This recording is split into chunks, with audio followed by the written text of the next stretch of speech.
Well, good evening, YouTube. Good evening, Rumble, and happy Sunday. How's everyone doing? Hope you've had a good weekend and you're ready for the week ahead.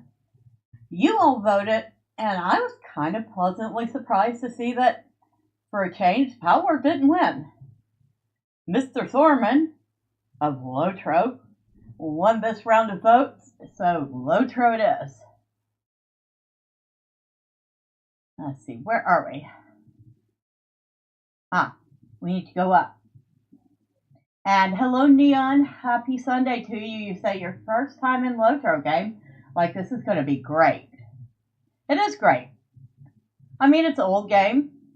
Yeah, you can clearly tell it's an old game. But the game's a ton of fun.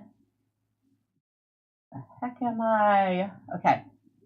Now I know where the heck I am. We're going to have a little fun and goof off in the game tonight. And we're going to start off with some missions, because I have not done those in a little bit. I am slacking. I am horribly slacking. So we want the daily. Should probably grab the weekly too, just in case. Now, whose missions are we going to do? Abandoned supplies, breaking for cars, the rock, hunting the hunters. These look new, so they do rotate after a while. Wait.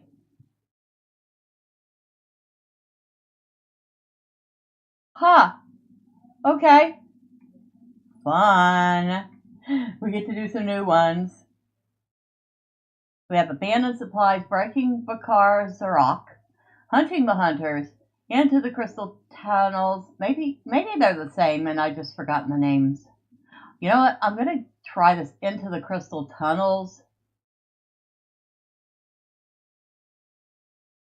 because it sounds interesting and fun. The twist is sacrificial at low health. Monsters in this mission will attempt to end their own life to damage and apply fear effect to those nearby. Oh, good. They blow up.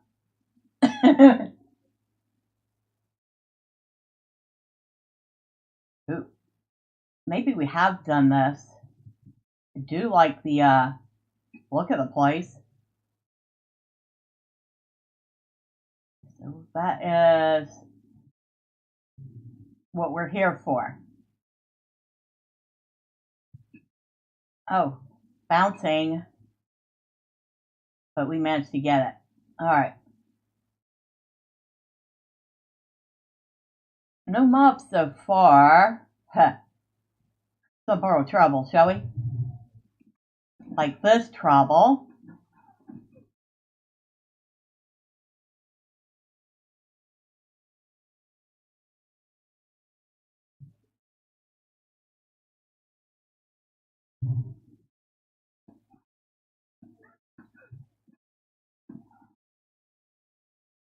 Okay, maybe as a hunter I should be using have such a foe.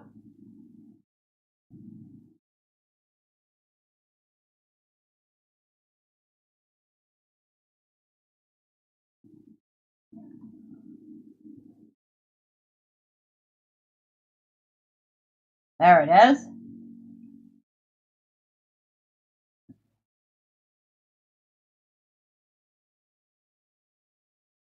That's probably a little more handy than just hoping I don't run into one.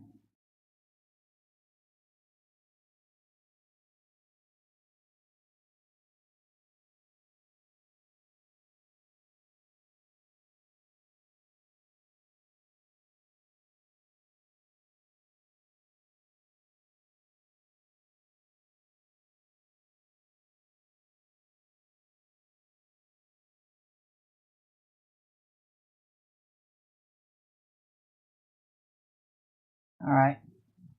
That one's down. Kind of like the looks of this place. Next. Very close, huh?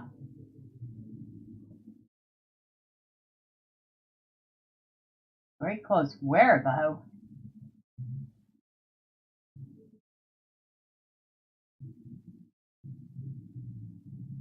Try a different one. We have to wait for the cooldown though.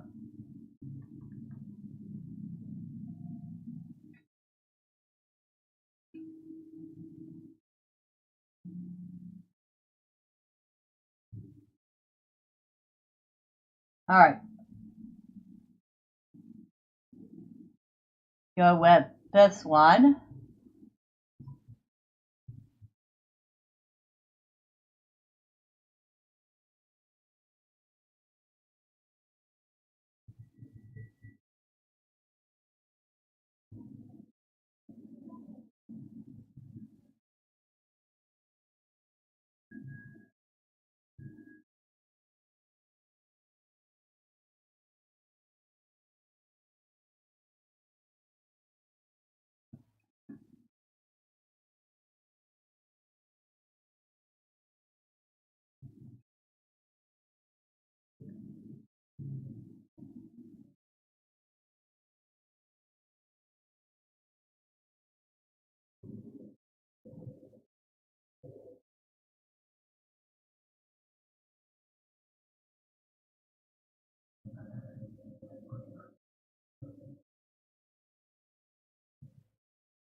All right. I don't know where half of these things are supposed to be. Except I feel like they're above us or below us. One or the other.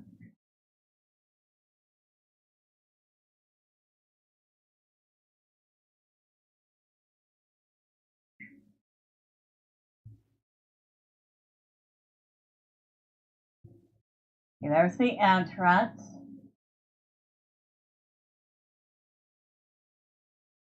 Any above? No. No above here. At least this isn't timed. At least I don't think it is. No.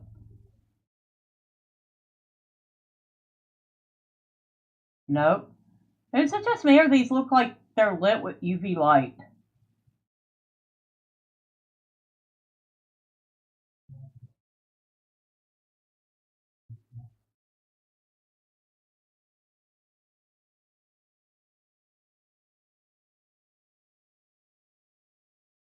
Okay, we got that one.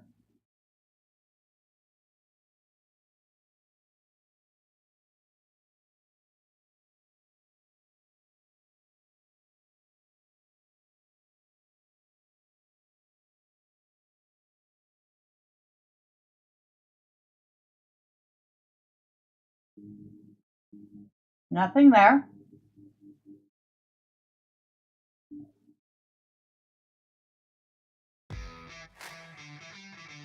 The most awesome dwarf. Let's go. Thank you, Neon. Thormurn thanks you too.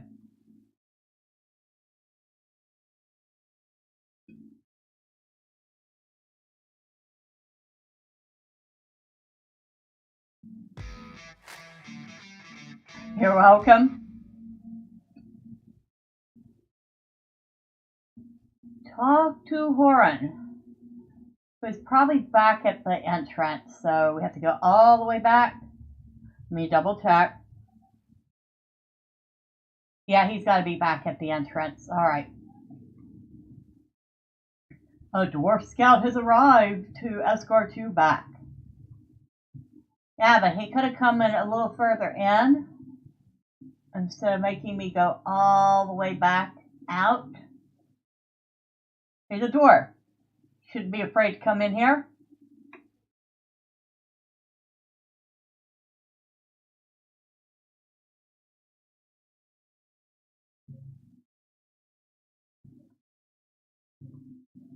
All right, I am ready to return.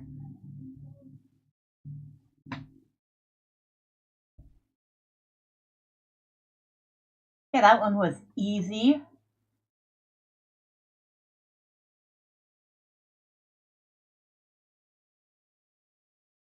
So now we have Trouble in the Armory, the Den of Worms, Hunting the Hunters, Breaking the Cars the Rock, or Abandoned Supplies. What's Abandoned Supplies? Abandoned ruins of Strombarth. Some supplies just left there. We should return and gather any of the supplies that have yet to spoil. Sure, why not? We'll do that. Twist raging. Monsters in this mission will enrage at low morale, gaining attack strength and speed.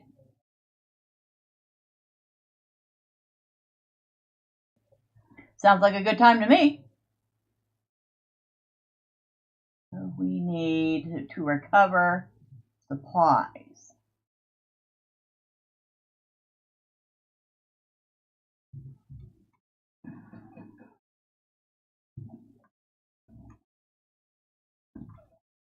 I don't know. When they said monsters, I didn't expect rats and bats.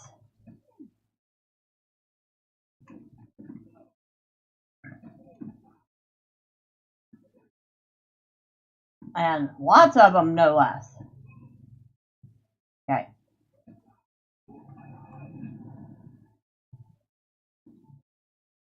And these are some not the nicest rats or bats ever.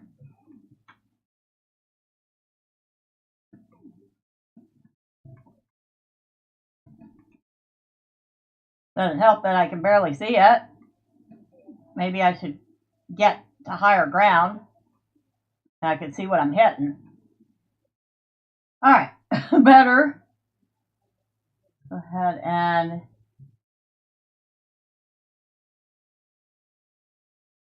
we'll use that.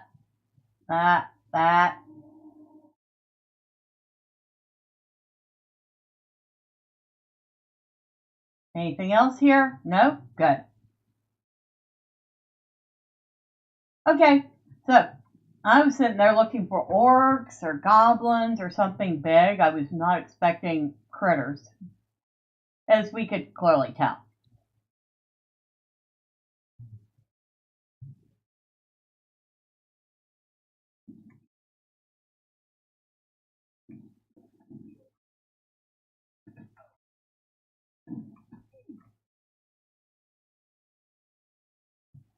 But now I know what to expect.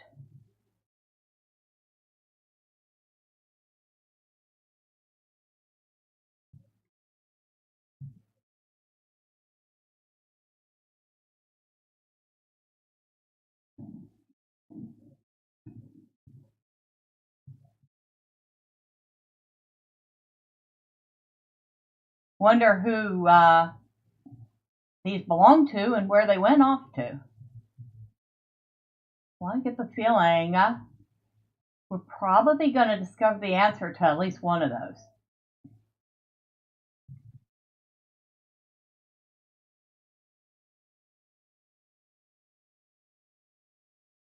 Too far away, my left foot. I know he can shoot further than that.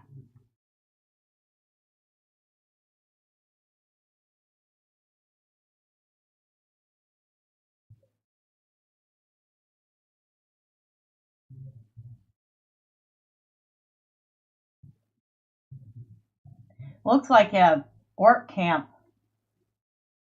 Could be a bandit camp.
Little stinker.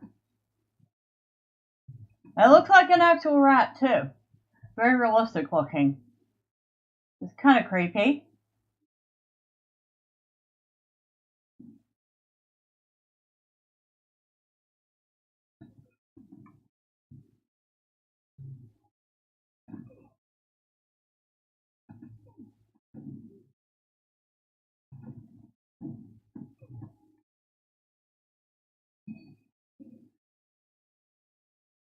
Thanks for letting me know my horse leveled up right now.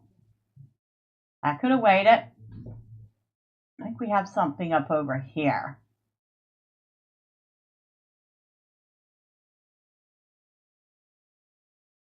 We do.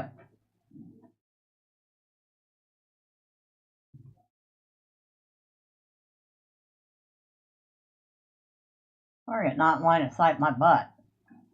If I can see it, Thormurn can see it.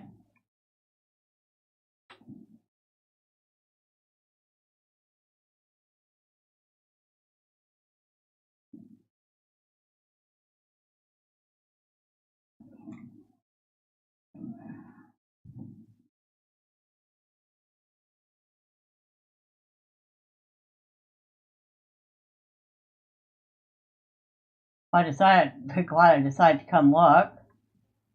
I would have been searching for that for a while.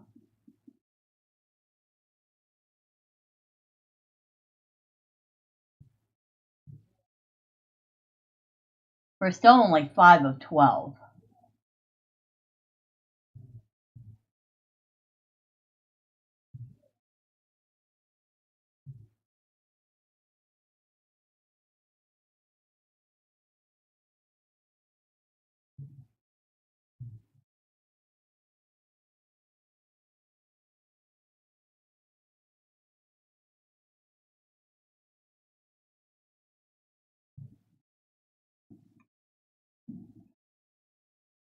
Get rid of these. Come here. Oh, okay, don't come here. Die. That works just as well. Let's face the target. Okay, that was my fault. I was not facing the target.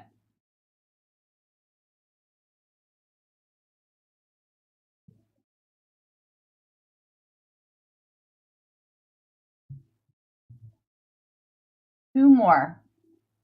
Are there two up there?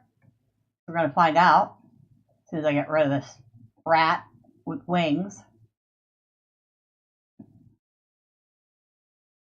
Well, there's one. Oh, there's two down here. I think there is one up top. In case you don't find that other one, there's number 12.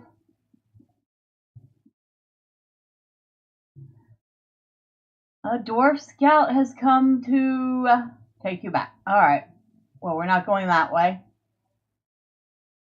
Are we? No, we're going this way.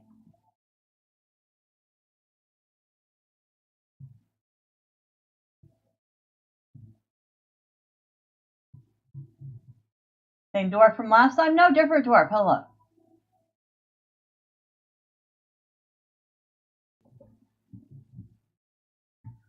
All right. Here you go. That's done. Here's your supplies. Thank you very much. Oh, and we just finished. Oh, we had the weekly already. All right. Crafting materials, legendary item boost, or bonus character boost.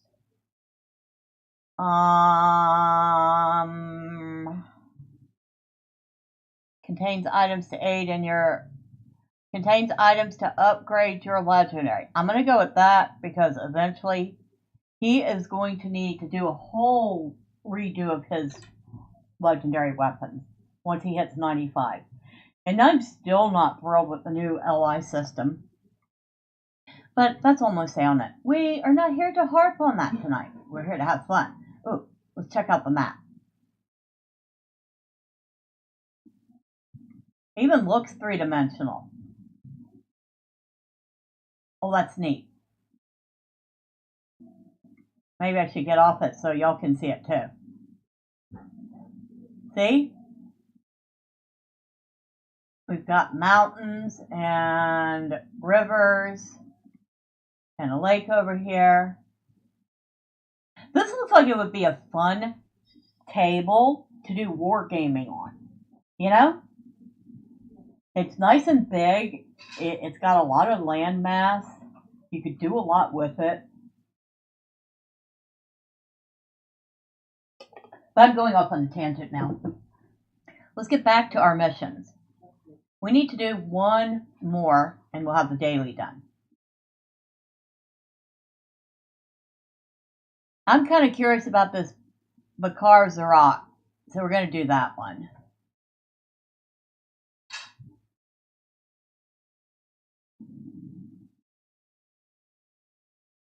I think I've done. No, it says I've never completed it. All right.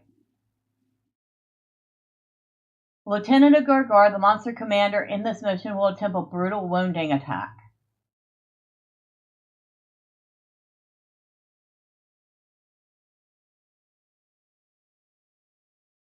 Okay.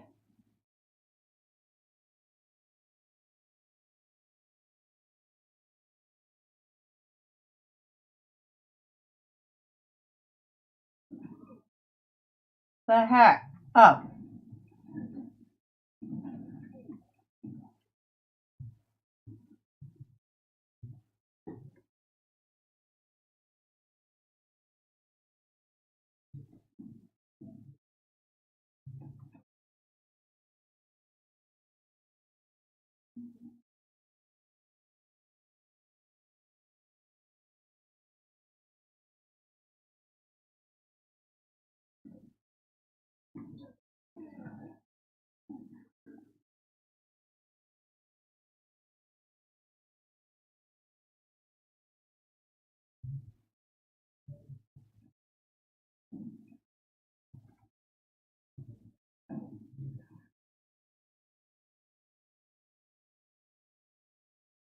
I don't have the correct amount of focus. That I can fix.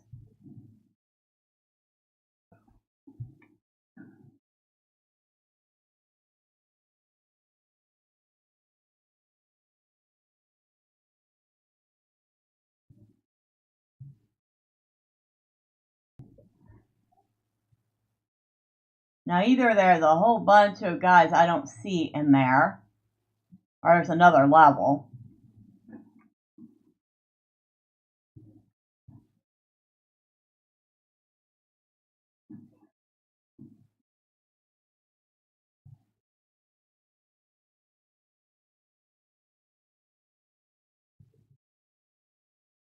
Should we wake this guy up? I think we should. And put him back to sleep.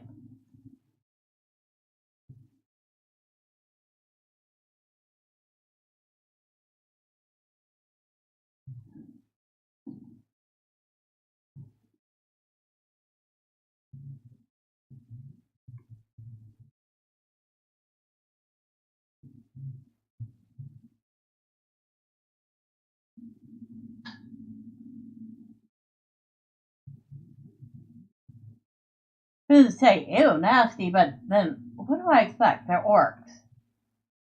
And not the good kind of orcs. This isn't the Horde in World of Warcraft. Although, I guess even in World of Warcraft, considering them good is probably a stretch.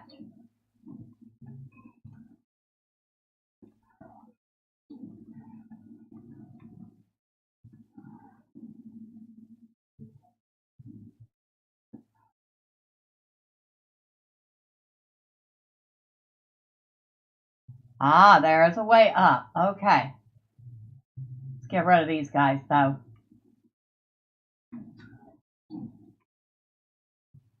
The less orcs left for the boss to summon to help him out, the better.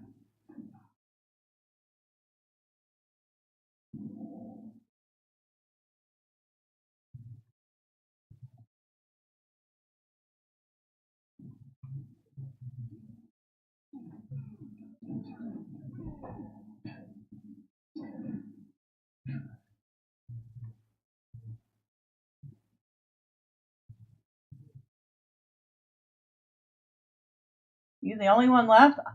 I almost feel bad for you. Almost. Ah, did we level up? Yeah, we did. Woo! We leveled up.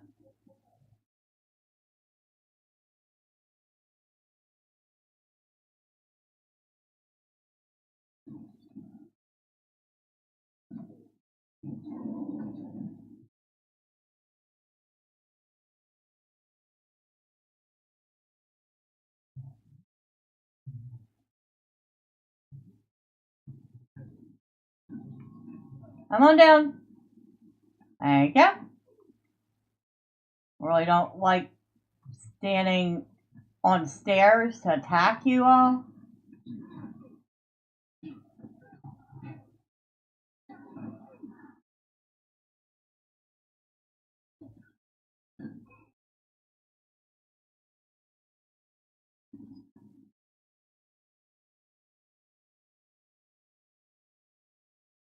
Okay.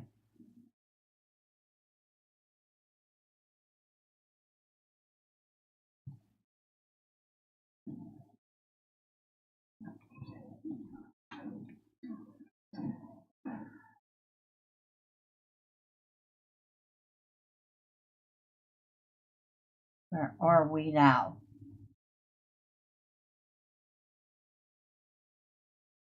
So that's the boss.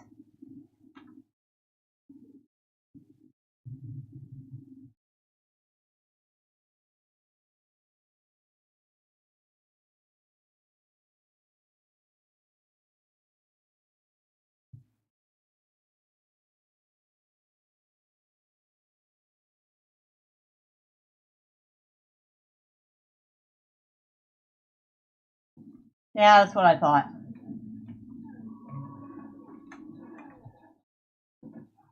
Let me get out of here.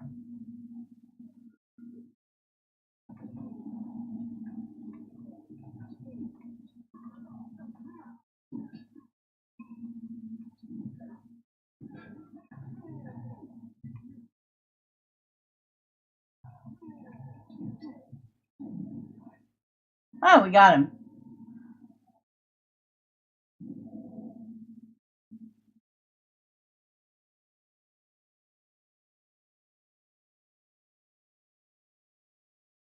I think once more we have to go all the way back to the front.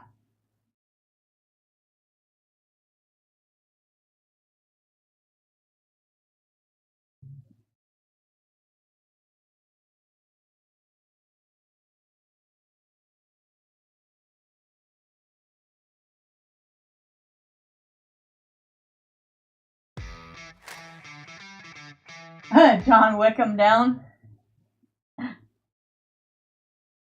Well, that one did almost get me. That one I got a little sloppy at the end. But we got him.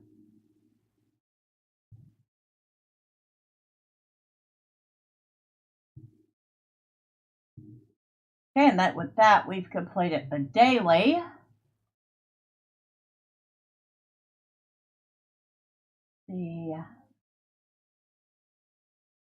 Let me look at your offerings. Okay, you have the coffers.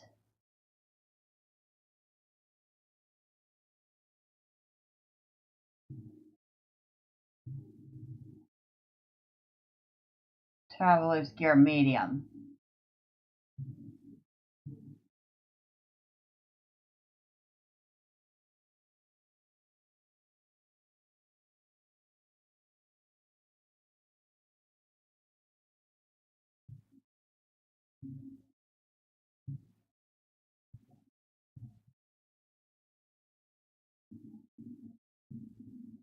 Okay, here it is.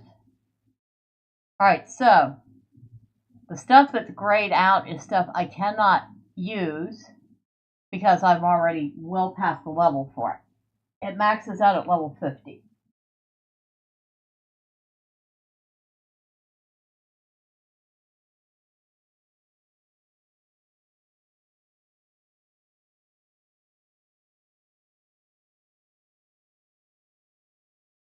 So this stuff is 51 to 140. So depending on what level you are when you get it, it should be level appropriate gear. There's jewelry, there's armor, there's weapon.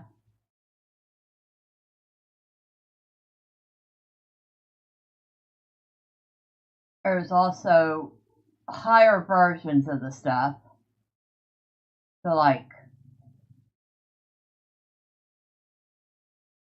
this is maximum level 140, but it also costs 1,500 motes, and we only have 962 of them. But if I'm going to get any piece of gear from here, I'm going to save up the 1,500 and get the better piece of gear. So, thank you, sir. Thank you for showing me your wares. I should have, before I leave, travel to Premium House, travel to Grimbold's camp, return to camp. That's the Brandolph. 21st Hall, Tornhad, Thorin's Hall, Rivendell, Oscaruth, Mickledelving, Mirkwood, Inadwave, Evandem, Stelden, that's the North Downs, Marie. Alright, I need to, that's in the Brandolph. I think I can switch that, if I could find a campfire to bind to. Okay, so is there a campfire in this place? Maybe upstairs. Maybe upstairs. We'll go look.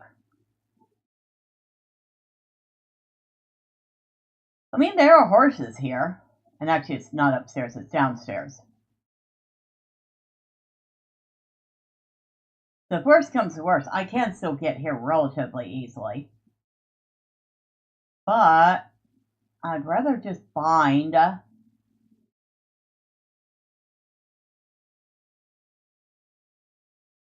There's a milestone, but no campfire.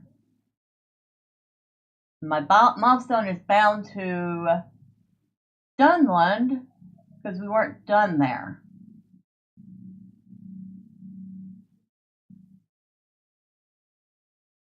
Alright, hold on. I don't usually like to do this, but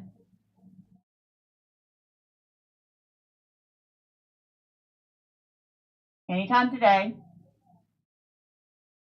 God, the LOTRO store has been bugged out lately. Every time I open it, I have to do it like 2 or 3 times.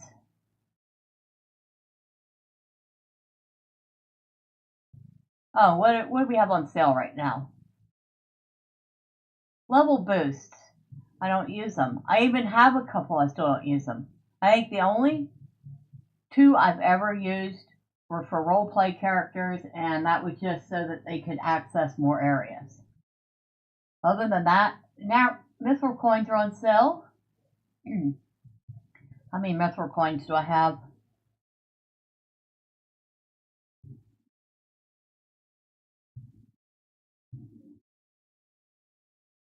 $83. I mean, I got a decent amount. Again, I don't use them that often, so yeah, nothing good on sale. Alright. Milestone. Expedient travel, hurry traveler, milestone skill. That's what we want right there. We can afford it. We're going to get 1. Maybe. You going to take my LOTRO points, or are we going to sit here with our finger up our butt all night? Thank you.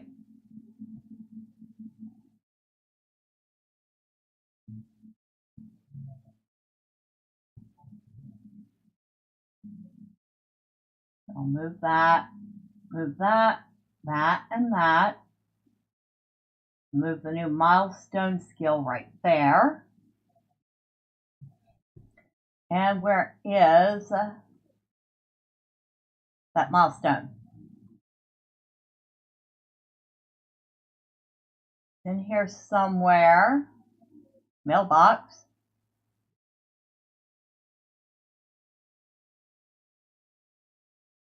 just past the mailbox. Ah, right there, hiding. Do I want to set this location? Yes. I didn't go through all this trouble not to set it. Thank you. All right, that's done. So we can get back here easily whenever we want. Oh, let's see. I know. Let's have a little fun.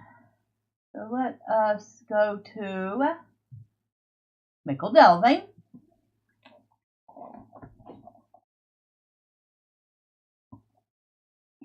I'm trying to think.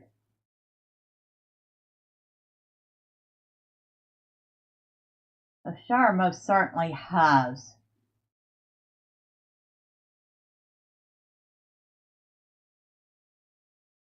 Of course, I could be wrong.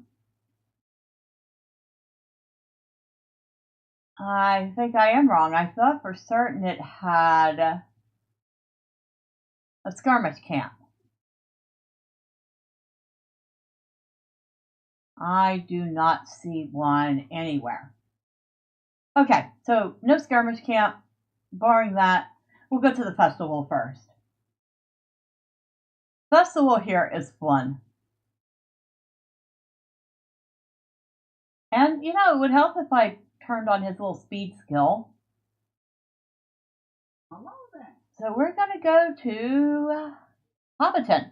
And since this is Neon's first time seeing the game, I'm going to take the slow travel so he can take a look around as we travel there. So this is Mickle Delving. Over in this area, you see where the statue is. There's a memorial to all the servers that have closed over the years. So kind of like, you know, here's all the places you used to be that are no longer.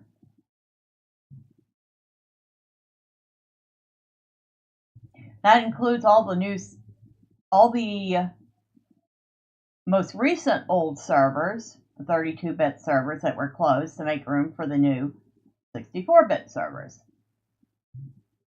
So Crick Hollow, Brandywine, Landerville, Laurelin, Evernight. Those are all gone.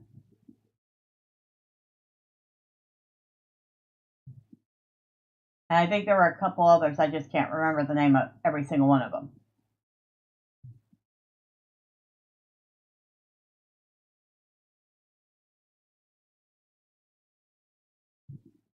Oh, lovely rolling hills, green, grassy, full of trees, sunflowers, quaint hobbit homes and businesses.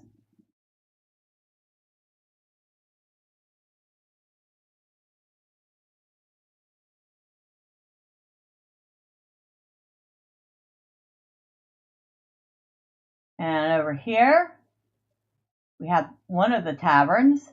That is the Ivy Bush. In Mickle Delving, you have the Bird and Baby.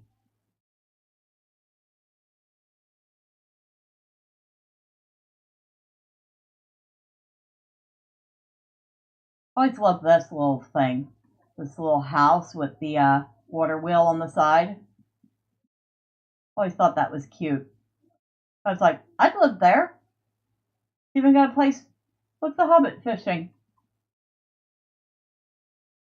The perfect activity for a hobbit. You could sit there and do nothing all day and pretend like you did something. And still get dinner.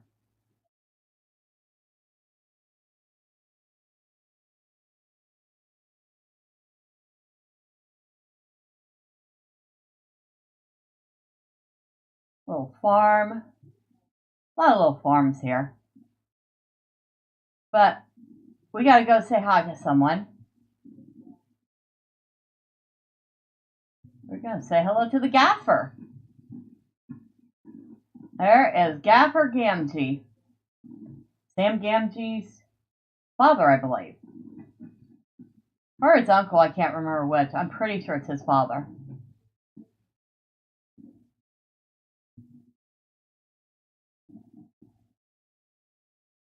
And right up here is the party tree, which is where Bilbo Baggins would have had his 111th birthday party. In fact, where many events in the Shire take place.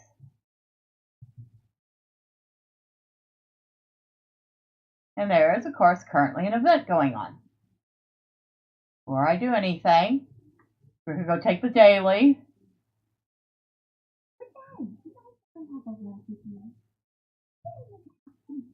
Oh, thank you. I will skip the tea, lady.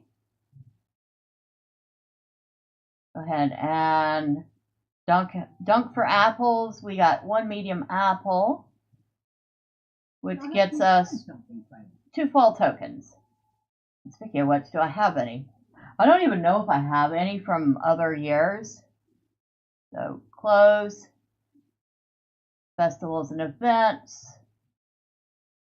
And this is Harvest Festival. That's from Fall Festival. Anniversary.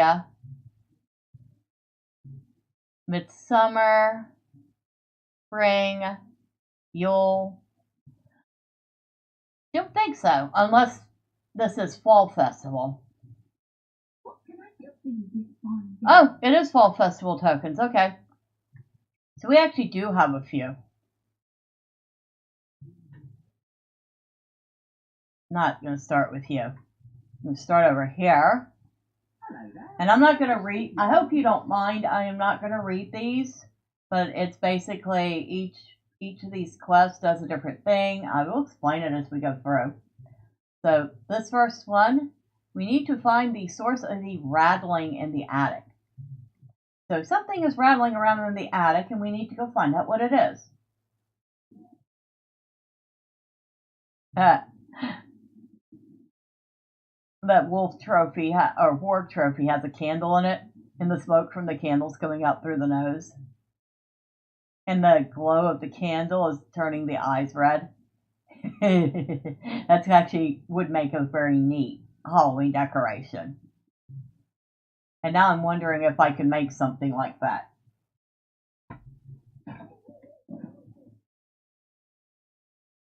Alright. Oh no, something is coming. Rattleclank, I'm coming for you. I'll haunt you forever, haha. Oh, ouch, hey, I'm not really a monster. Oh, please, don't hit me. I'm just a hobbit. You're a hobbit playing pranks on everybody. So, shut up, take your medicine, get out of here.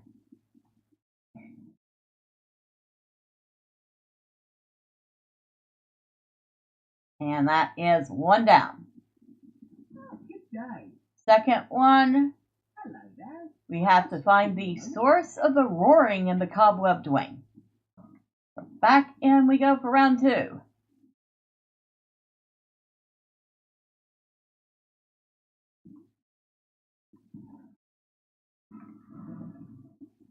And the cobwebbed wing is this way. And we have to deal with the fake spiders.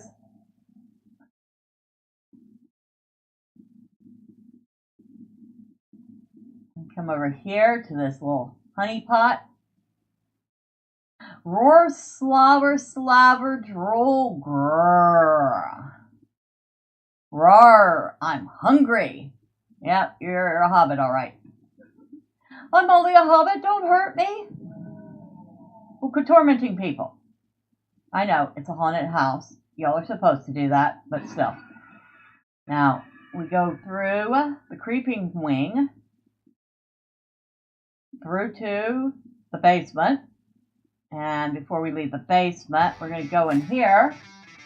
That was hilarious. The whole game. This festival is fun. We're going to open this poorly hidden chest. And we got 3 festival tokens. And what else did we get? 2 specimen jars of gross bugs and a candle and mirror. You can only do that one once every 24 hours, and there is a very, very small chance of getting a festival mount out of it.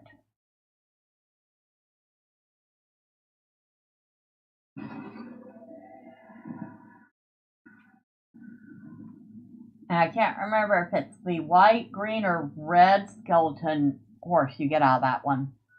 I can never remember. All I know is it's a skeleton horse, which is basically a black horse with a glowy skeleton painted on it. Hello there. Alright, that's 2 down. Now we must find the source of the wailing in the creeping wing. Alright, let's find out who's wailing in the creeping wing. And before we get to the secret door, we turn here and take this entrance to the creeping wing. Then we go around, light this candle, and oh no, something is coming. Ooh, ooh, be frightened. Brr, I'm a terrifying ghost. Run for your life. Wow, don't hurt me. I'm only a hobbit.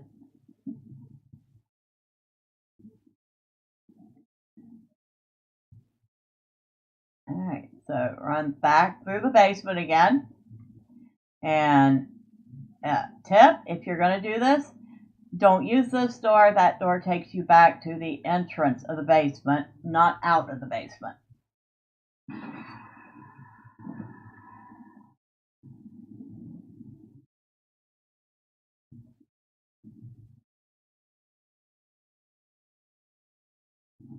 Alright, so that is 3 done and dusted.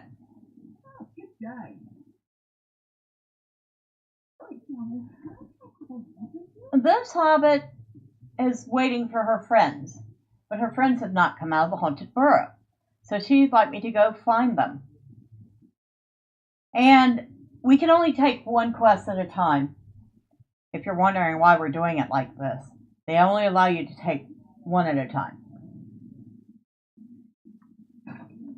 Probably because if they didn't, people would get done with this in about 10 minutes. So there's our first one here in the basement.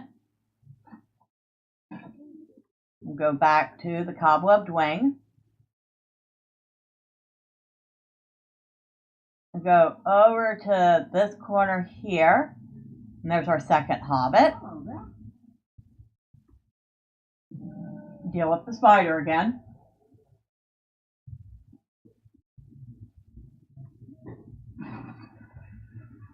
Go through to the creeping wing. There isn't a hobbit here, so we can go straight through to the basement. In the basement, we have hobbit number 3.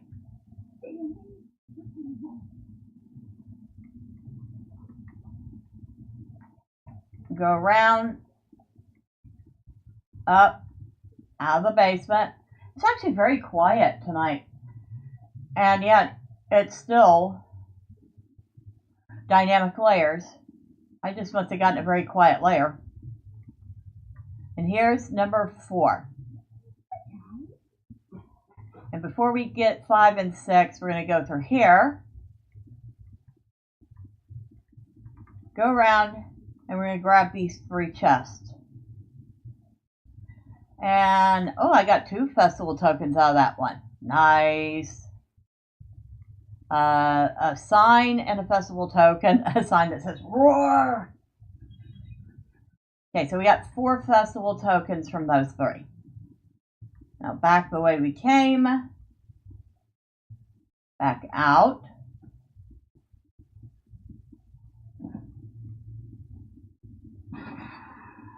Over here is hobbit number 5. Through the secret door. Take a quick right, and over here is hobbit number 6. I hope I'm not going too fast for anybody that might look at this after the fact, just to know how to navigate this festival. If I am, just put me at 50% speed and follow along. Alright, this hobbit has lost various and sundry things while he was visiting inside the haunted burrow. He'd like us to go find them for him.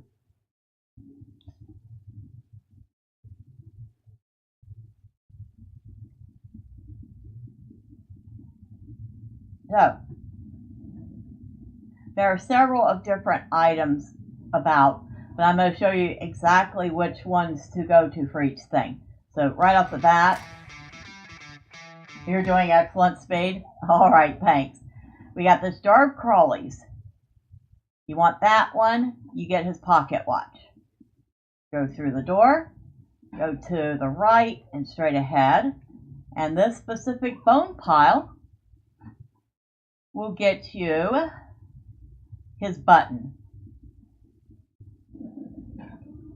And now we got to deal with bats,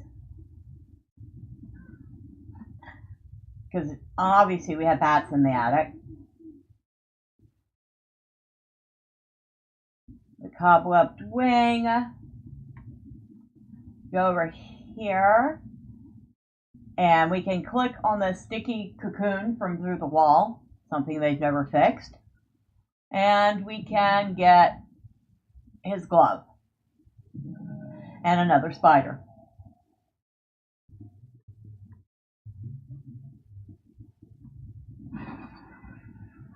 And that's what the sticky cocoon looks like. Go to the creeping wing, come over here, this barrel right here, barrel of mystery flesh, and in there, well, I believe we find his ring, yes. And finally, the last item, his monocle, is in this disgusting puddle, which makes us faint, which Thormurn would not be fainting. Let's just put it that way.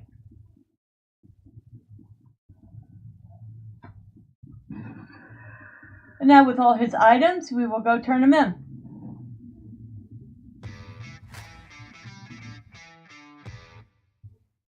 Imagine Thormurn in the Hobbit movie, he would solo everyone. Nah, we don't want to take away Bilbo's thunder. Or Thorin Oakenshield, who Thormurn has nothing but the greatest respect for. Maybe only second in his mind to Doran the Deathless himself. Alright, so we got 2 quests from her. We're going to start with her stroll through the Haunted Burrow. So she wants us to go through the Haunted Burrow. She gives us a time limit. And because she doesn't trust us, she says we have to find certain trophies and bring them back to her as proof that we went through the burrow. So, trophy number 1 is right here.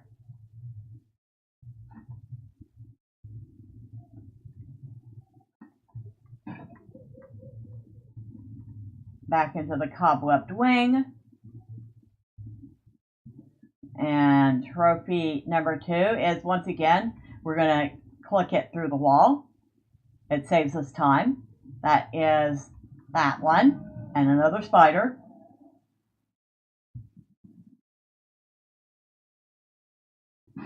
Don't worry, the spiders do not slow you down too much. The creeping wing trophy is right here next to the door to the basement, so very convenient.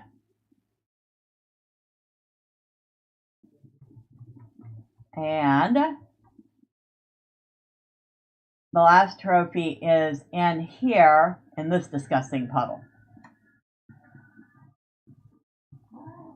And with all that done, we can head out.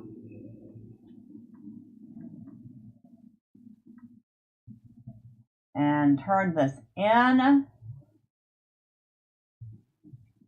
And we did that about 1 minute and 40 seconds, which is great because the second part, we only have 4 minutes to do it.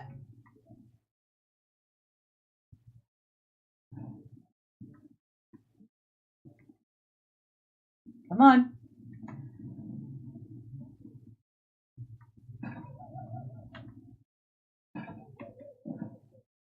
So 1,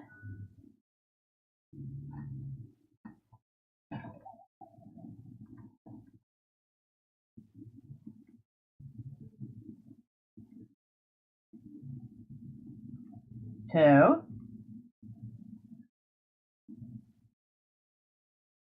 fighter,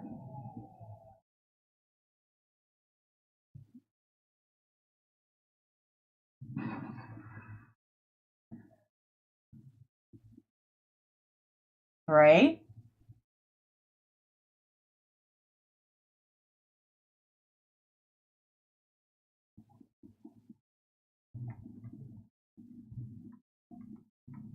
and 4.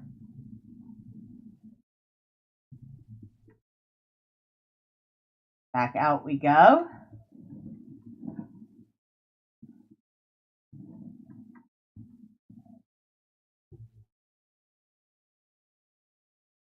Turn it in with 2 minutes and 36 seconds to spare. So we did that in 1 minute and 24 seconds.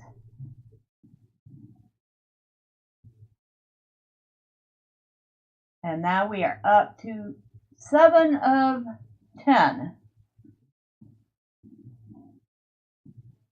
So we're going to do this guy's quest.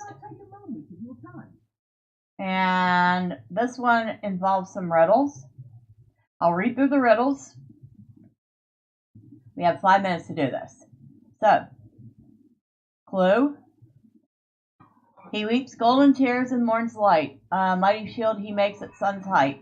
In evening rain tumbles and cascades. At night sleep bare in the bed he's made.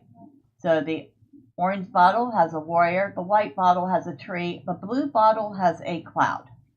And we want the cloud because that's what the clue is. Oh no, I got it wrong. It was white. Okay. Well, we still have plenty of time, so I forgot the old...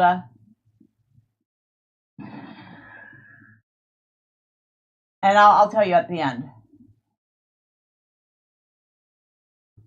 So I got that one wrong.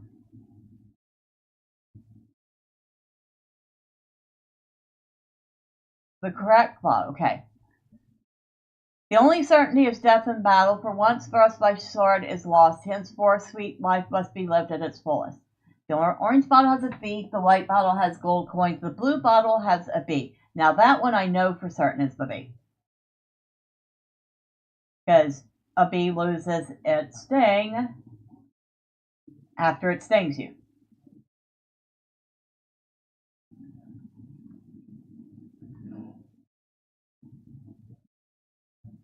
And next clue. Upon him thy thoughts laid, take care, he whispers sharp as a knife blade. Beneath thy feather stay, beware, in billows is thy trust betrayed. So the orange bottle has paper, the white bottle has an eagle, the blue bottle has a hat, and we want the orange bottle. Now, we go this way, and through this door for the final table. The riddle. When we were introduced, I did not agree with you one bit, but I helped you out on our second meeting, did I not? When we met last, I didn't seem to affect you one way or another. Which bottle am I? Well, the clue is in on our second meeting. So what was the second bottle? It was blue. And out we go. We still have plenty of time, even with me messing up the first one.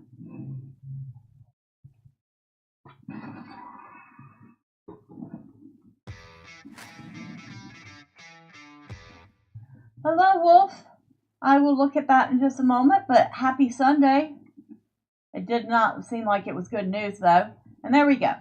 So, what I forgot is that for anybody who's not particularly interested in remembering the answers to all those riddles, just remember these 4 letters. W-B-O-B. White, blue, orange, blue. And you will know which order to do that in every single time. Wolf, you say my project is temporarily on hold. I got my sanding disc and drill adapter. but currently have no way of holding my armor down. I ordered a vise from Home Depot. It should arrive by Wednesday. So progress, but not nearly as much progress as you had hoped for because you need something.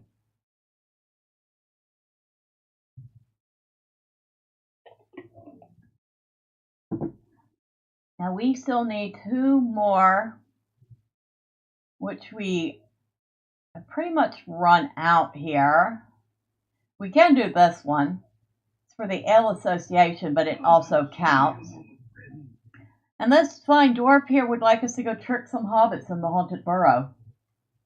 That would be the same ones that we went and looked for this hobbit. Now we're going to go scare them.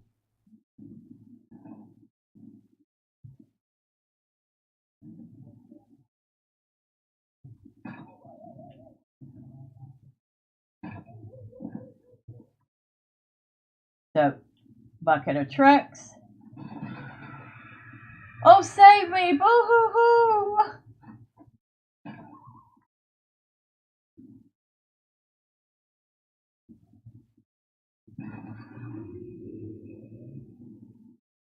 And then this one here. A cave-in! We're all going to die! And a spider. Never can escape that spider. Okay, no hobbit here. Over here. And she just goes, eek! And we have released a little teeny tiny white squirrel, which has terrified her. Poor little white squirrel. She probably scared it more than it scared her.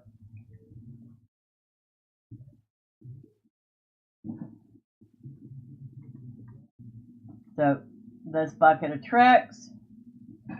And she just simply goes, oh, and faints. I always thought that one was cute. This one here. And we'll stand back. And she, boo, eek, the ghost. And finally, this one here.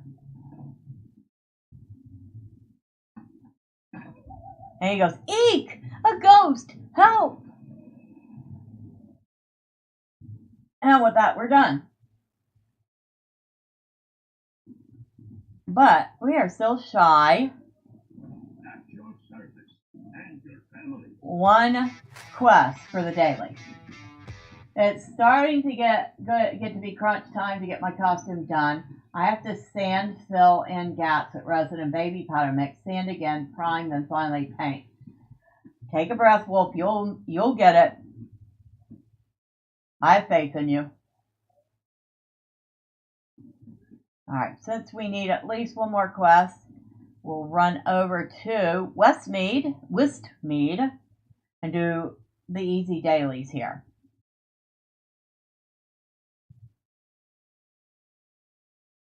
And we're skipping, well, maybe we won't skip Bingo's quest chain. Maybe not. It's kind of fun.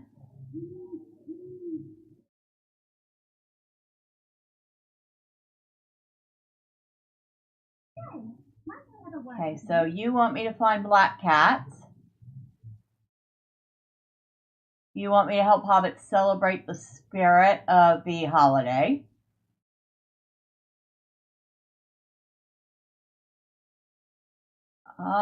You. You want me to send goblin gourds flying.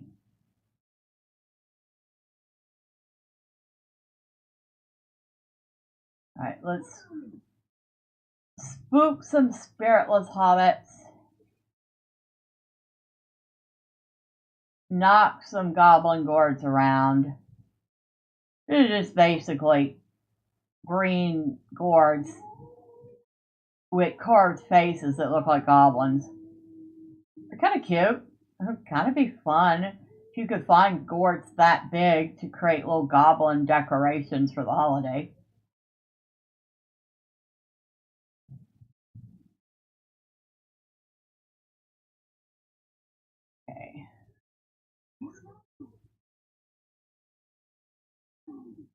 Okay, that one.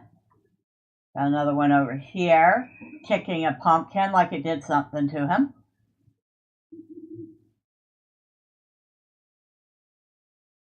Another gourd to kick around.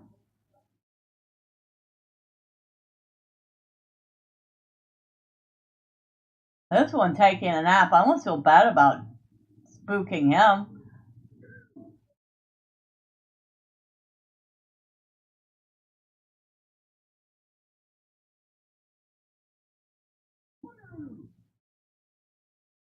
Misery me, you gave me quite a shock.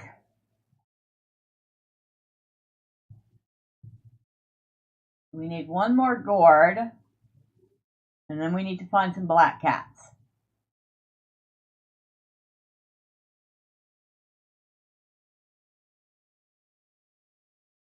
Now there's a gourd next to Bingo. Hello, Bingo Boffin.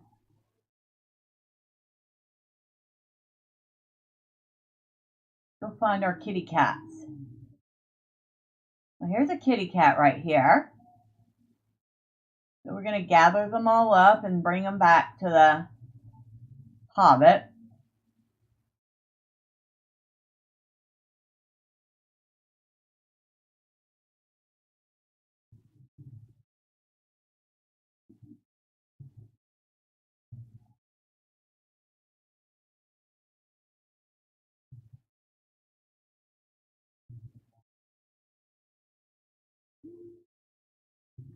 Oh, we got one here.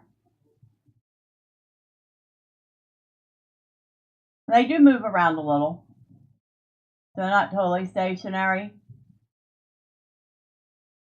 That person beat me to that one. Alright, so somebody else is gathering them.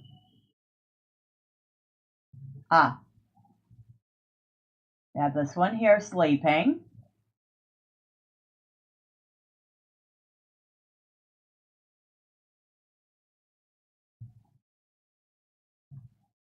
And we'll grab this one here. And with that, we are done with those.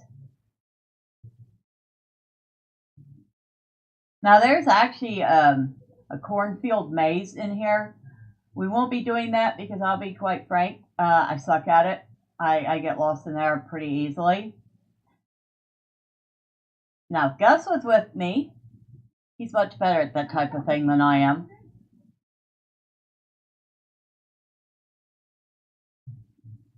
He's the one that taught me how to get through the spring phase. Spring maze. Blah, blah, blah, blah, words. There's your kitty cats. Okay, there you go.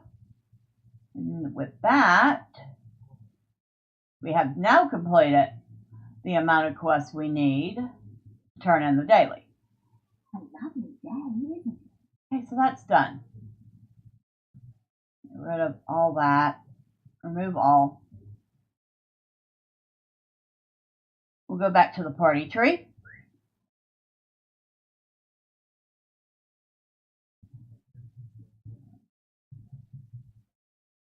Yeah, I really enjoy the Harvest Festival because, well, it looks like Halloween. Speaking of which, give me a second. I almost forgot. Well, actually, I didn't forget because I remembered it earlier, but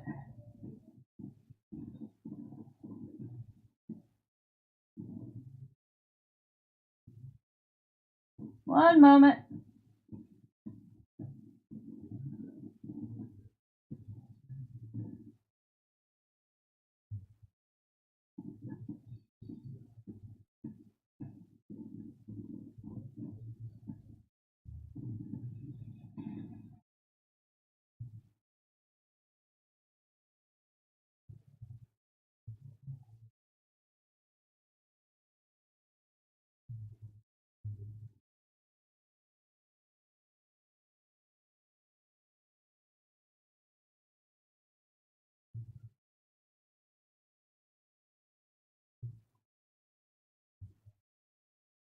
All right, so that's done. I have a brother whose birthday is today.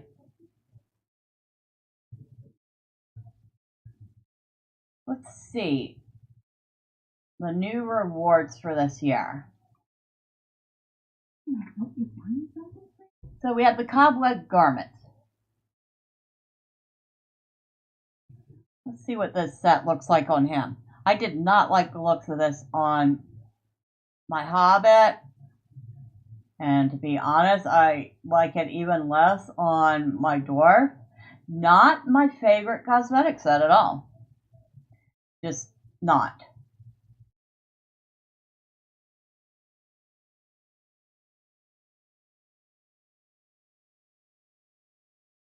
Nah. Okay, so definitely not getting that.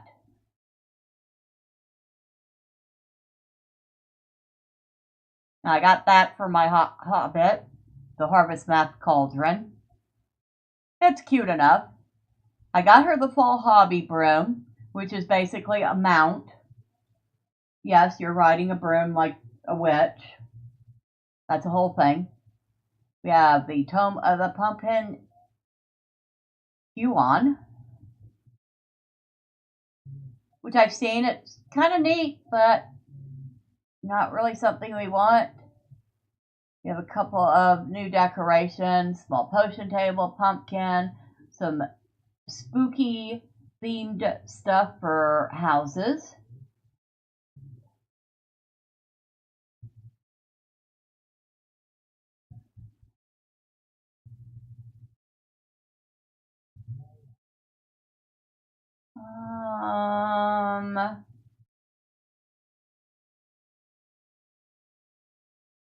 Deed of the Autumn Traveler.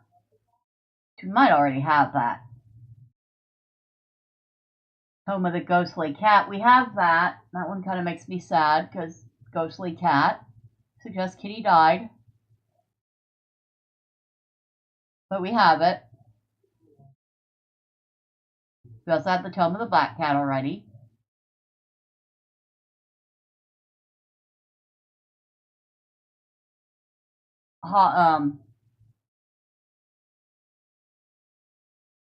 These rotate each year.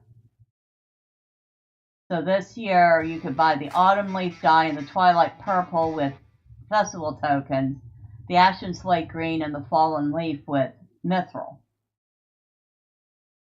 Any festivities in Mordor? No festivities in Mordor. He wouldn't be able to go there anyway. It's like level 130, 140, something like that. Yeah, he'd get his butt handed to him if he even tried. We got dwarf candles, which is basically just what it sounds like. I don't think there's anything in here for him.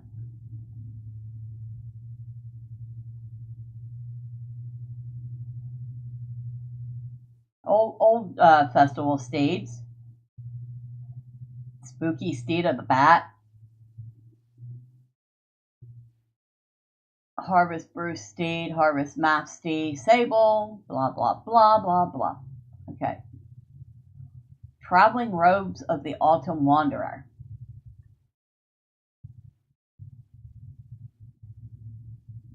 I mean, it actually doesn't look that bad on him. Still not really. Tunic of the Leaf Turn. Now that looks good on him.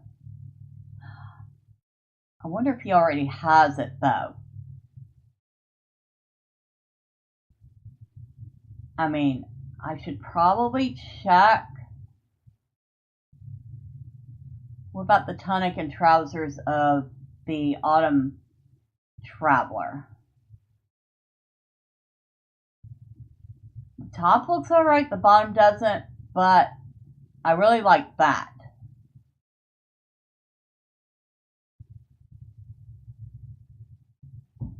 That is Tunic of the Leaf Turner. That is elven. That is distinctly elven. Does not look that good on him. Alright, we need to head back to Mickle Delving real quick. See if he has this Tonic of the Leaf Turner or not. Double check in here first.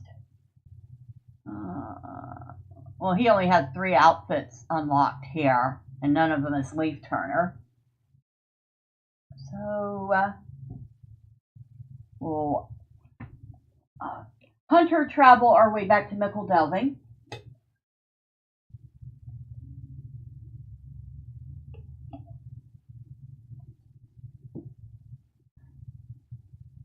And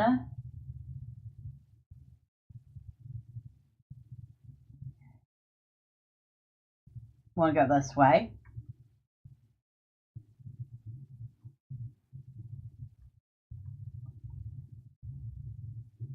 And this is the memorial for all the closed servers. Each of these is the name of a server. So that's Estel, Evernight, Firefoot, Gilrain, Gladden,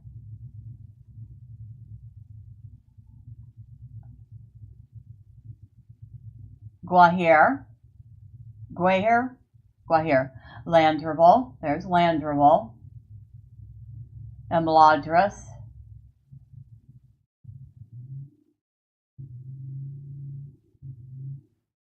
Laurelin,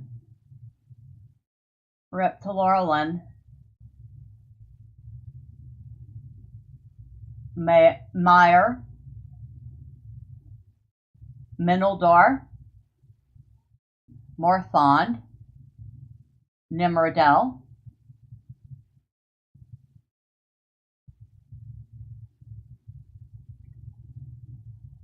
Cyranon, Silverlode, Snowborn, Vilya, Winfola, Whitby Wendell,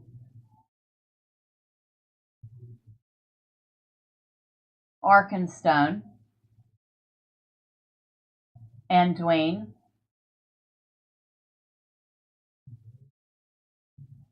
Belagar, Brandywine, Crick Hollow, rip to Crick Hollow, Dwarodelf, Eldar, Alindomir. Okay, that one was a bit of a mouthful.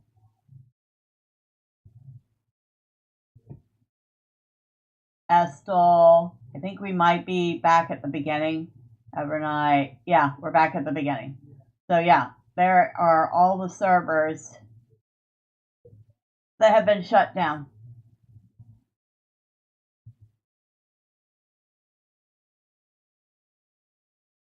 So, excuse me, I need to look at my wardrobe, please. Three Peaks, Autumn Sage, Icy Expedition, Hidden Peak. Yep, he does have it. There it is. Tonic of the Leaf Turner. So, let's see. How much does it cost to unlock? I think it's like heck expensive. Not as expensive as I thought. Sure, we'll get it. I should wait for it to go on sale, watch it go on sale next week, and I will be so mad, and then I'll buy another one. Now, that's his armor. That's his actual armor, which is actually not as bad looking as I feared.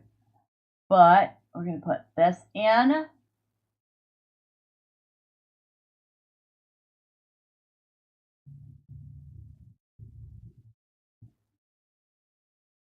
I guess we can live with the boots, unless he has some boots in here. What about these? Will they work? That's a little better. Matches a little more. We don't need the shoulders.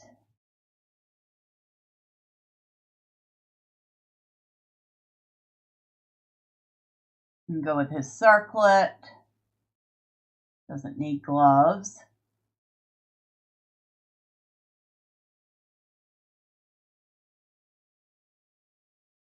You can hide his weapons. And I believe that's everything. Except for wear the following outfit. Oh wait, we need to hide that cloak. The heck is that? Actually not. It's actually, for a cloak, it's kind of neat. Too bad it doesn't match the outfit. So yeah, we're gonna hide it.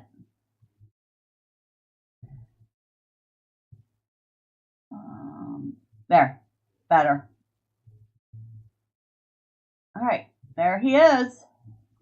Actually looks really good on him. Some of the outfits seem like they should look nice, but then they make him look like he's got a big fat beer belly, which he probably does. He is a dwarf. But this at least makes him look somewhat fit.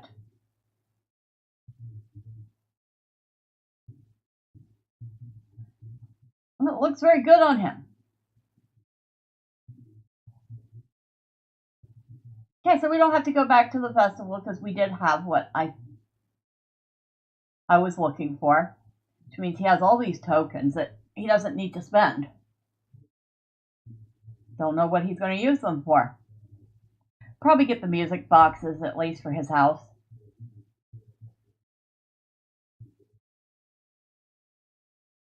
Why am I doing that? I can do this. I can pour it to Brie.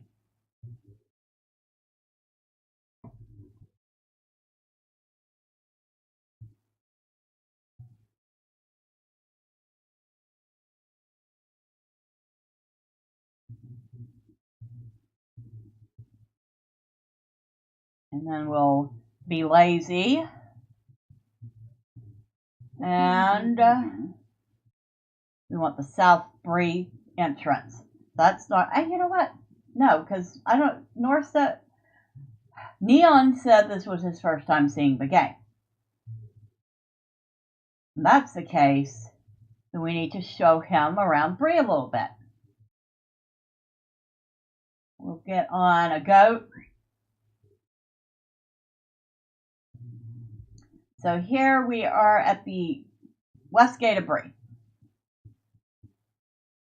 And this is the town of Brie, or yeah, I'm going to call it a town. Go up this way. We have various shops and houses.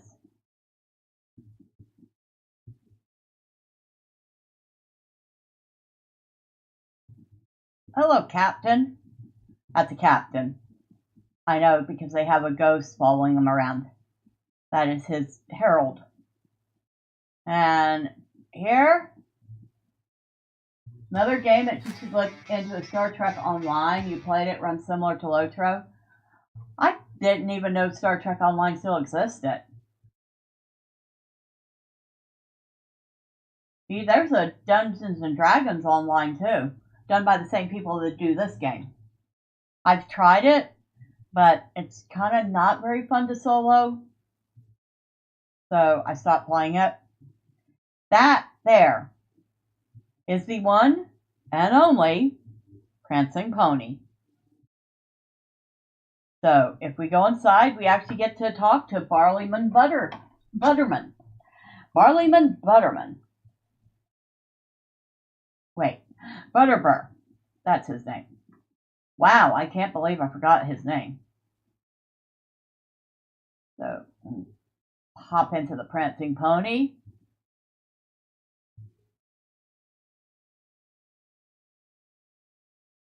There's Barleyman Butterbur, the proprietor of this fine establishment. And if you ever wanted to change the look of your character, here's a barber. There are several of them located in the world. And then you can change your head, your hairstyle, your facial hair, eyes, eyebrows, the whole 9 yards. I am quite content with how Thormurn looks, so we will not be changing anything about him. I actually worked very hard to make him look like he does, and I'm very pleased with it. But yeah, here is the pony.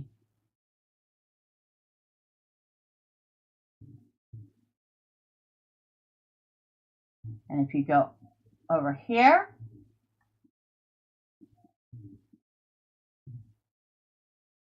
oh, hello, random role player. I hope you're having fun. And you go here, this is Strider's room. If you go up here, this is Gandalf's room.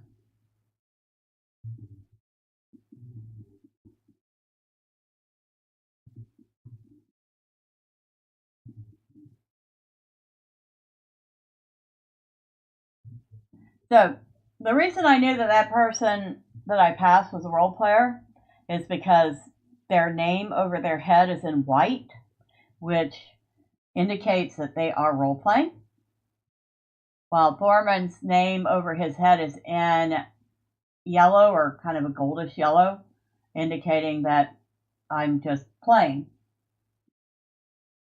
I tend not to disturb people who have white names because I know when I was role playing, it was not fun to get disturbed. Little market area. There's the boar fountain.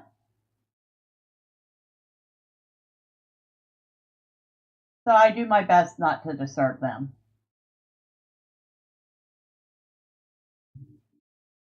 I love the architecture. So there's kind of a breezeway between these two buildings here. Probably big enough to have a whole nother room.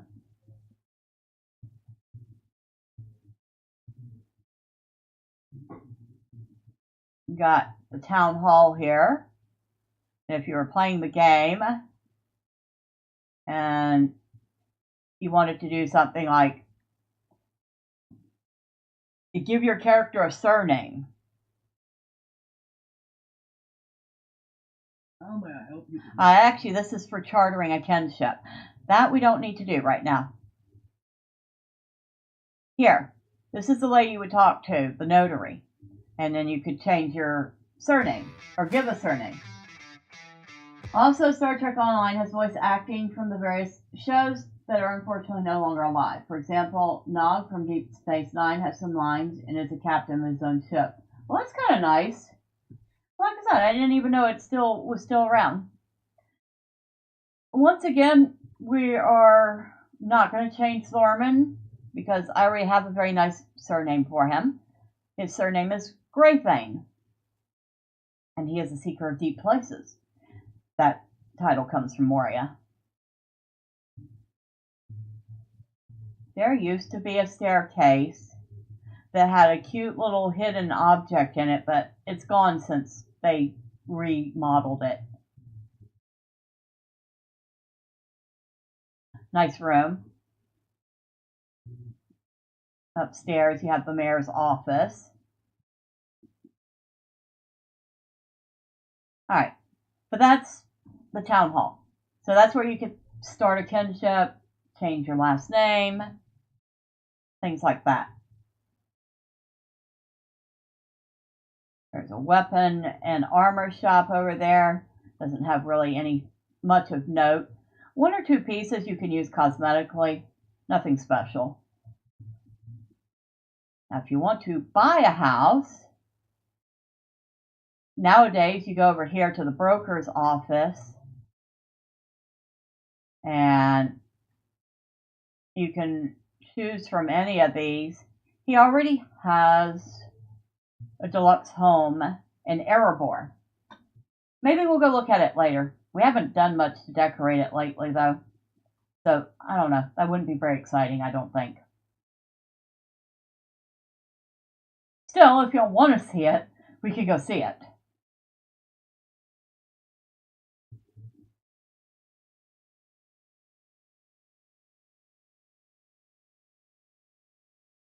I'm going to check something real quick. Because I haven't done this since I moved to the server. Let's see if there are any kinships that I recognize.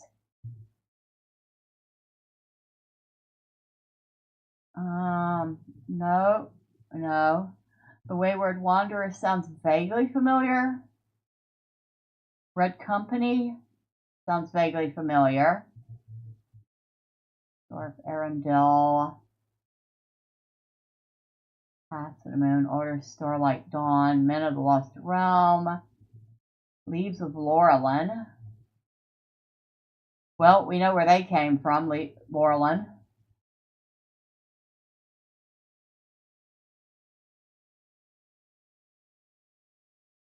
They came from Laurelin.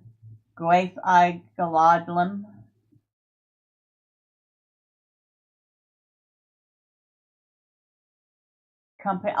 There's Company of the East Road. I know they came from Laurelin. They've been a kinship for a very long time.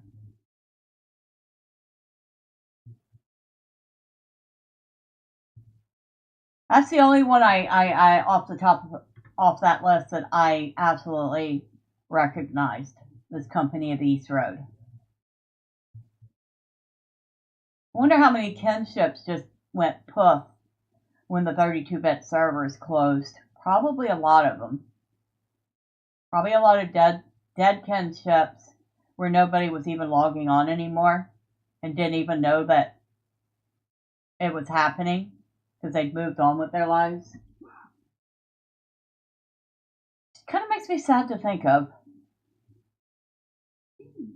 Alright, so we have a protector that is, holy smokes, way too low level for this skirmish.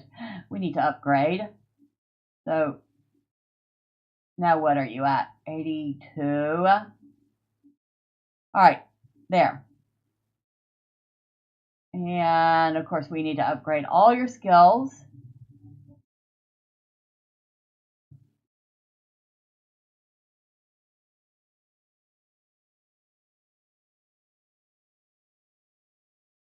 Or else you are going to be useless to me. I must not have done skirmishes since Mirkwood, because that's right about the level that was.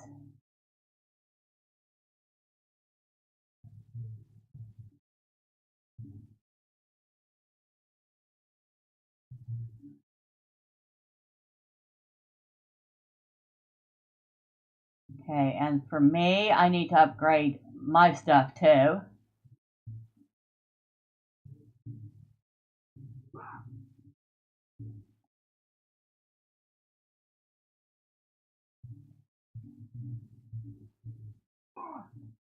Alright, we just spent a whole bunch of marks, but oops. Let's go ahead and open up our skirmishes. We have defensive, offensive, and survival. We want to start with offensive.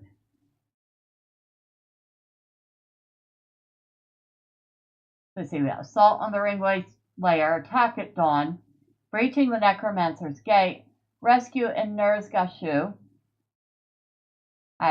Probably one of my least favorites. Storm on the Fedris, Strike against Dananglor, The Battle in the Tower, The Icy Crevasse, Thievery and Mischief, and Trouble in Tuckborough. Probably my second least favorite.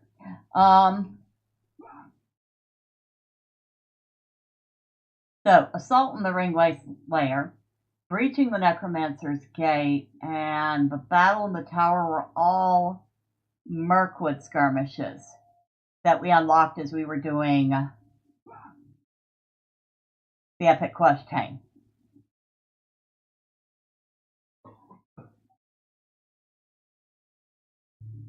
Trying to figure out which one I feel like doing.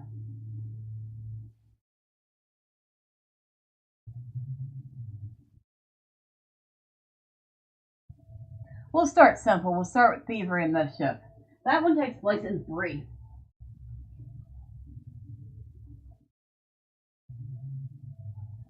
While war raged in the south and the rangers of the north were absent, brigands and ruffians took an opportunity to wrest control of Bree.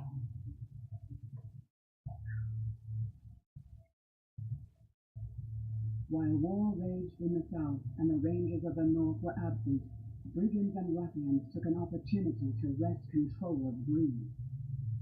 So, summon our protector. His name is Stone.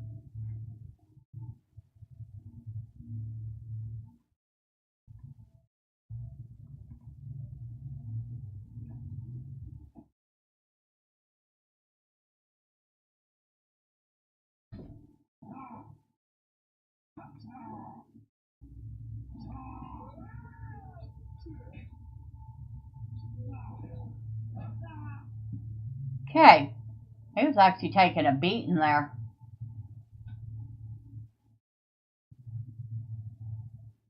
So, and he immediately goes in there and starts fighting something. Oh no, he's coming back. Okay, come on, back this way.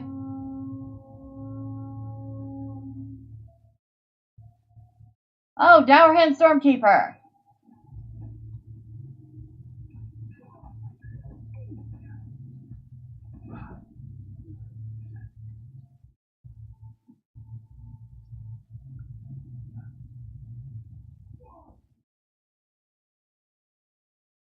Says the counter has been defeated. The south gate is secure. It is safe to press on. Another falls. Baruchazad.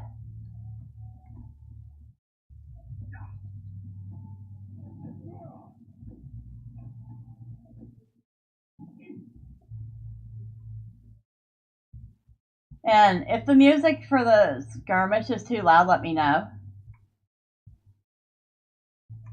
Always let me know if like something is too loud or not loud enough. I can adjust it on the fly.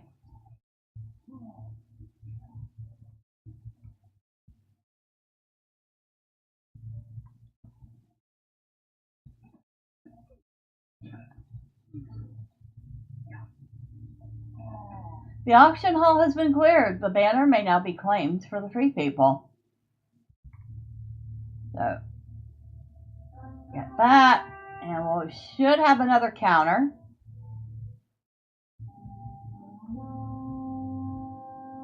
And they're coming from that direction there. And if I remember right, there's 2 counters here.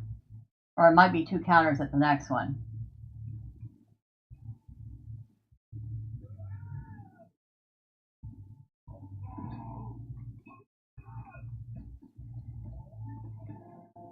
Yeah, okay, there's 2 counters here. I was right.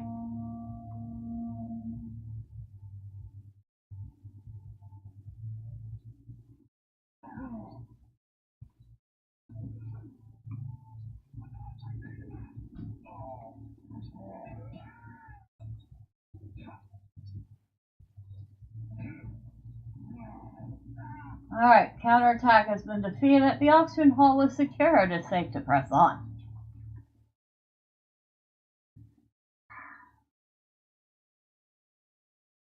My old kin leader and one of my old, very, very old kin mates taught me the joy of doing skirmishes.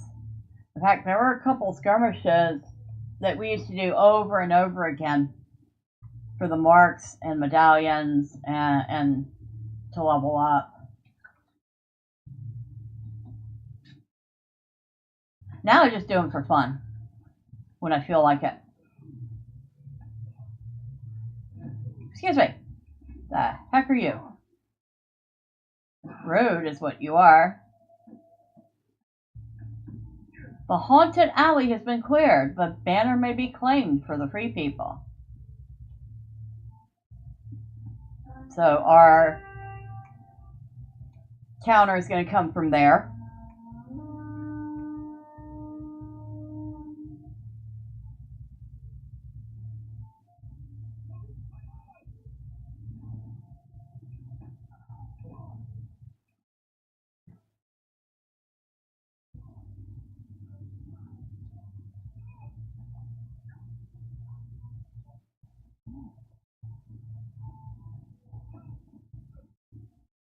Okay, the counterattack has been defeated.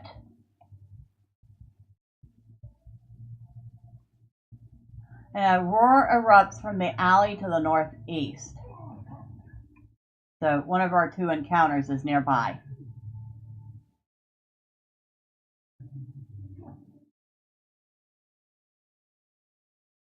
Should be right there. And we're actually going to direct him to start that attack.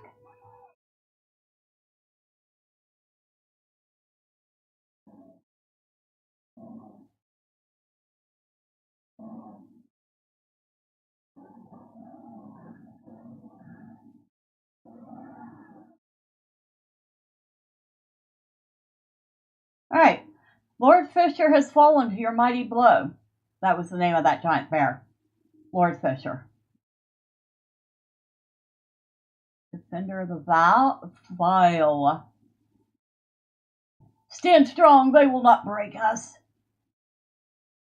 he says as I wreck his day.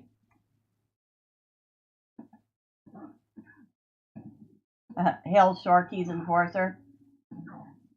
So these are Sharky's men. And of course, if you know Lord of the Rings, you know who Sharky is.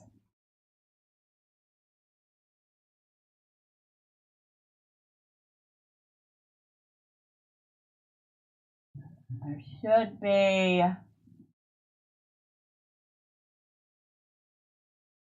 Surprised there's nobody up there. But there is another wolf here. Alright, the jailhouse has been cleared. The banner may be claimed for the free people.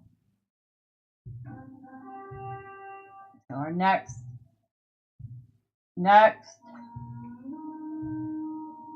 Ooh, Forestborn Reaver.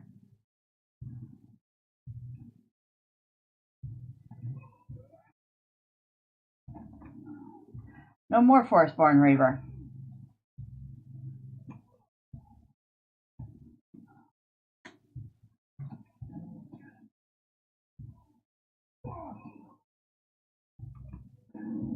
It's too bad we don't get dodges in here.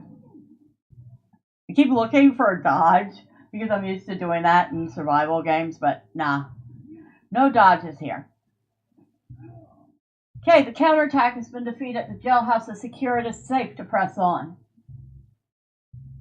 Sound of snorting comes from the northeast. Okay, I know which one that is then. Do we have... No, we don't have enough focus.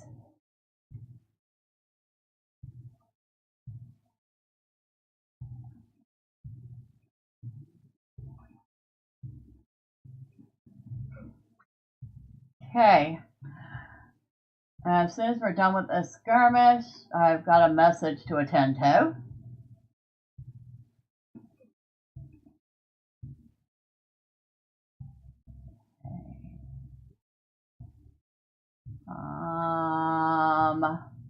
Shepherd of Filth. My least favorite. One of my least favorites.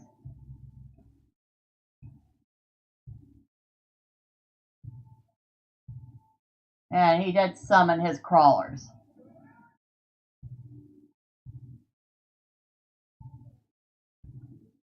But I managed to get them before they blew up.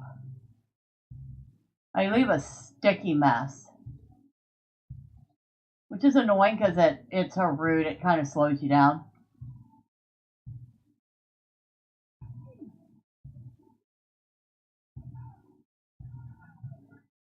And there's our other encounter, Gore-Tusk.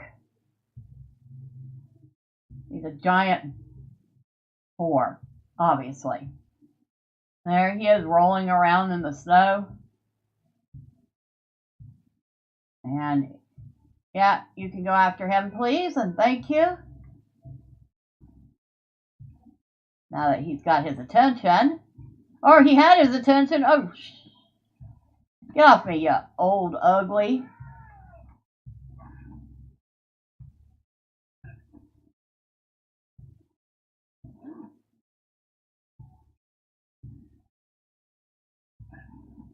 Okay, that's down.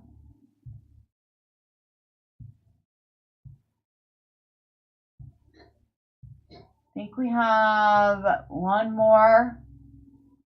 Ah, right there. Okay, the courtyard has been cleared. The banner may now be claimed for the free people.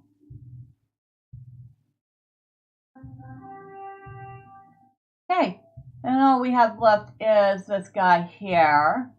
So we'll step through. Bree belongs to us now. Looks like some more meat for the slaughter. We will never surrender, Bree. Prepare to die. And he's a half-orc. I shall not fall to the likes of you, as he dies. The town hall has been cleared. The banner may be claimed for the free people. And I'm going to say these guys are not dead because, well, we'll see them in the town hall again. Because one of those is the mayor.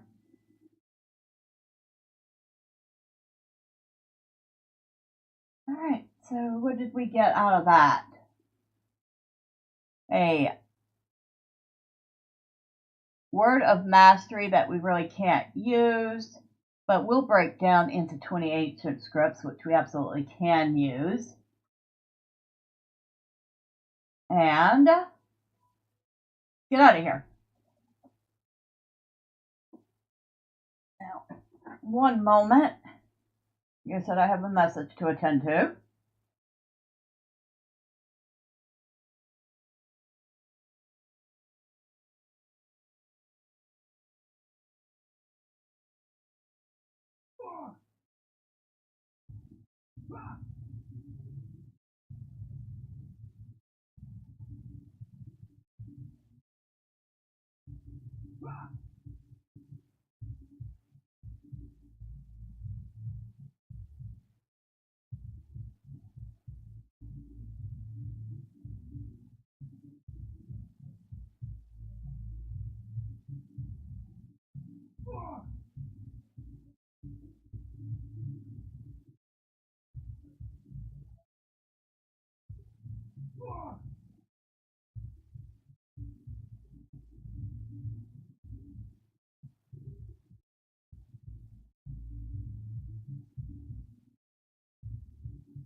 Alright, that's done. Go ahead and empty our bags out at the nearest vendor. What do you mean? Do some repairs. See, we got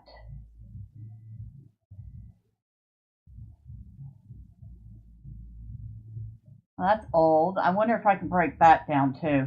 I should probably not sell it.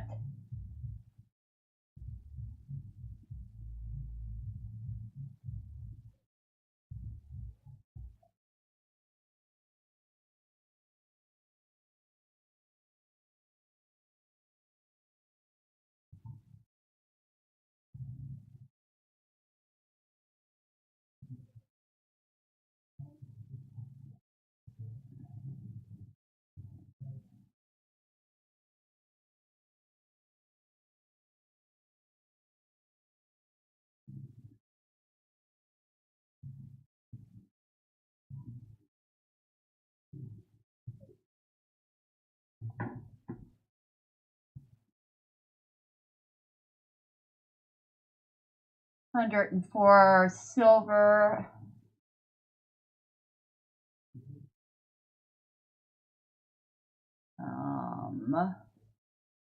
Where's the other? 196 silver.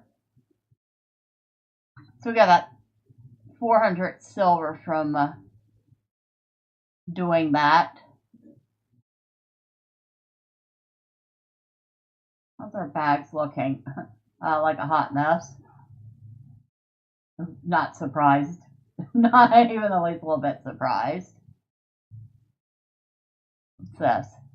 Mission bonus legendary item boost. Enhancement runes.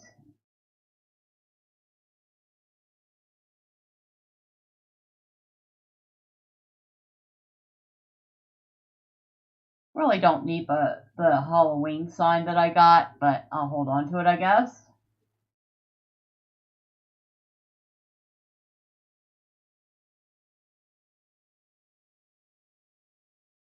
And do I have a Starlet gem in my bag? Nope, so I can't break anything down right now. Alright.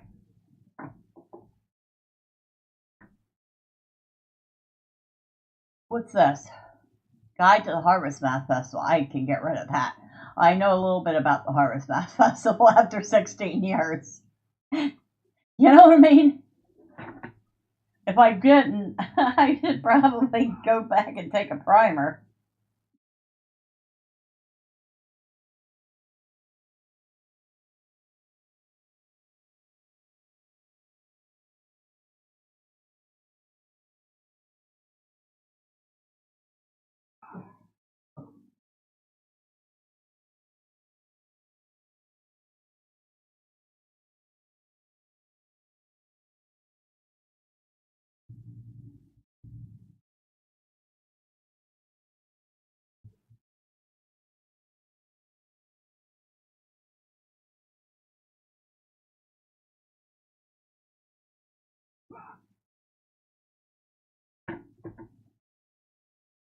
Alright, getting a straight answer is sometimes a challenge.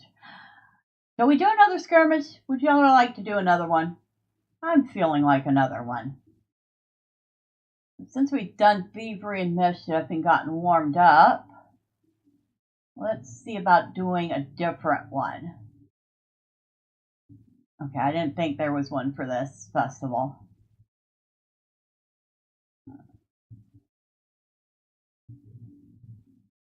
Trying to remember which one is first, assault, breach, or battle in the tower.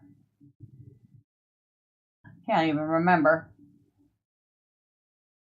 We'll do breaching the necromancer's gate.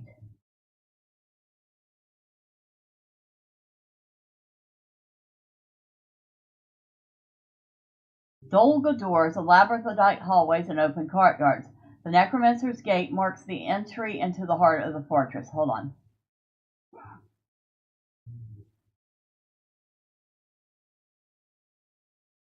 Yeah. The battlefields of Dolgador are highly fortified, nearly impenetrable, and the finest of the enemy soldiers defend within. But before the rest of the fortress can be assaulted, these must be taken. We'll do this one.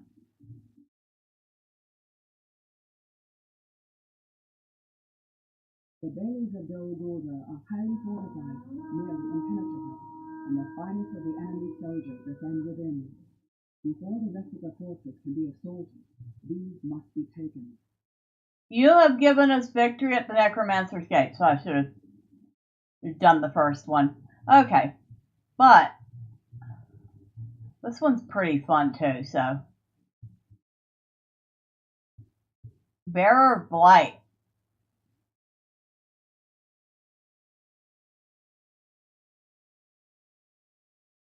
Bearer of Nothing. I love the enemies in this.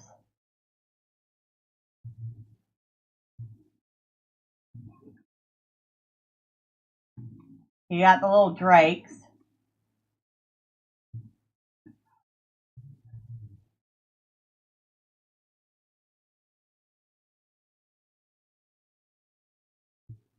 But you have these guys.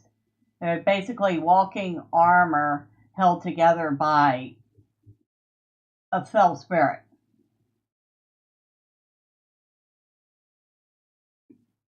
And that was a shadow one. That is a storm guard.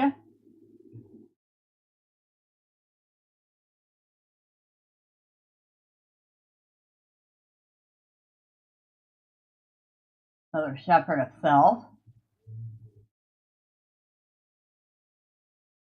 And we got him before he could even summon any of his little worms. Nothing down there. There is sometimes an encounter down there.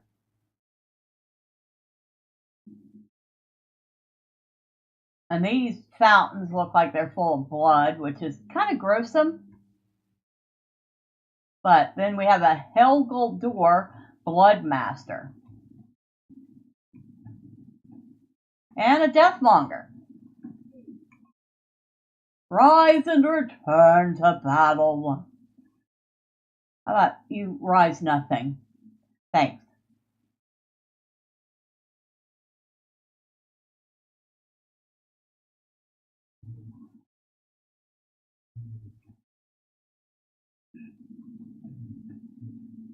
The outer bailey has been cleared. The banner may be claimed for the free people. Of course, we will get a counterattack here.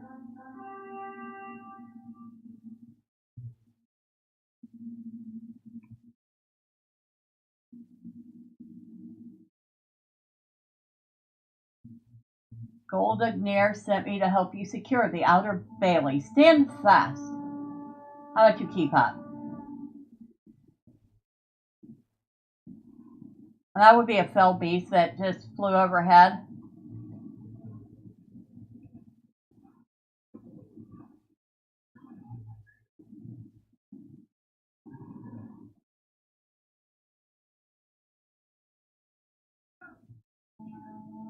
And we have counterattack number 2 coming.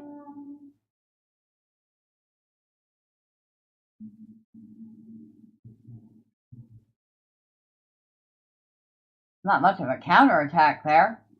Kind of weak.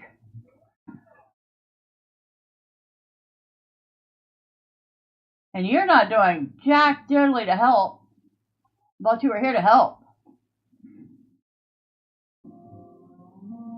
And a third counter.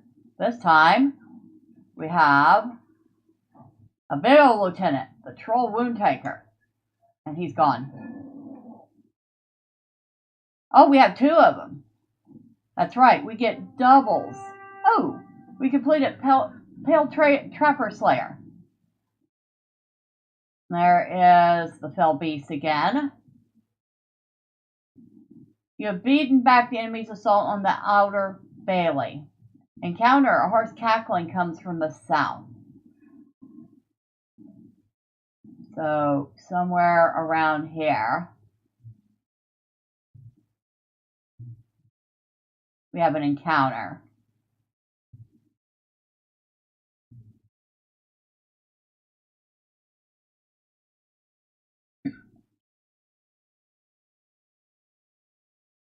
Nope, not there. Where is it?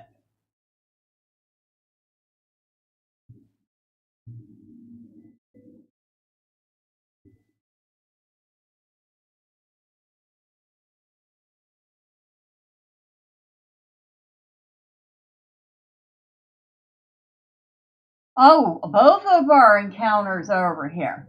Well, that's handy. All right. Go.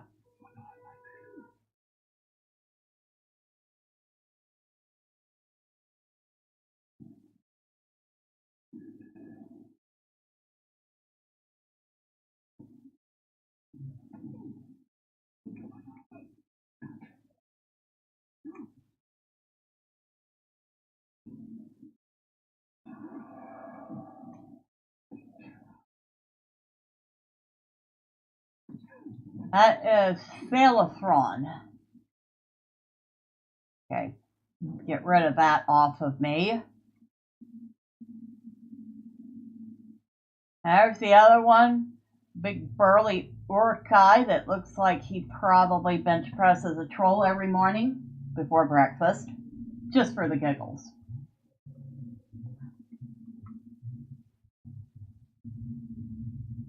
And 3 seconds remaining. All right, go.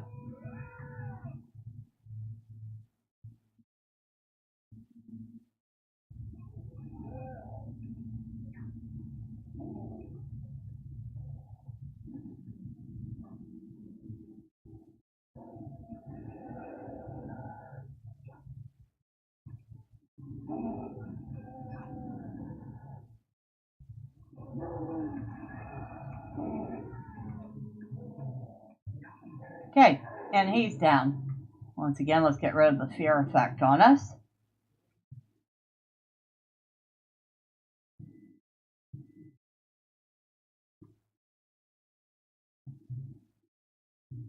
Take a moment to admire the architecture, even as dark as it is. If we look up way high, we can see the fell beast flying overhead. Because this is Dol Guldur. This is the fortress of the Necromancer. And for those of you who don't know who the Necromancer is, we're talking about Sauron.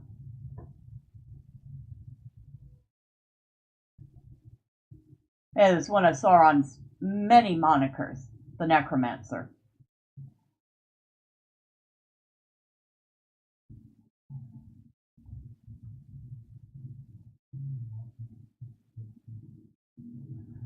Okay.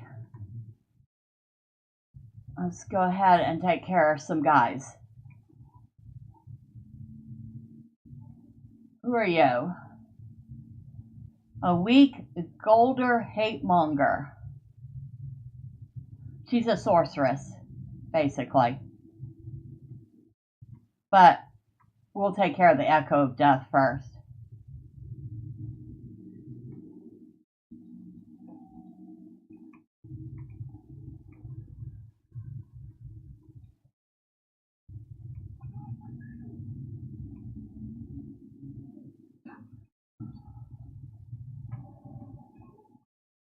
Well, I bet you're a lot of fun at parties, aren't you, dude?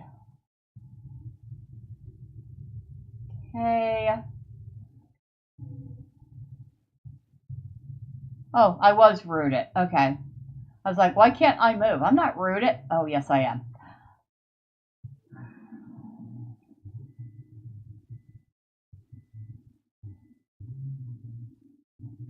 We still have a mob somewhere.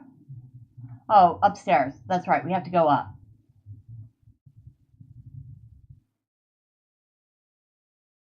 Target, not line of sight. We have a shadow drake.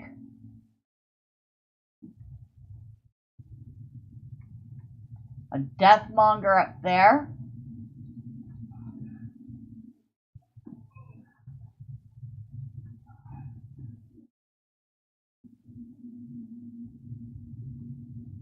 Another shadow drake.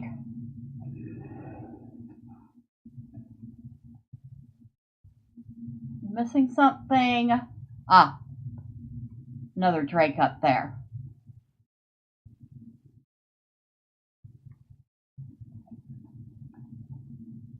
The control point has been cleared. The banner may be claimed for the free people. And I believe we get Sigilith helps us out with this one. Yeah, there she is. Now we can only meet her in memories because she died, which makes me sad. So we got 2 places that our counters can come from. Behind us.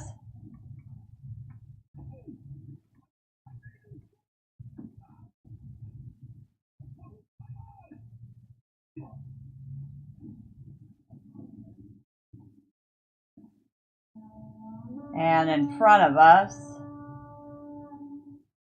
Which these should get close enough for Sigilith to notice. If they ever get up here, anytime today, I'm waiting. I mean, I could subscribe to a newspaper and read the first 3 issues while I'm waiting for them.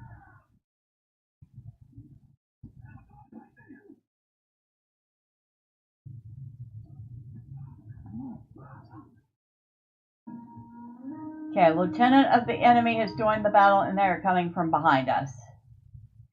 Oh my god, double forest reavers.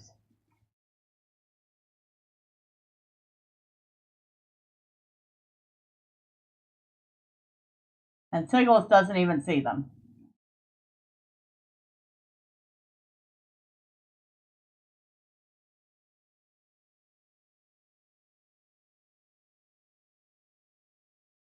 And Stone is doing too good of a job at holding him in place, so I couldn't bring him over here for her to see them.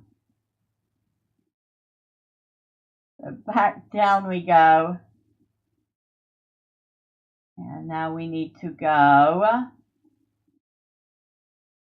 up this way.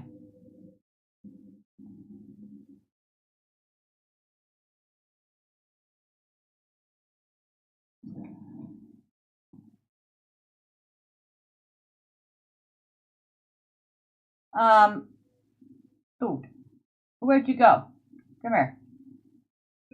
Thanks. He got lost. Good thing I can summon him.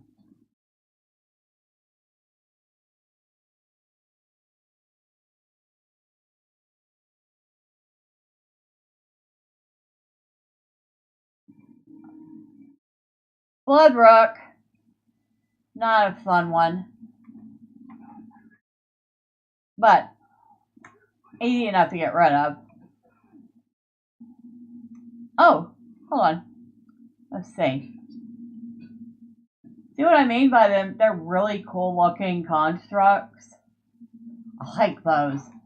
Probably one of my favorite looking enemies.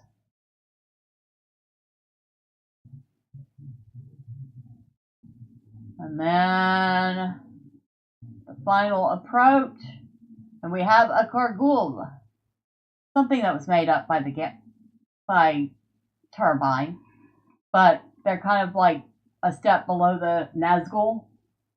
Welcome to the Ring Race Lair. I have impressed you have come this far, but what did you expect to happen once you got here?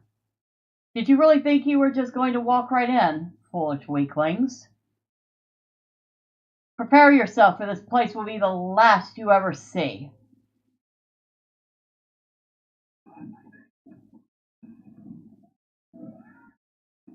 Dol Guldur will be your grave. I will not fail thee, Lieutenant. This cannot be. I will not fail. Dark One, give me strength. Okay.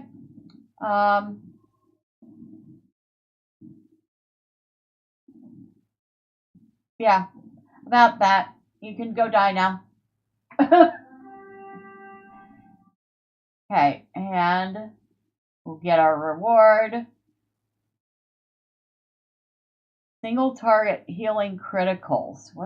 What? Unique use, bound to account, socket type word of power.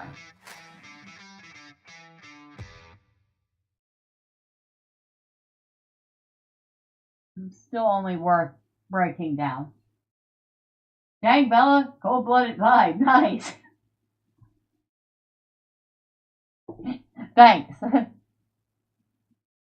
I mean, we are talking about a core ghoul, though. So, he can definitely go pound sand.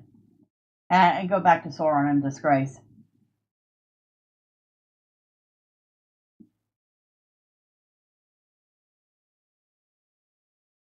Now, we'll clean out our bags again, see how much we got. What can I do for you? Okay.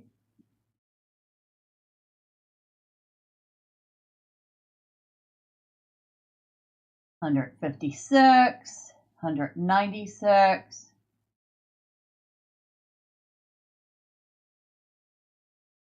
About $350. Not bad, not bad. And the fun thing about the skirmish camps, we're going to turn on the floaty name so we can see everything. So you have all sorts of vendors here. Some are like the curiosity vendor, where you can get like relics to improve your reputation rating with certain factions, if you can use them. Like, I can't use the Band of Numenor because I have not done the starter quest in Evandom on him.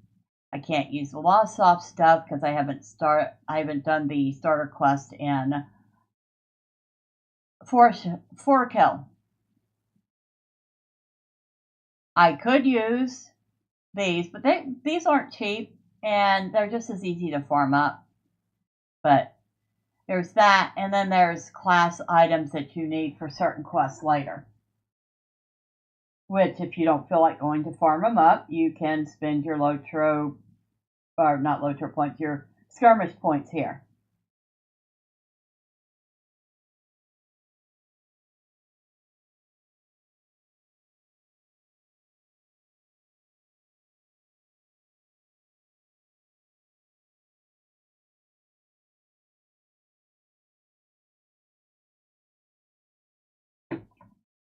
So, What can I do for this you? guy has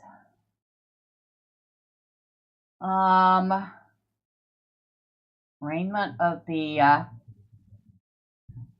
now this armor set has a max level of 74, so it wouldn't do us any good.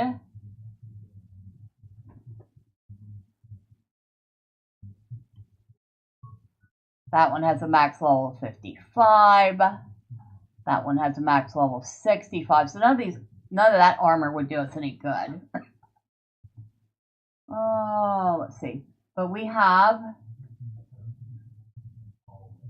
a Numinous armor sets, Great Barrow armor set, Aragion, Helagrod, Anna the Forsaken, Rare Treasure,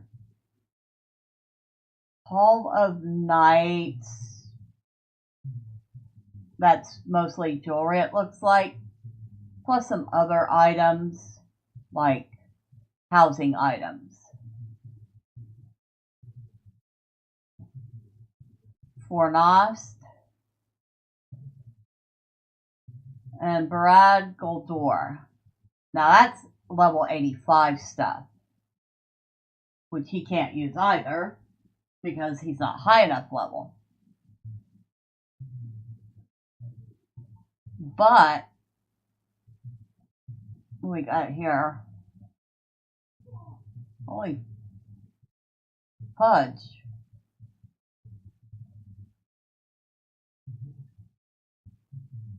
Uh-huh.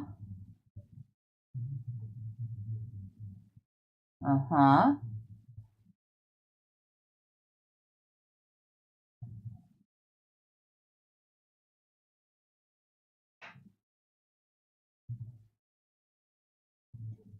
And now that I look at it, his armor is way, way out leveled. Hold on. Holy smokes.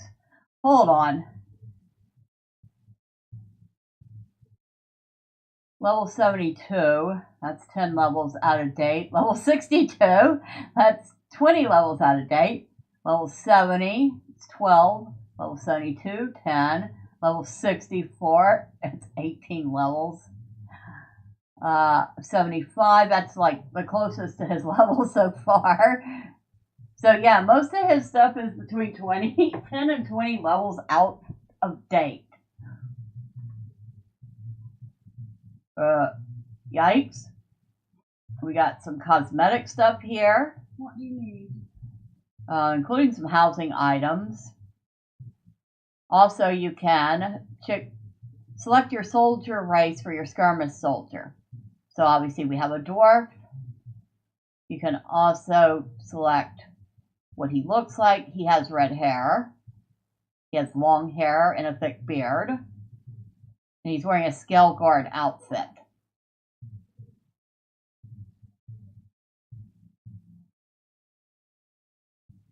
So that's what all that is. Mystery cosmetic box.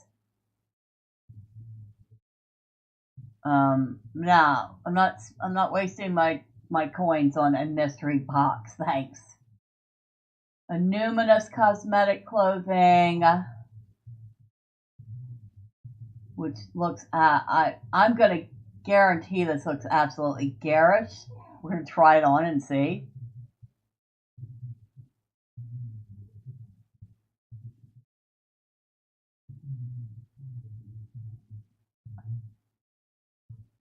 So, as I suspected, it does look absolutely garish. I mean, it could probably be dyed.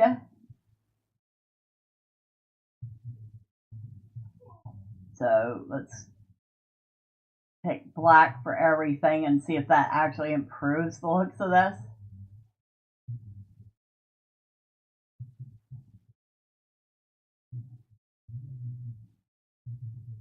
Not really, no.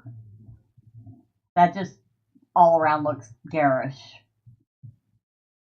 So, no, absolutely not. Heligrod. What does the Heligrod medium cosmetics look like? Almost going to guarantee it also looks pretty garish.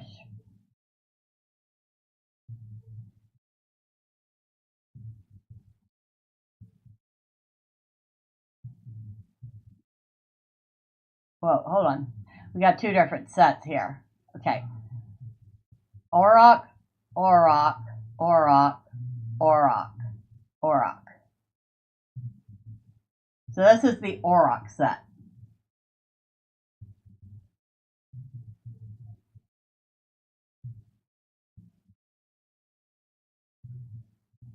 I mean, the only neat thing about this set is the face on the front of it. Other than that, yeah. Ew.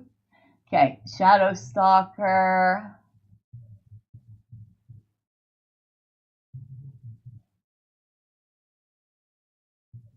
Now this one, I was expecting it to look kind of bad too, but it's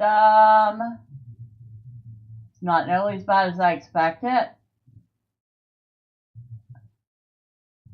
I mean, it's not fantastic. I wouldn't go out of my way to get it, but it's not as bad as the first two we've looked at. Now this one, how will this dye? Again, we're going to pick black for everything, so the back color will not. Oh, there is no back, that's why. Excuse me.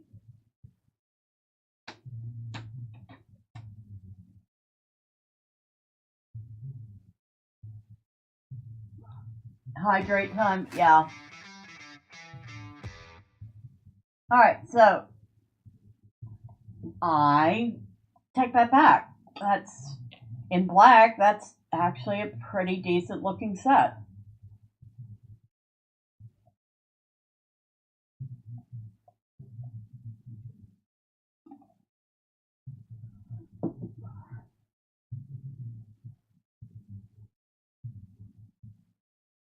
So that's the Shadow Stalker set.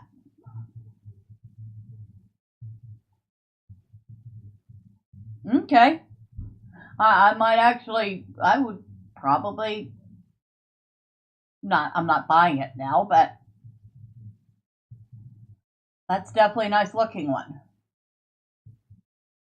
Now, what's this shear spear shaker?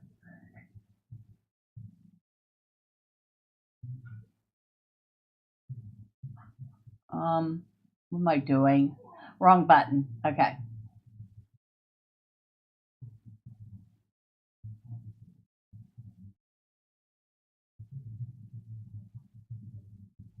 Well, that's pretty basic looking. Do you like the details on the shoulders? The shoulders actually look kind of nice.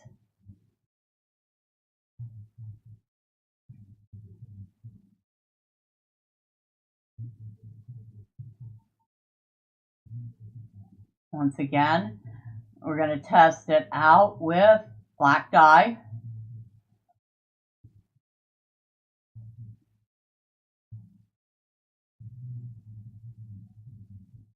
So it doesn't dye nearly as well as that other one does. It only dyes little bits.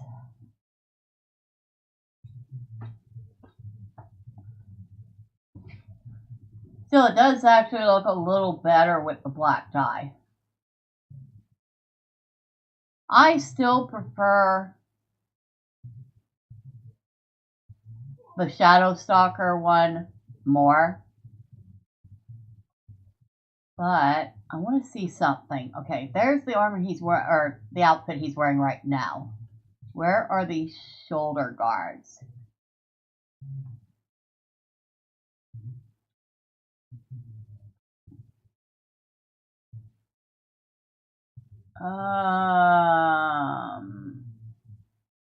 Doesn't quite match. The metallic colors are just a tiny bit off from each other. Just too bad, because other than that, it actually looks good with this outfit he's wearing.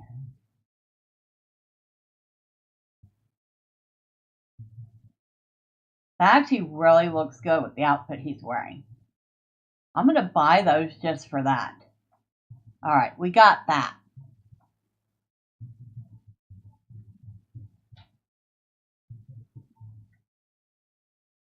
There's Rift Cosmetics, Moria Okay, we have to look at Moria Cosmetics because, you know, Moria. This is the Pathfinder set. And I'm just right off the bat going to say a big fat nope. Nope, nope, nope. Do not like.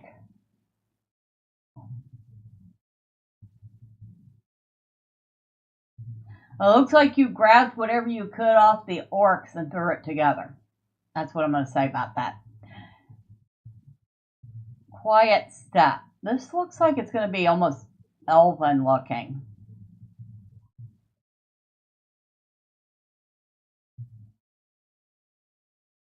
Oh, wait a second. Hold on. Reset. Okay, quiet step, quiet step, quiet step. Oh, we can't see them because it's only the 3 pieces. All right. Shield wall.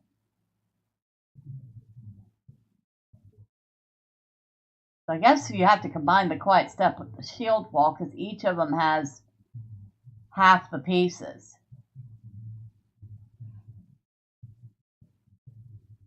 Yeah, it's very elven looking.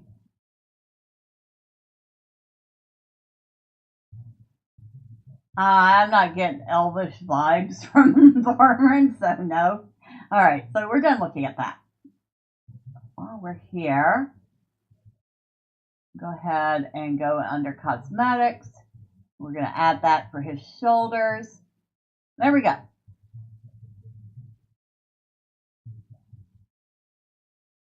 Let's see if we can find a place where we can actually see what he looks like. Actually, matches rather a bit better than I thought it would. It even has leaf type patterns on it. Okay. Well, that was a good purchase. It really does finish off that outfit. Nice.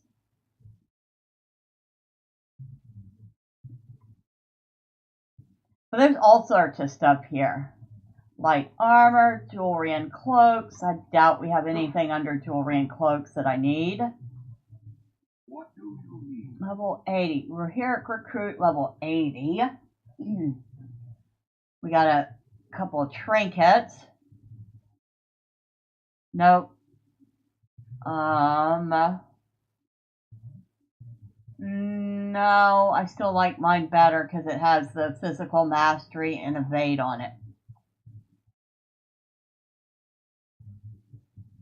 Nope. Necklace.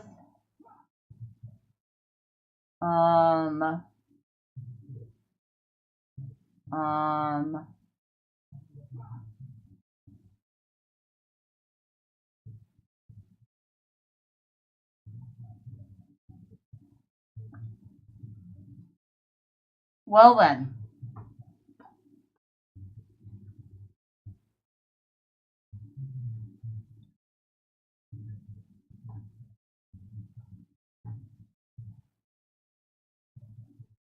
Oh.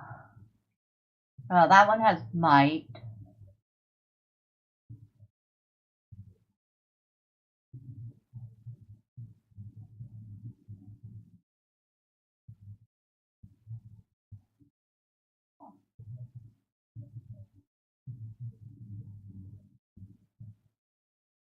That's actually worth buying. So we're going to get that.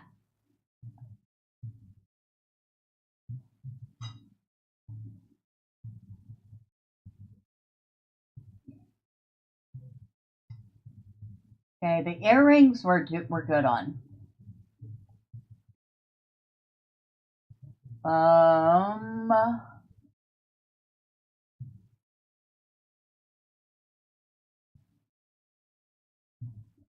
Huh.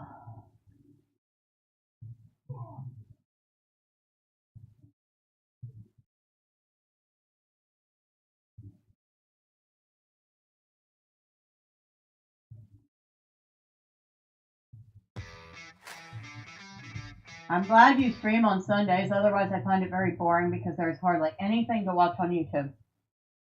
Thank you. I think that was a compliment.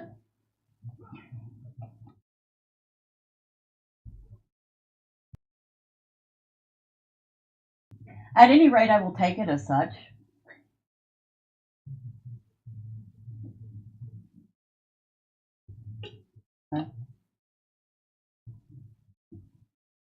But I think you are right. There isn't a ton going on YouTube on Sundays.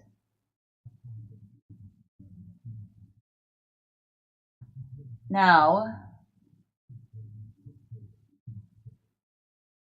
for both of those, I would gain agility. For the one I'm thinking of replacing, I would actually lose a little vitality.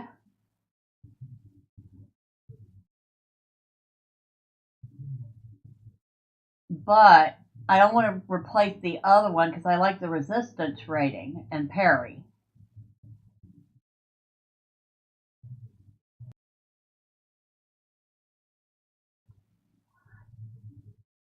All right, we will pick that up.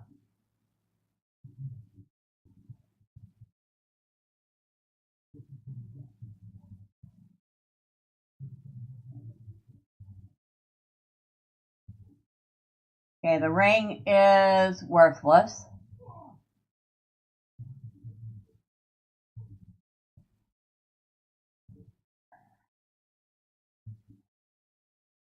And the cloak is worthless. But we just ended up with 2 new pieces of gear from that.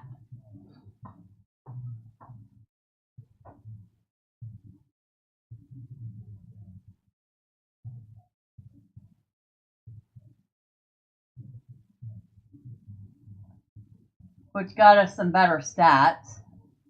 We got 20 more agility from that. 14 more vitality from that. Plus, we got another 165 morale on top of that, and some physical mastery rating. And from that,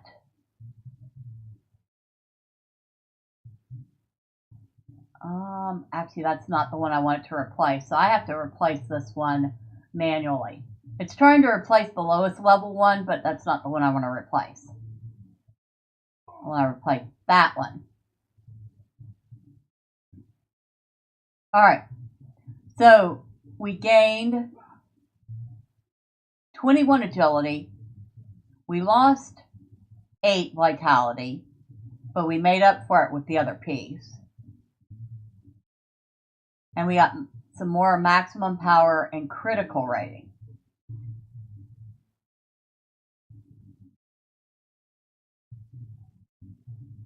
Very nice.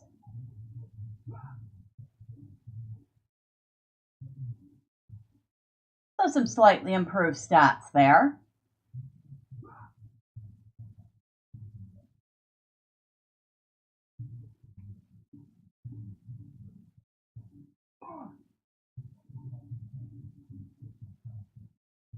Y'all want to do another skirmish, or would you like to go take a quick look around Middle Earth? Either way, I'm up for it.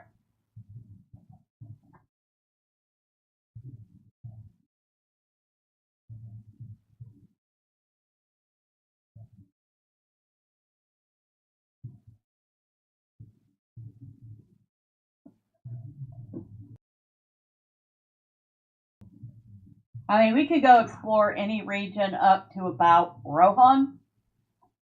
I don't think we can go to Gondar. I think that's higher level than he is. I mean, we could go look. Probably get our butt smashed in. But up to y'all.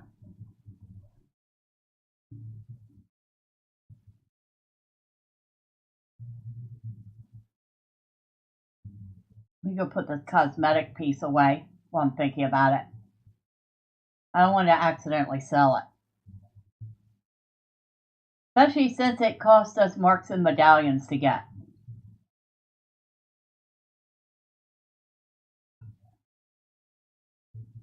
Hello, Mr. Vault Keeper, sir. What do you need? Oh my god. Maybe we won't put it away. Our vault's full. Oh my god, our vault is so full. Well, I can put it in here at least.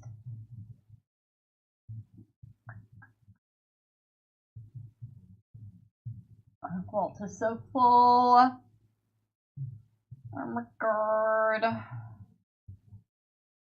wonder if I can sell that universal solvent. I'll go see if I can't put that on the auction house. I'm never going to use it.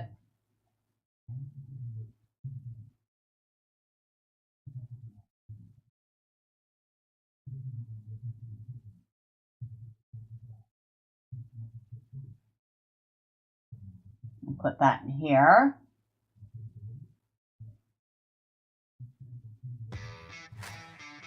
I don't care either way. If someone else has a preference, that's fine. I'm good with just watching. All right. Do I have anything I can put away?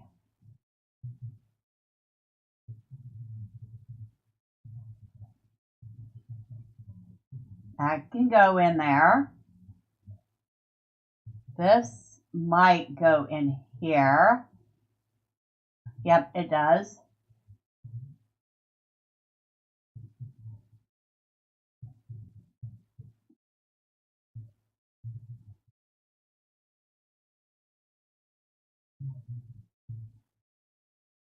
Other than that, I have nothing. I have something I can send to Marceline. Oh.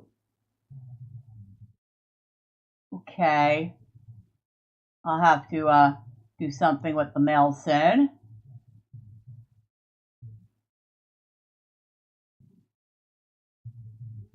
Take that. So Marceline gets that.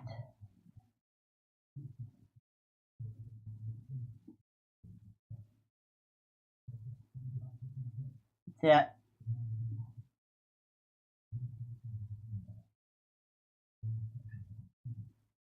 I'll deal with the rest of that mess later. And we have more scholar supplies to put away. Nope, that's not what I wanted.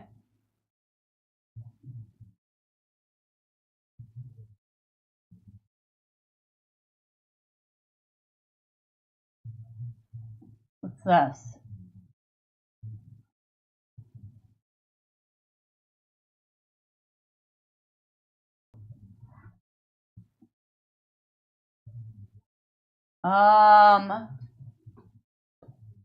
So that's something that the cooldown hasn't expired on yet. Got some free food. And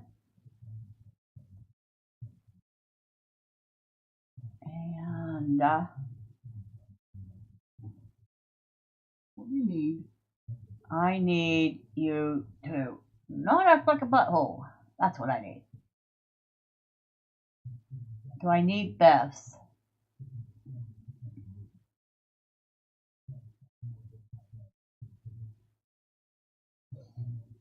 I haven't decided yet.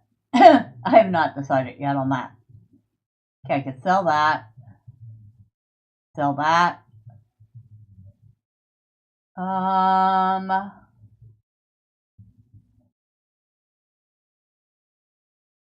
Yeah, I can sell that.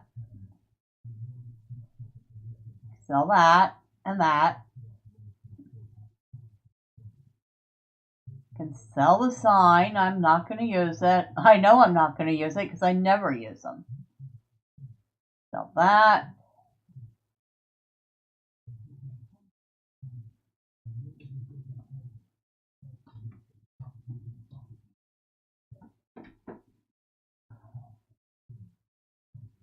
Yeah, it's a little better.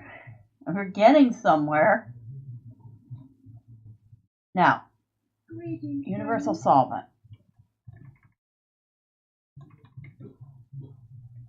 And they sell for...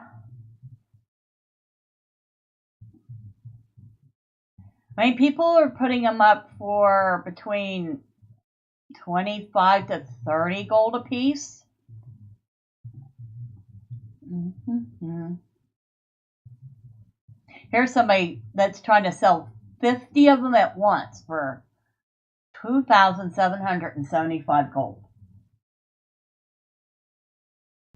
Holy moly. But the good news is we can sell it. So we're going to go ahead and do that. And we're going to make that a 48-hour. We're going to make the initial price 20. And we'll make the buyout price 22.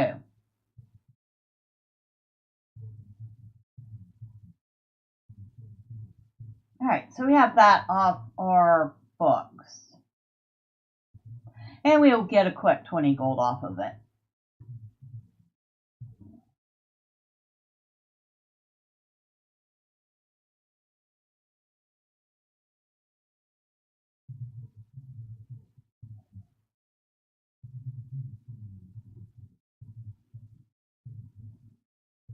Alright. Let's go explore then. I feel like going to explore. I just don't know which way to go.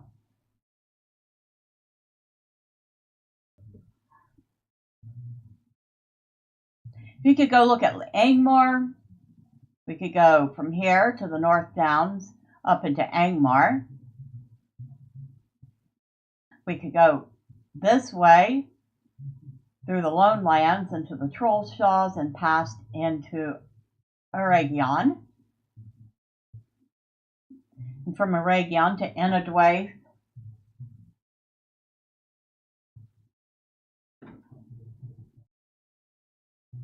We could go the Great River and then ride through Rohan.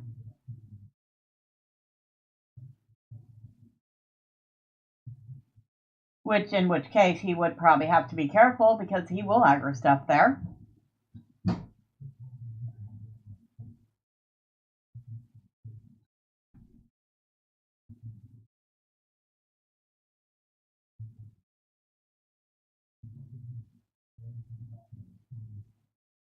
We could do a deep dive of Moria, and I probably need... I probably still have...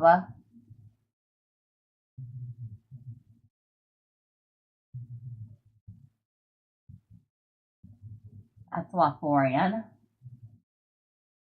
Oh, is this the new deed log? No, it's not. Oh, wait a second. So they combined elements of their new deed log, I think, with the deed log that existed.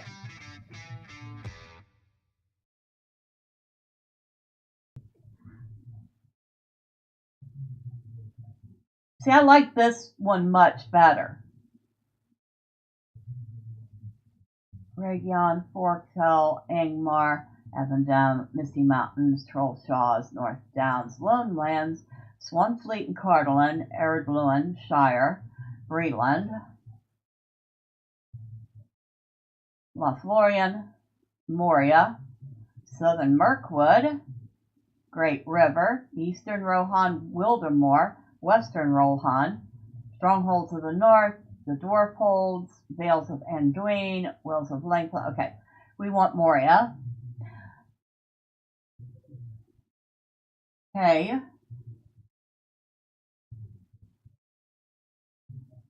Oh, wow. We have so many places to find still in Moria.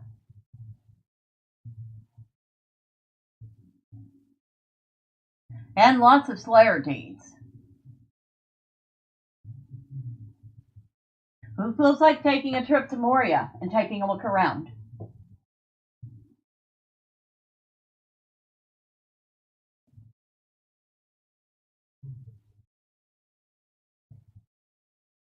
After all, what better tour guide for Moria than a dwarf?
Nope, no preferences? Okay. I will make the executive decision. To Moria it is.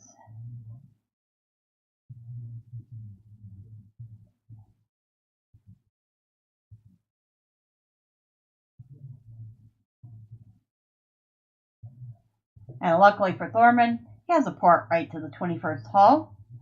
We'll take the nearest stable to the start, because you can't do a proper tour in the middle. Not long fill the halls of Khazad-dûm. So we start at Durin's Threshold.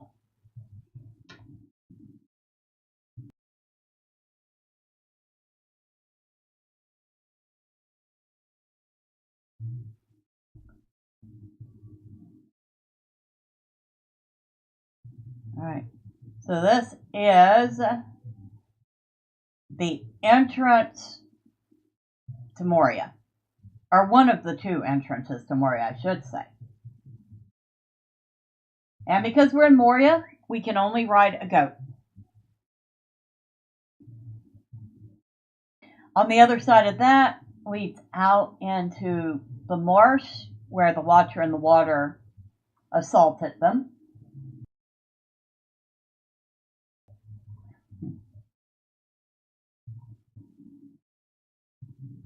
And there we go, giant entryway, statues of dwarves, because of course, you will see lots of statues of dwarves here, very gigantic statues, and these aren't even full statues, they're busts.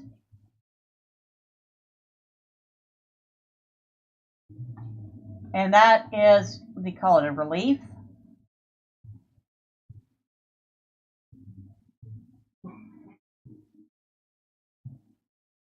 Don't know what happened to that one.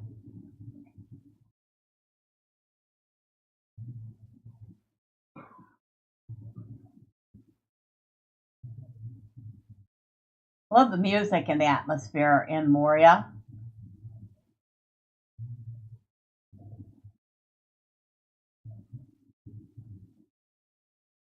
We can't go that way, but there's a nice relief over there.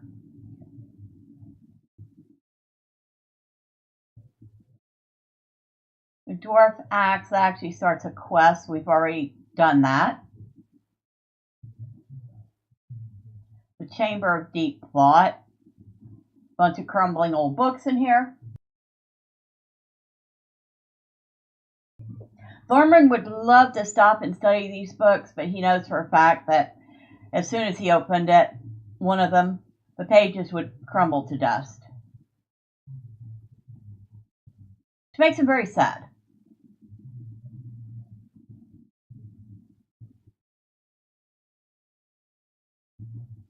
Now, while I'm thinking about it, I did say we had lots of deeds here. So, we have deed clause we need. Broad Bog.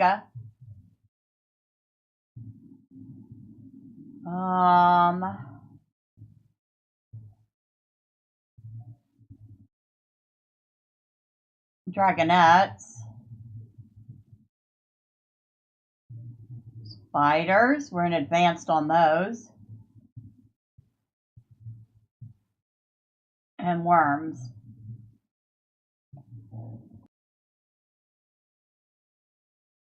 Hold on just a second.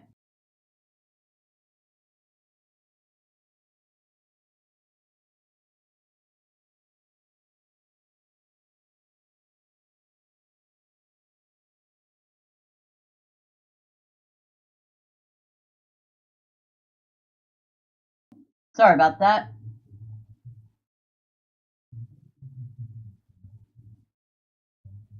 Bulwark of the enemy.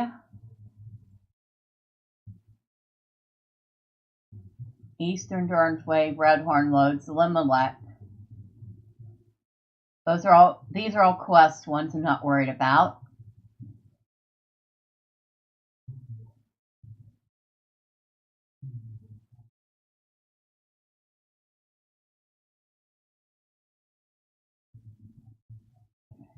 It's a lot of deeds that we're tracking right now. Over here we have a goblin encampment. You get some quests there pretty early on. Fun stuff.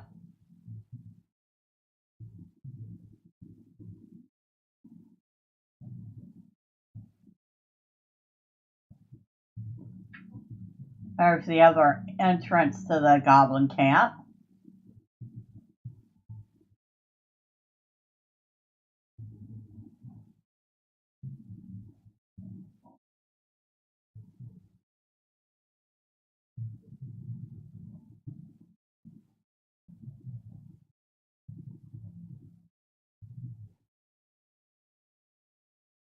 And if you go that way, you have the Palace of Doran.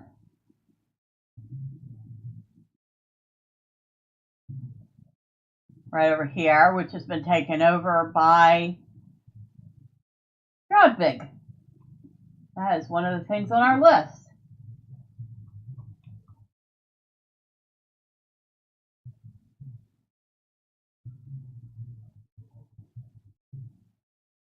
I'm sorry, this is the Palace of Name.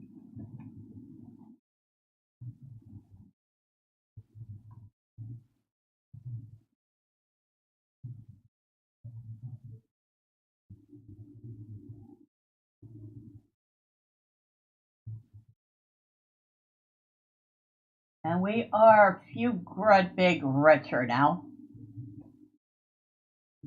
We're halfway to the advanced on this one.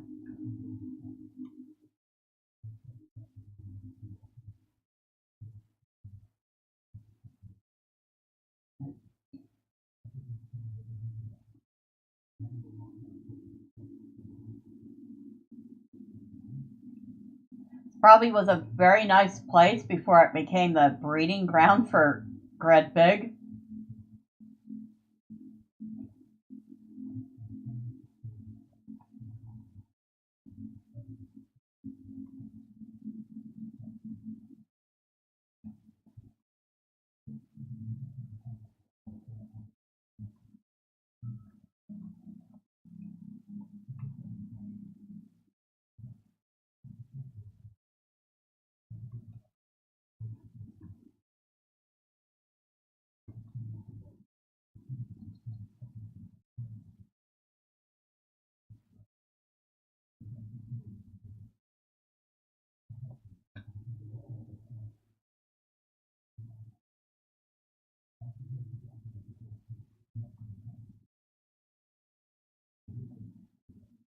Plenty of Gredbig to shoot here.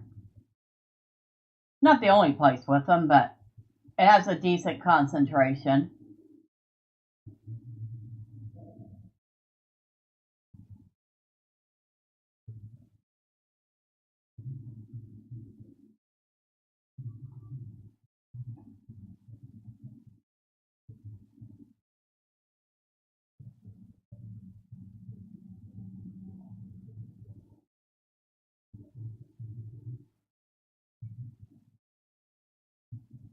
It was a really nice place once, you could tell.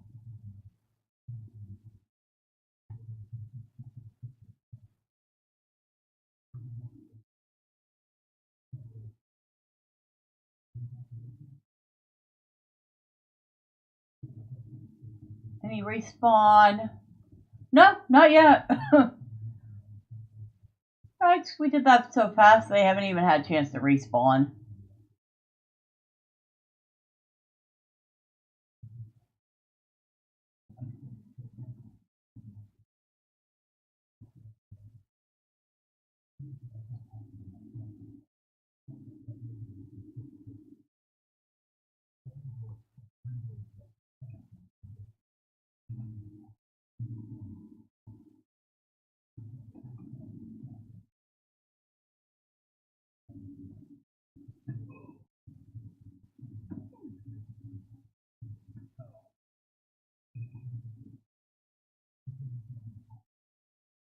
Alright, we don't want to jump down there necessarily.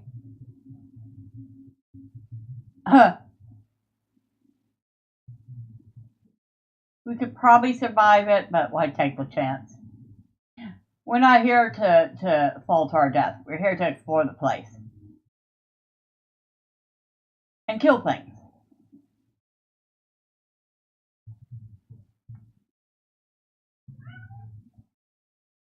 That's a deep claw. So, yeah, I need a bunch of those too, so. Sorry, buddy. You also have to die.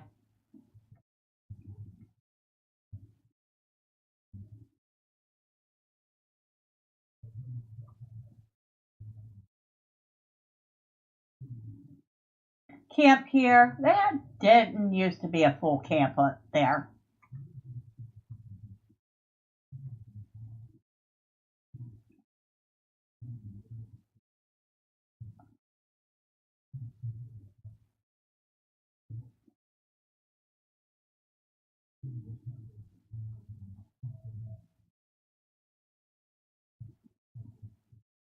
Okay, we need a refresh on our focus.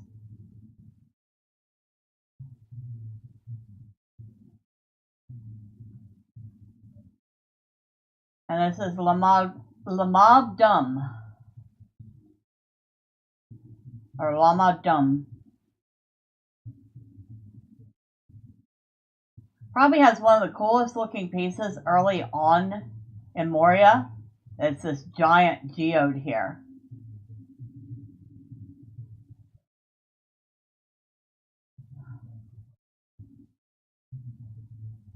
I always thought that was really cool. Can you imagine? I don't know. Can geodes get this big in reality? What if anybody's ever found a giant geode and cracked it open? That would be pretty awesome and definitely museum worthy.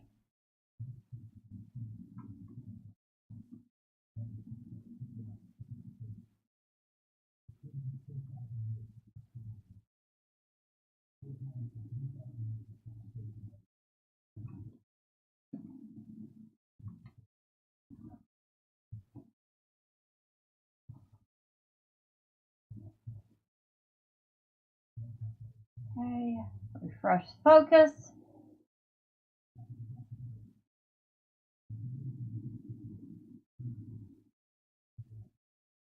I don't think we need goblins. I think that's one of the things we actually did finish. Yeah, we're actually done with Goblin Slayer.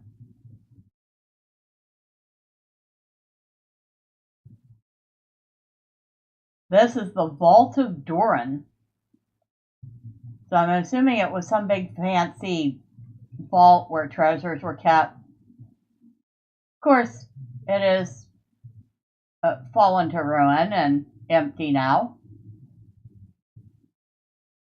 But it actually gets you to the deep way, which is one of two ways to get there. So these statues would have been a Doran. Nice statues, too.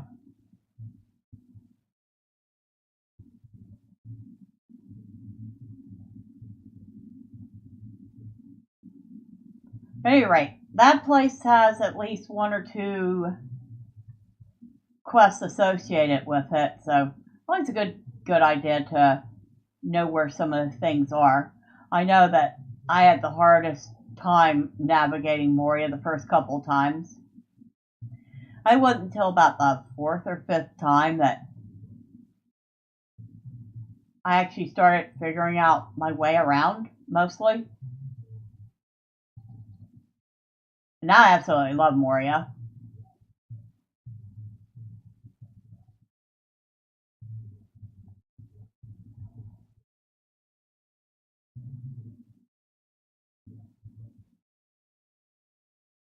And this is just another way to the Palace of Nain.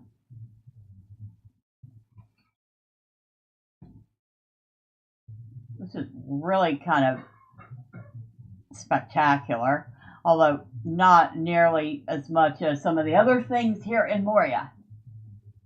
So we'll keep going.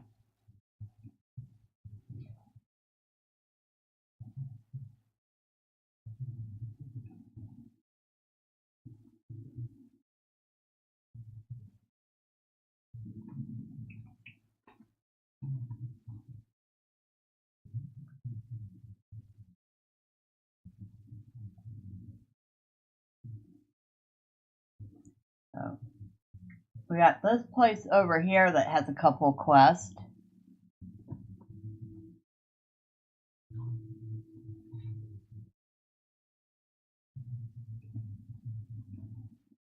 One or two of them are in this room here. The Chamber of Wisdom. And they're epic.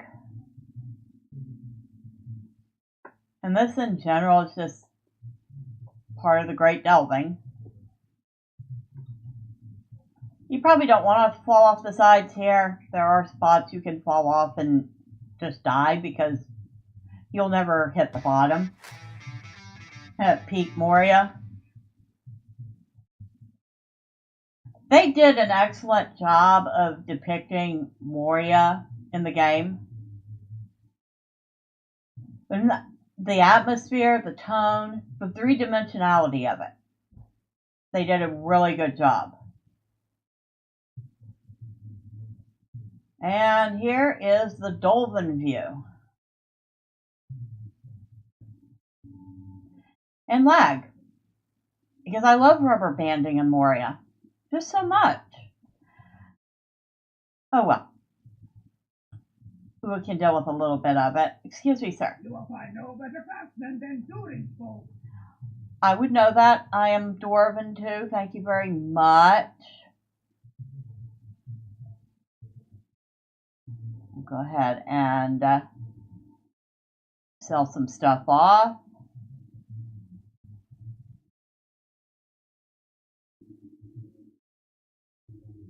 We'll keep the reputation items. If I get enough of them, I could sell them on the auction house too.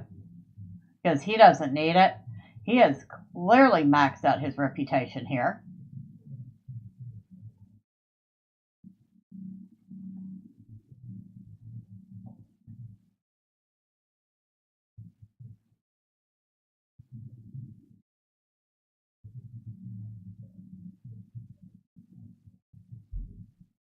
We go down here and across this bridge. And fun fact, I was on a stable ride once.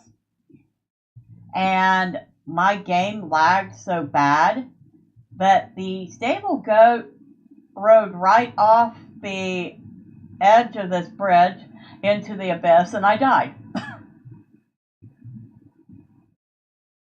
So that was fun.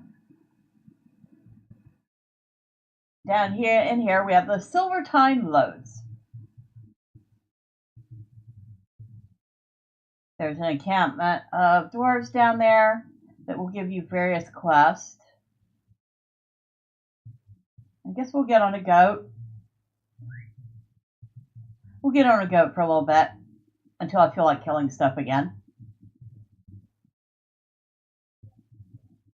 Take a left, there's another camp of goblins. Take a right, takes us deeper into the Silver Time.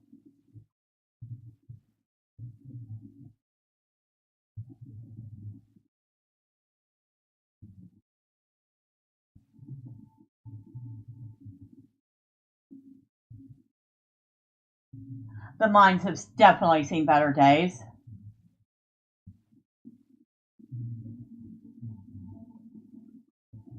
Probably was the first mines, or the earlier mines of Mithril. But they are completely played out at this point. Camp where you get some quests at.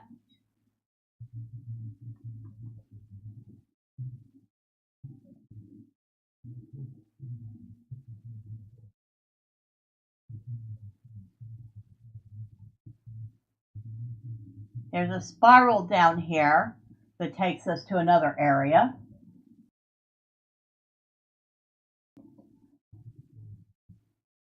Let's see. Can't remember what it's called off the top of my head. But it has the forge, the Great Forge in it. And it's also a pass through to the Redhorn Loads.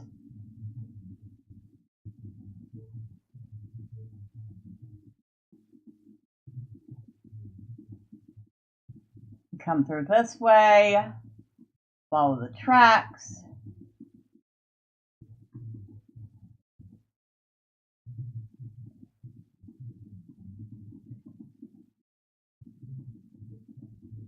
you'll come across Sori, and he has some quests.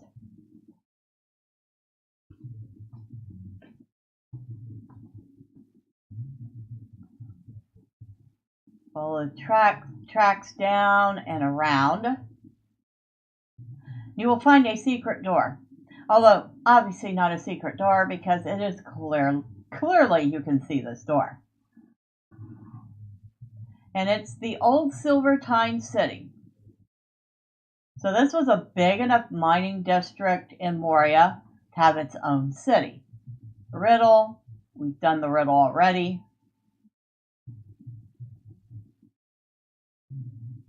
You can see it's kind of falling apart here. It's home to diseased dragonettes, cave claws. Good place to come hunt some cave claws. One of, I would say, 2 or 3 really good spots for them. And there's a few Gredvig down there too.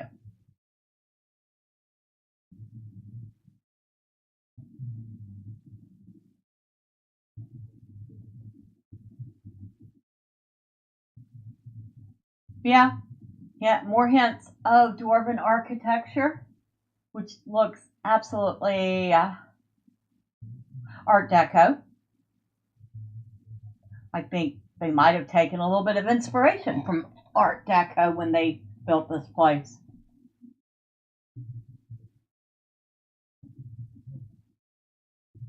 And fun fact, somebody actually said something that stuck with me, that if you want to know the difference between Art Deco and Art Nouveau, Art Deco looks like it was done by dwarves. Art Nouveau looks like it was done by elves.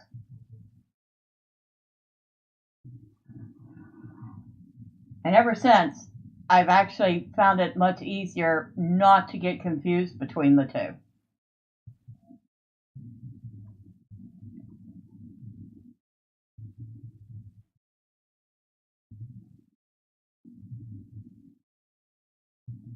We go this way. We are entering the waterworks. One of the areas in Moria I personally think is really fun, incredibly neat, even if it is hardly realistic. I've been told that it's not realistic. I don't care. It's fantasy. It can be as unrealistic as it wants to be. But look at this place.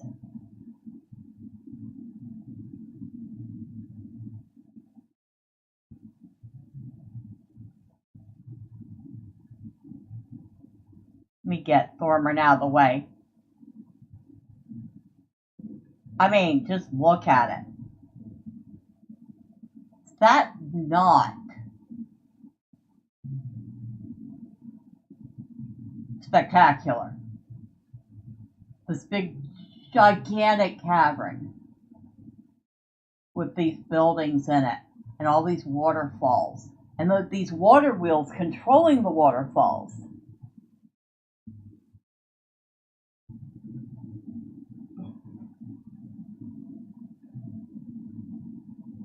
But I was told the whole thing would, a cavern couldn't get that big and the whole thing would just collapse in on itself. And I was like, okay, but it's fantasy. That's all right.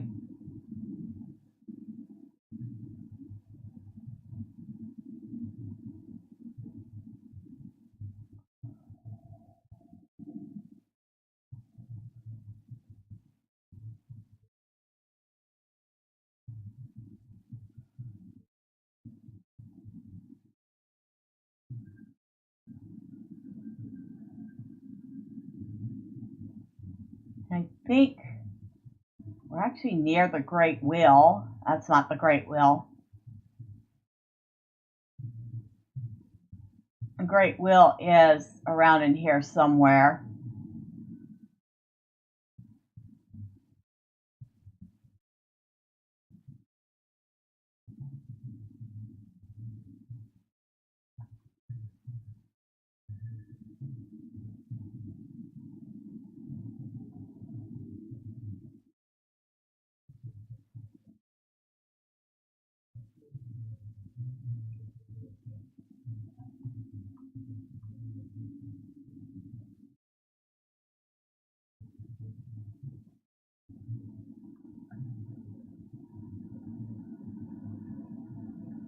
So I'm assuming this controlled all the water needs for Moria, because at its height, they had dozens and dozens of forages going, some gigantic forages, which would have made this absolutely a necessity to cool all that heat.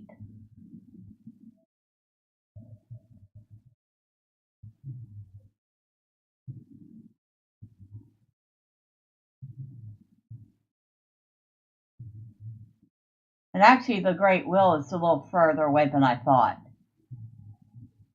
I don't think we'll see it from here. Giant statues, I mean, obviously that one's fallen into the water, but it's so big that Thormurn doesn't look like much more than a booger in the nose when you're standing next to it.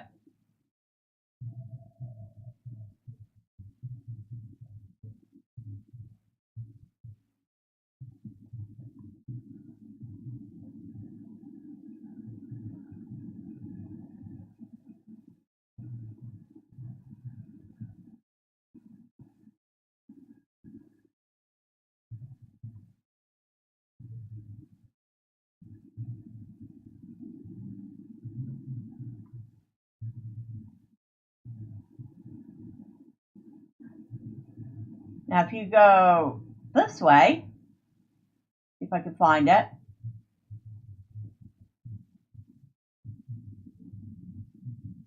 If I'm close, might be in the wrong spot.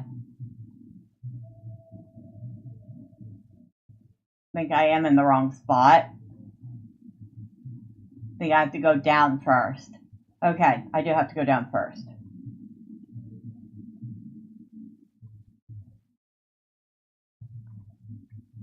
Now these look like stained glass. I'm pretty sure that's actually stonework that's been dyed. At least I imagine that's what it is. It could be stained glass, who knows?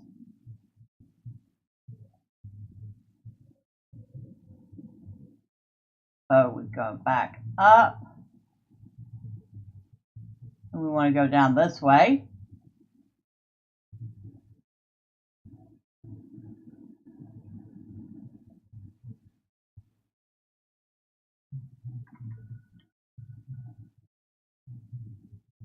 And here. This is the level we need to be on. Okay.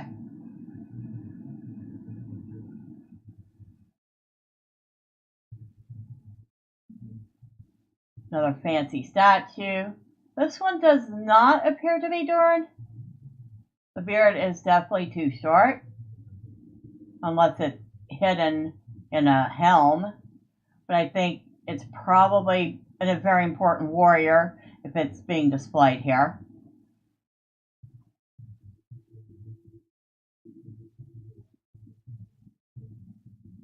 If you go down this way, you end up in the flaming deep.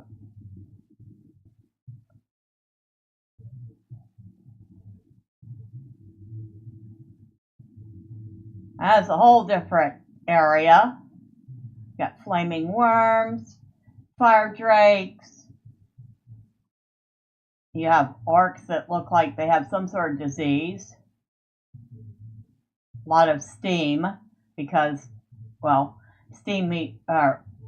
water meets lava, you're going to get steam.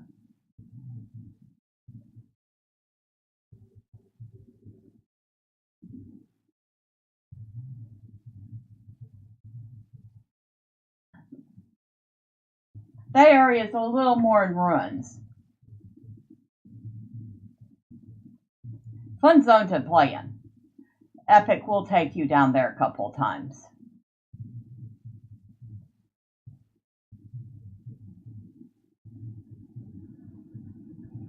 But yeah, that's one way to get to the Flaming Deeps is from here. There's like 2 or 3 ways to get to the Flaming Deeps.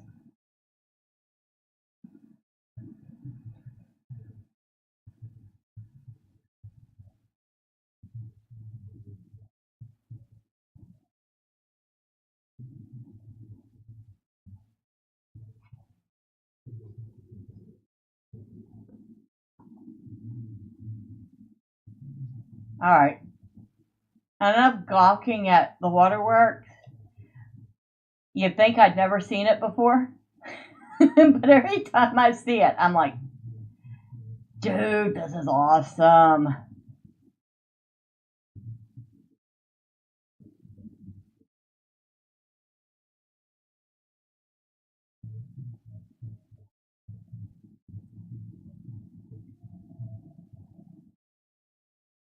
We want to go back the way we came.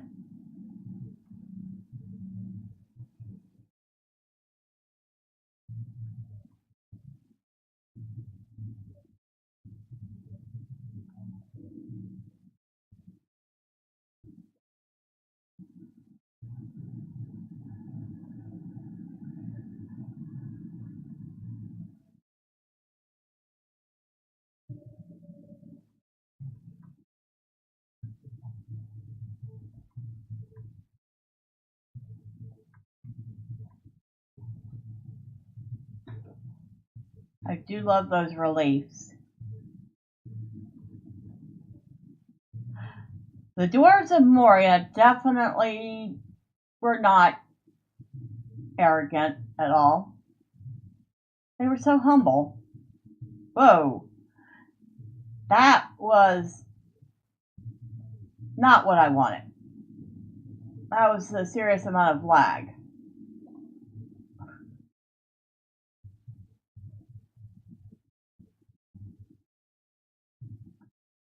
And Thormurn is no different from his ancestors. He can be a tiny bit arrogant himself, a little cocky, a little full of himself. Not at all like his controller.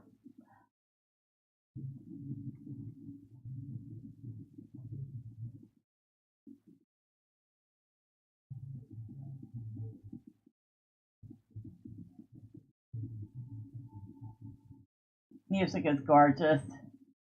Chance Thomas did such an absolute fantastic job.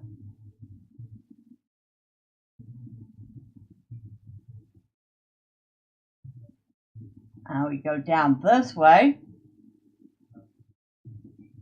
And we want this path.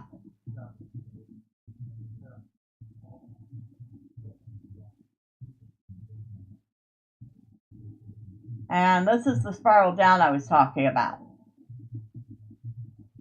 We're going to go down, down, down. We're not going to look down, but we're going to go down. And this doorway here leads us to the Way of Smiths. That's what it's called, the Way of Smiths. And there's no riding anything in here. So we have to run.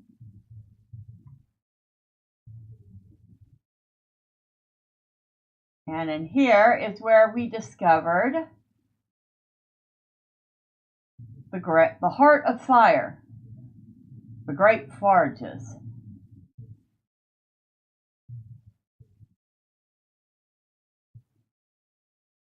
And they are probably some of the most impressive looking forages. There are 3 of them.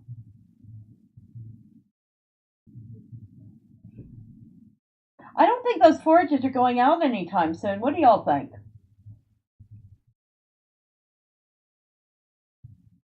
But this is why waterworks is so important. With forages like this room would get unbearably, unlivably hot if there wasn't some sort of water cooling.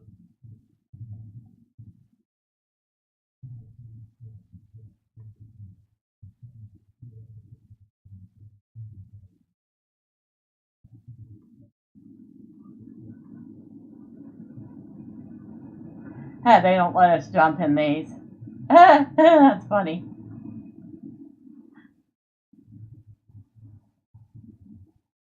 Here I was going to see what was going to happen. Nope, they're not going to let us jump in them. Now, obviously, there are multiple epic quests that will take you down here to the Heart of Fire, including the one to find the Heart of Fire. And there is a skirmish that takes place in this.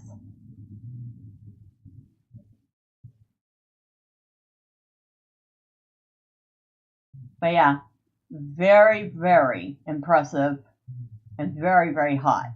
So we're going to move on now.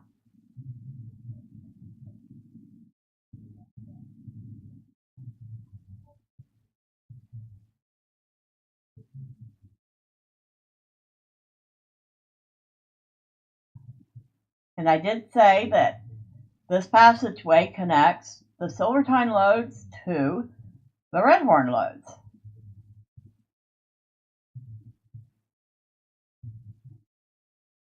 So go through here and wait for it. We are now in the Redhorn loads. And we can get back on a horse. No horses here in the Redhorn loads. No horses at all in Moria.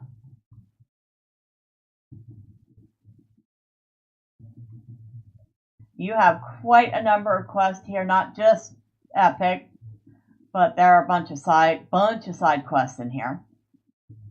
I believe I've done them on Thormurn and Miss Vedril. There's plenty of footage of me doing these.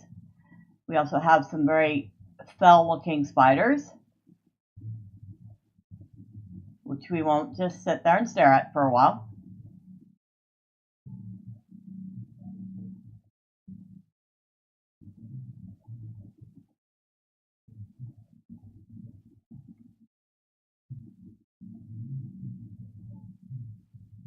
Very, very high once again. Very tall.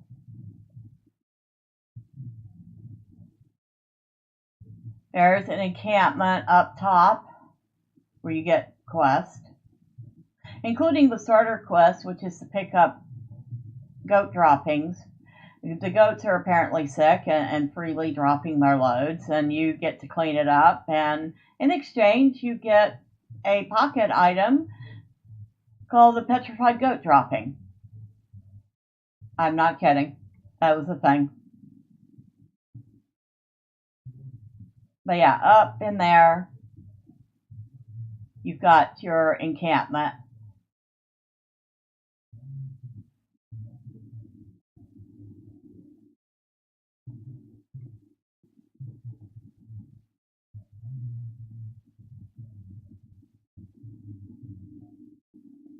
And we got two separate groups of orcs down here. We have the White Hand, and we have, what was the other one?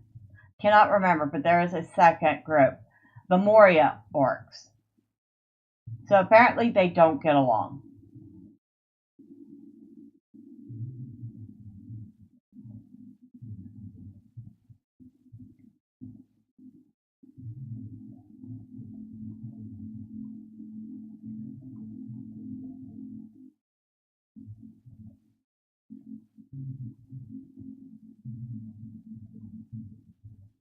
And this place just starts getting creepier looking.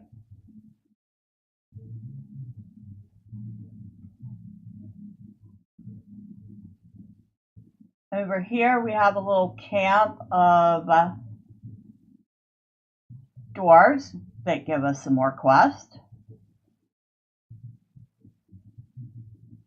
Now this place is heavily populated with Gredbig. So I would say this is the #1 place to come and do the Slayer deed for that.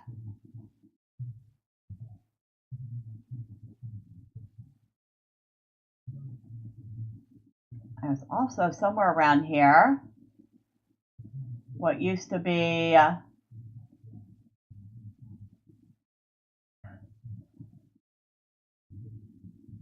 I'm assuming some sort of housing for the dwarves that work down here. It's just called Nudhedin. You can see there are various doors, like they had apartments here. Of course, once again, It is populated with Gredbig, including a queen in here.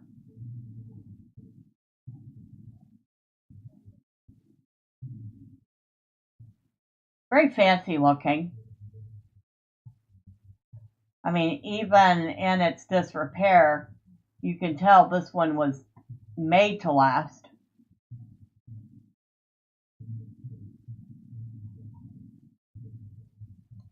Love the door.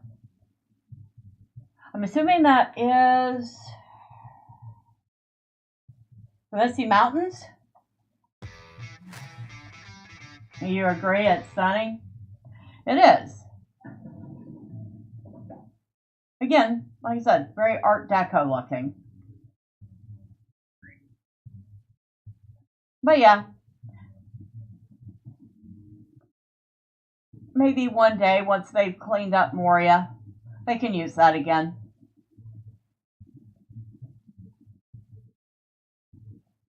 Right now, they've got a very tall altar if they plan on doing that.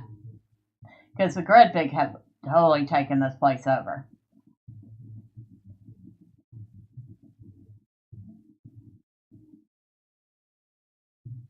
If we go up here,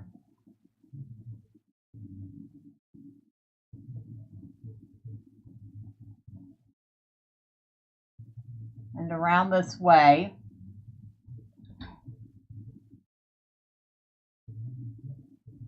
well, hello random person, I hope you're having fun. We have found the second way to get to the Flaming Deeps.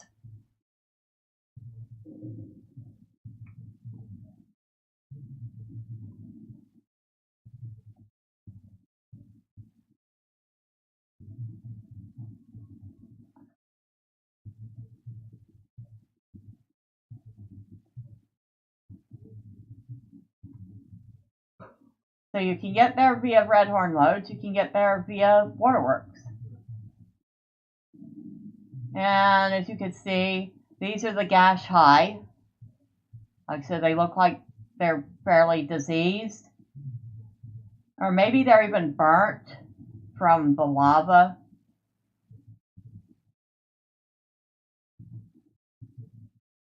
We have deep worms, fire dragonettes,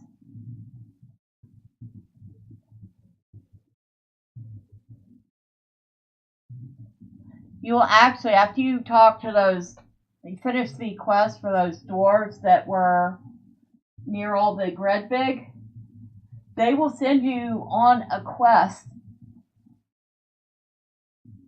that can start you here in the Flaming Deeps.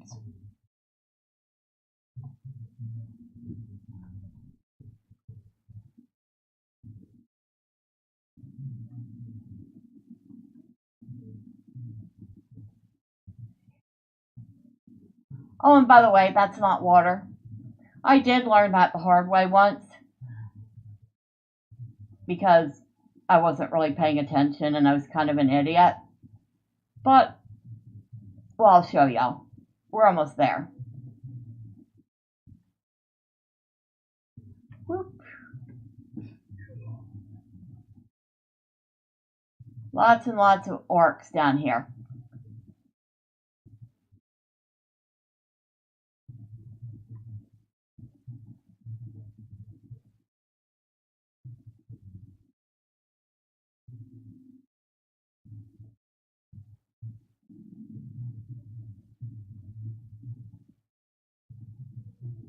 And another encampment with lots of quests.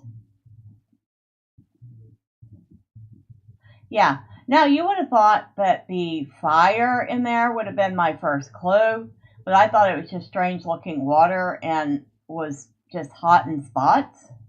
No, that's cooling lava, and if you jump in it, you will burn to death. And of course I jump in the one place that I couldn't easily get out at. So of course I died. That was my very first time in Moria. So while it was kind of dumb, I guess you could, understandable. From here, see where we can go. We'll take a slow ride somewhere. The time has come to drive forth the orcs from our kingdom. So we've been to the Rotting Cellar.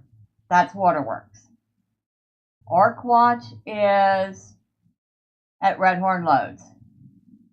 Hudnall Maden, I can't remember. That's here, I think. Hall of Flowing Water is nearby. We could take a slow ride to 21st Hall. Let's do that.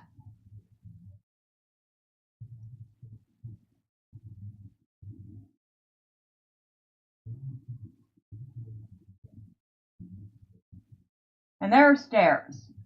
Lots and lots of stairs. Dwarves definitely do like their stairs.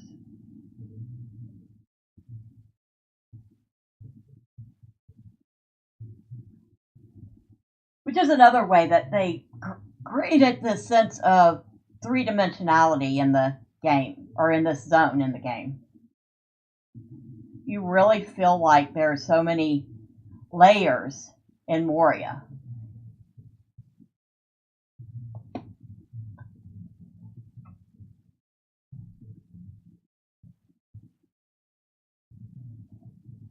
I enjoy doing this sometimes, just taking a slow ride, just to be able to see the sights.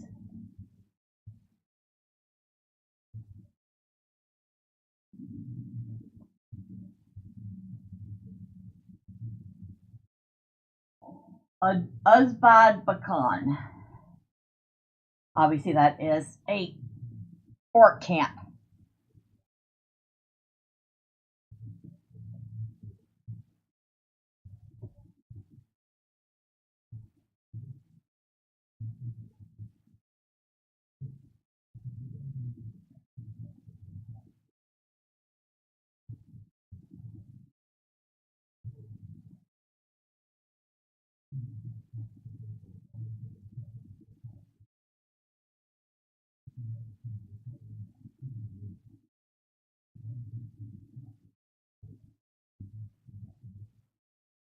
They also did a good job of making it all feel somewhat interconnected too.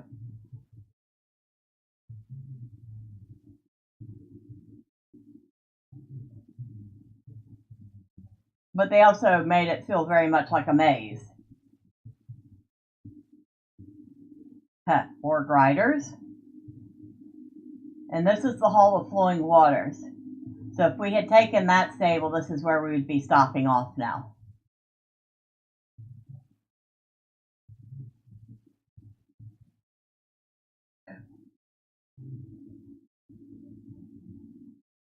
I'm assuming the water comes from the snow runoff from the outside of the mountain.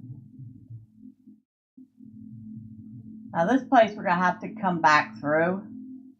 So I'm pretty sure a lot of the spots I'm missing for the Zalim Malek might be in here.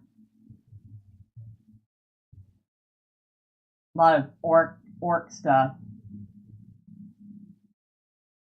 We're only missing 2 spots for Zalim Malek. Mudmul Taroth and Gabel Mamak.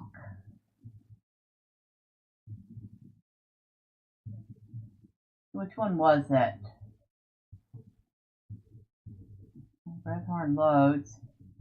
I should have looked for those, but I didn't.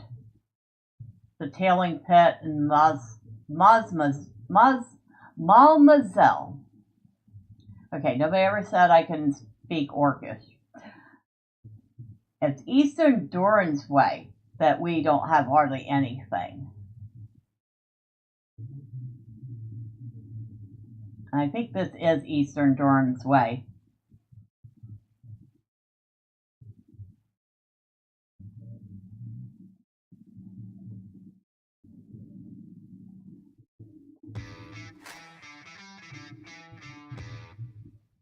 I can just see it now. Thormurn storming the battlefield and taking out hundreds of thousands of orcs or goblins.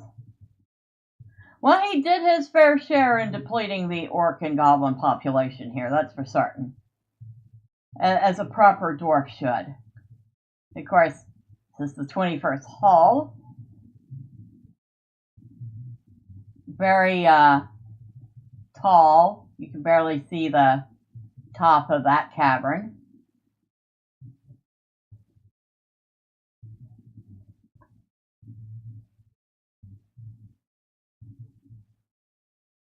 And there is a keg.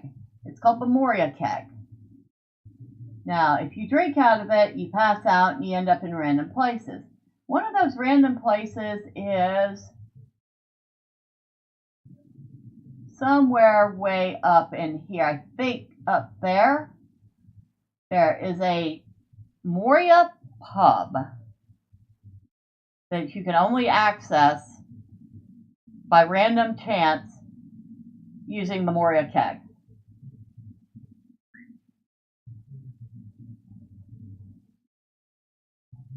So that's a fun fact. Then you either have to be able to pour it out or have somebody summon you out or something. Or fall to your death and go to the inner circle of shame. This here is the Chamber of Mother Bull. And that is where Balin is buried. So that is Balin's coffin. So this is where I believe the scene in the movie where Gimli discovers the fate of Balin's company and is moved to Grafe. And this poor guy, I think his name is Ori, you play him in a session play. And you actually play the last hours of his life. And he was very brave. And he held out for very long. But in the end, there were just too many.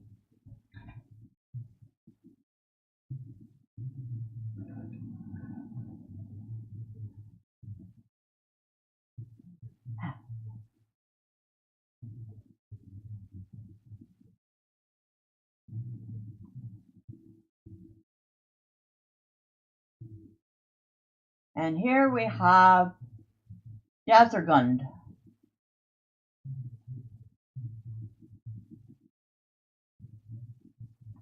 Nice place. Kind of a central hub here. It goes to various locations. Now this part doesn't go anywhere because it's broken. And we have tried numerous times to jump to the other side with no avail. Floyd and DeWitt, they're a deed. They're in several places in Middle Earth that you get to find them. So, no, there is no jumping from here over to that. That is the endless stair. Or I should say that's the top part of the endless stair.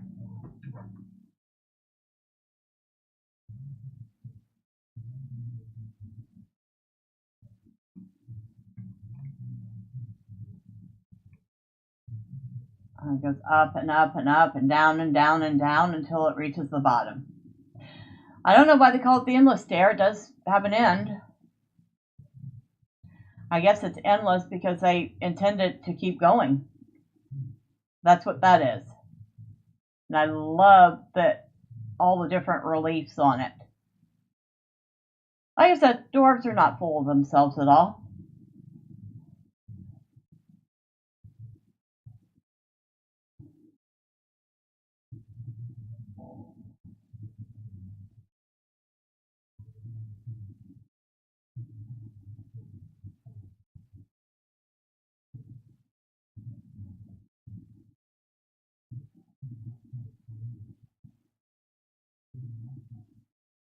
Salab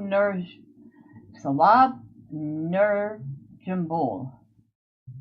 And here is like, I don't know, but one place you're going to find green growing things, the rock bazan, which looks like something elves put in, but probably not.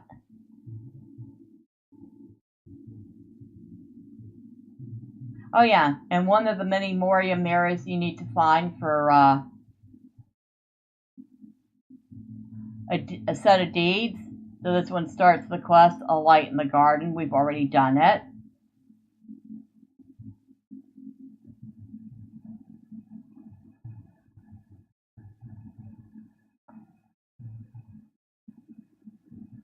I can imagine the dwarves coming here just to relax.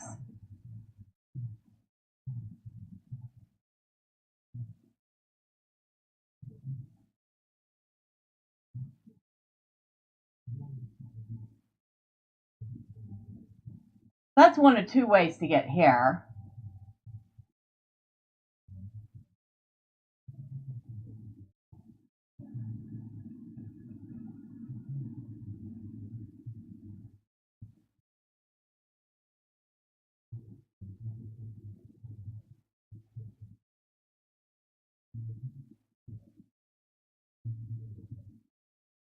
And the other way would be this connects to the Chamber of Crossroads. Over in here, there's another dwarven camp. And through here, we have the door to the clouds, which leads to the broken cleft. We're outside, high up on the mountain. And if you come down here,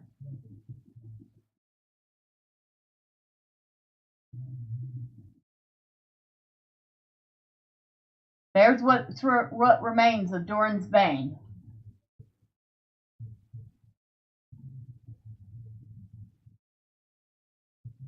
So yes, you actually do get to see the Balrog. Or what's left of it.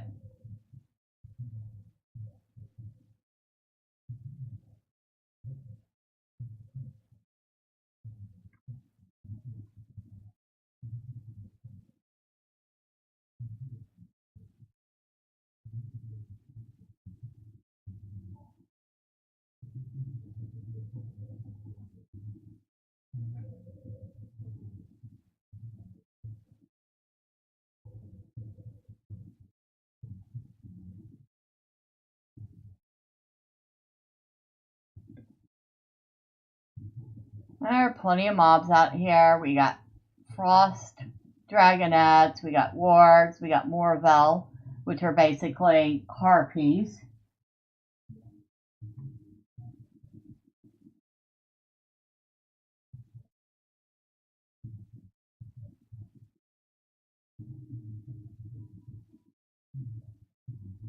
Now if we go this way,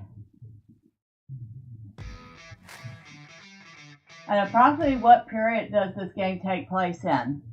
You are playing the game alongside the events of the Fellowship. So you're basically following in their footsteps.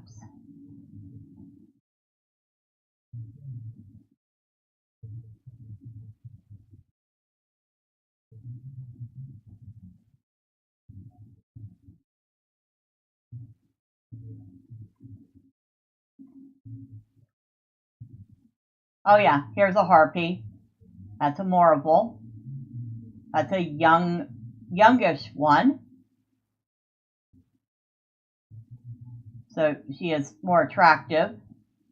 The older ones, the older they get, the uglier they get.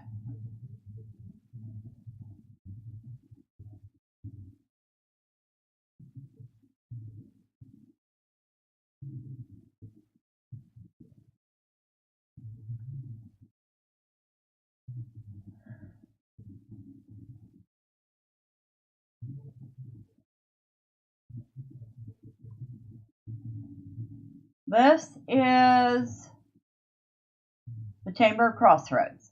You will get several epic quests here. Oh, and this hole in the middle, that is a well that leads down to Waterworks. And there's actually a deed for jumping down it. There is no guarantee of your safety, however. So, there is that. In other words, you're going to die. In fact, out of all the times I've jumped down that, there have only been 2 instances where somehow the game allowed me to live. We had lag there for a minute. But, for the most part, you're going to die.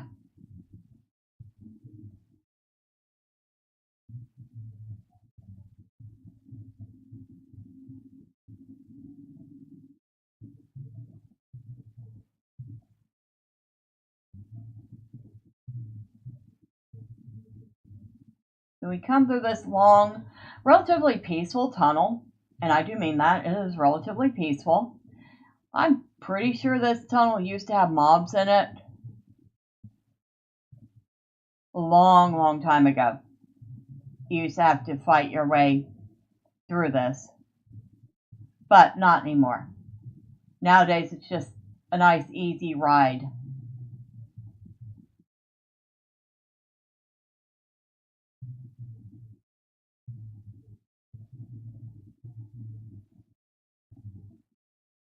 Interesting artwork there.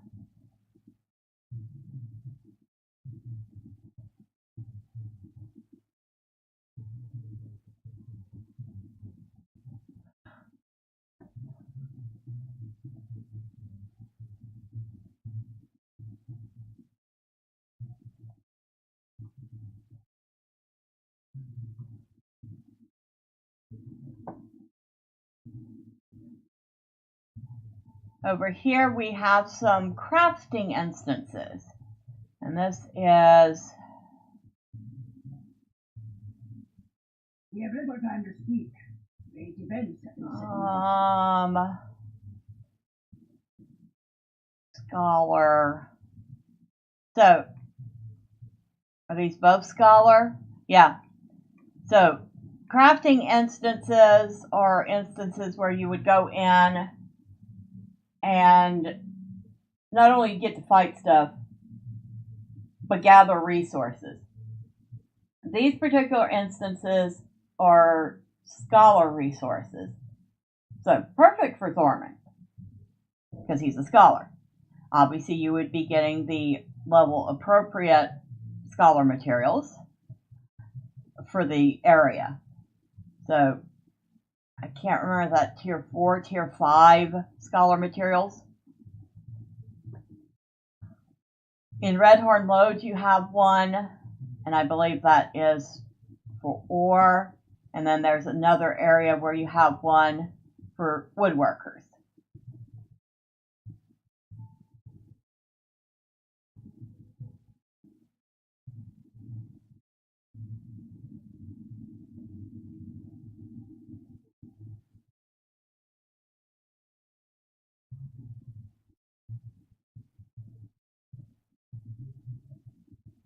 I don't think they level up with you either. I think you can eventually outlevel them, in which case it's just a cakewalk to go in, kill some things, and gather resources. But you can only do them like once every 3 days, I think. Alright. There's the 21st Hall again. It's actually a quite excellent shot of it. So let's hit F12.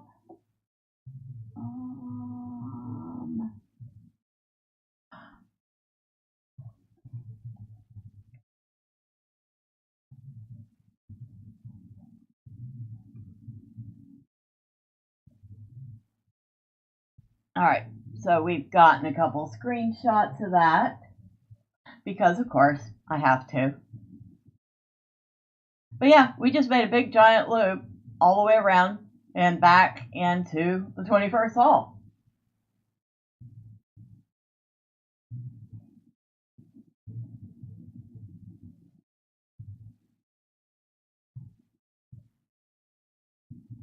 That's better. I mean, first-person view is kind of nice in this game, but I kind of prefer to see my character. Just me.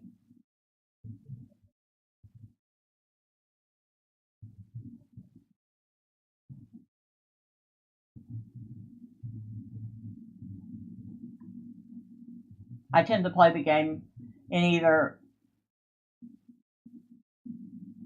mid to close third person. So like this, or maybe a little more like that. I don't tend to play it in first person.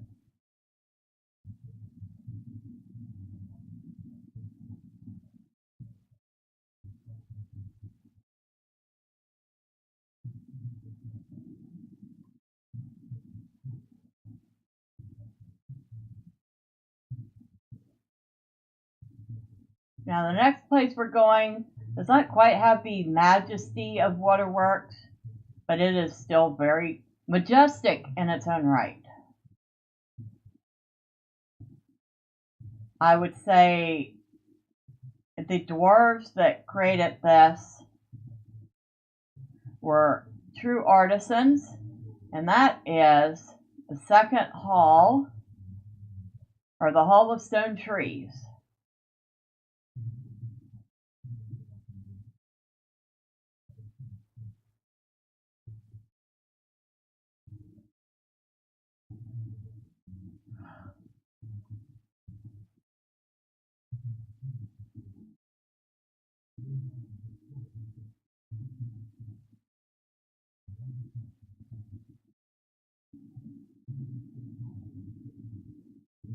So it literally looks like you have big giant stone tree trunks and branches, and then up top, where you have the roof, would be the start of the foliage.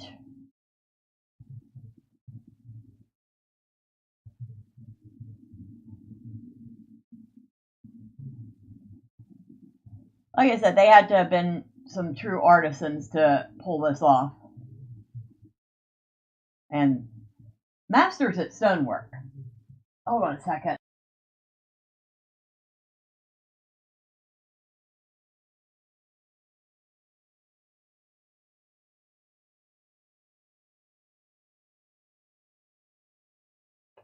Sorry about that.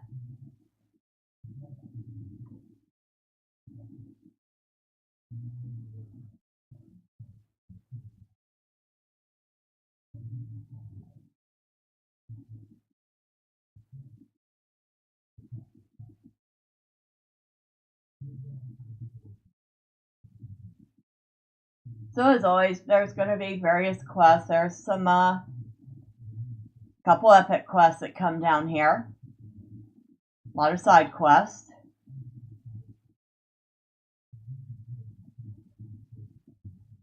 I'm always looking. Anytime I come here, there's one particular thing I'm looking for, and I have not seen it in forever. So, there are what you call elites.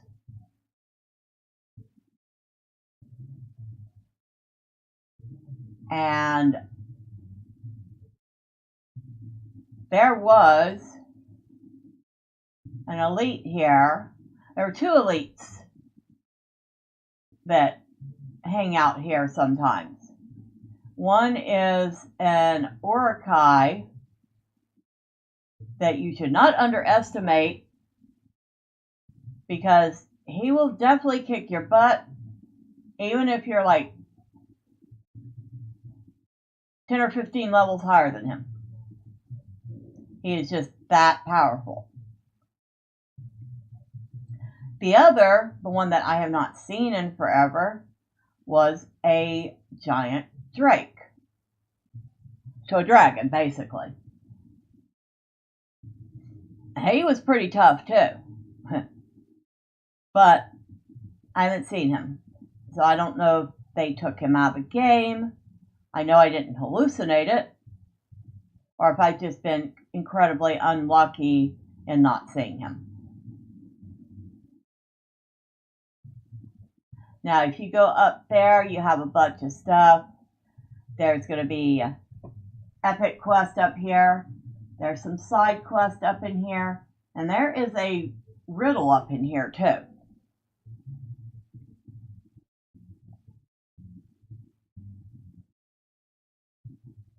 But we are here for one thing. And it's a very important thing.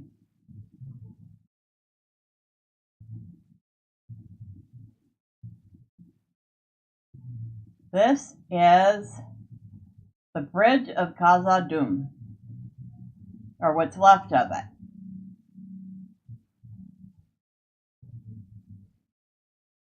So, this is the bridge that Gandalf and the Balrog were fighting on. And it broke, and they both fell into the depths, and then they both rose from the depths again as they continued to fight.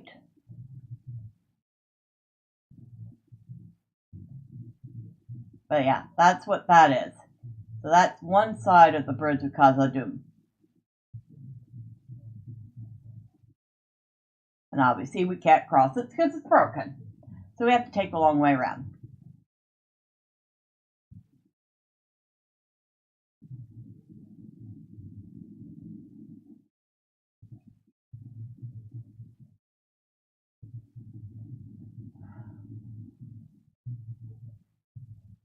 Oh, those big giant crystals. How they are luminescent. I'm trying to figure out how they're luminescent. Somebody tell me, are there actually crystals that luminesce on their own, or is that just a fantasy thing?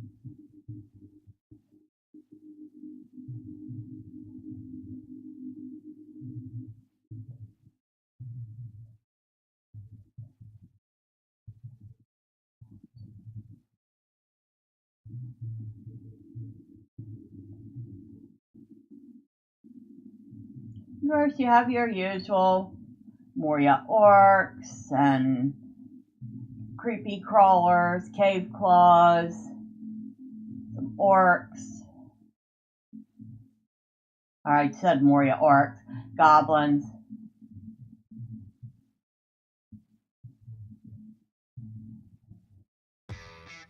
It's a fantasy thing? I kind of figured. It would be kind of cool to find a luminescing or a self-lit stone, but I kind of figured that was a fantasy thing. And here is the other side of the Bridge of Khazad-dûm. Now, the reason I showed that to you is because if you ever decide to play the game, you have to hit both sides of that because they're both part of the deed. Cyber crystals are also supposed to glow as well. See, that would be cool.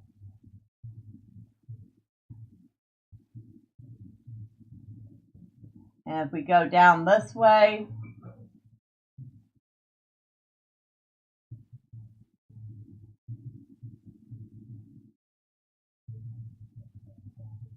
down this incredibly long hallway, eventually we are going to get to the first hall.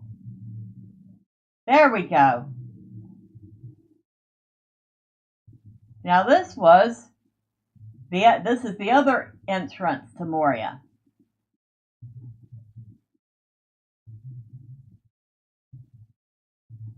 And this entrance leads us out into Lothlorien.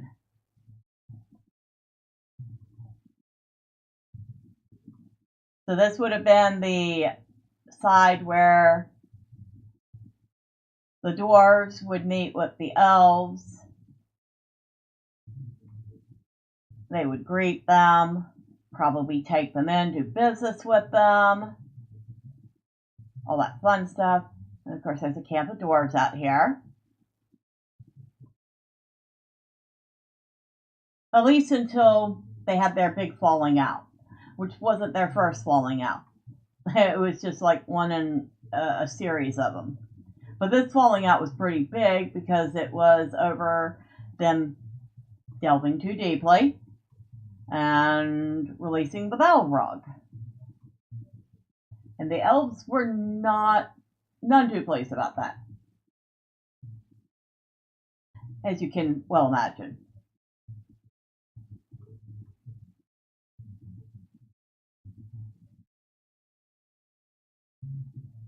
And we did miss a couple spots in Moria. I mean, we didn't go to the Fanged Pit, though there's not much to see there but a bunch of marble and not much in the way of ruins or anything. Just a pit.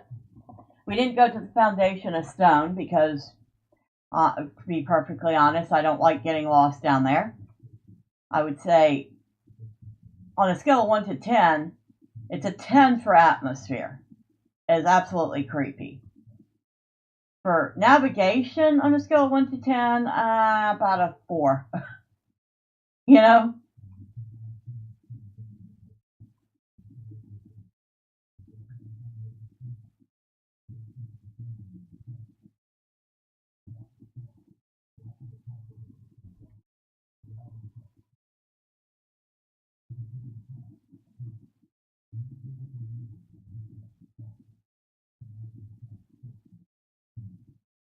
You could definitely see where Galadriel's influence in the region really starts as the pine trees start giving way to the Mallarns.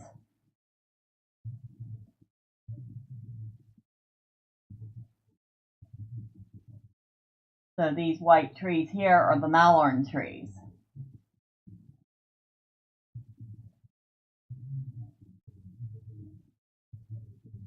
And Lothlorien is nestled away, kind of safely surrounded by mountains.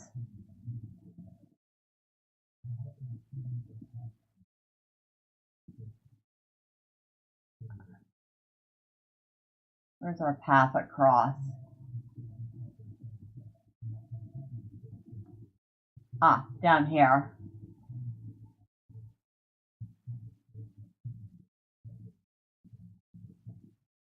But we want to keep going this way.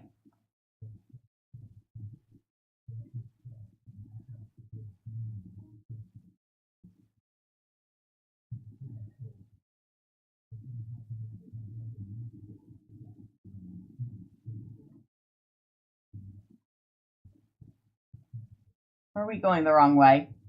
Hold on. Yeah, I got turned around. Sitting there gawking at the trees and not paying attention to the road.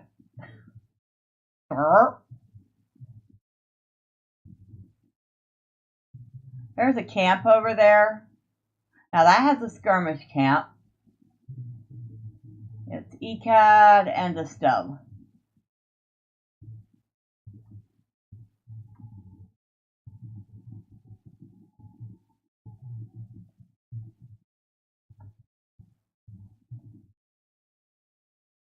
And I don't even know if I finished the flats up here.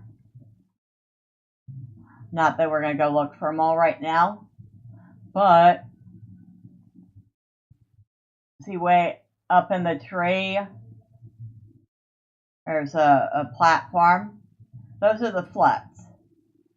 And there's several of them to find for a deed.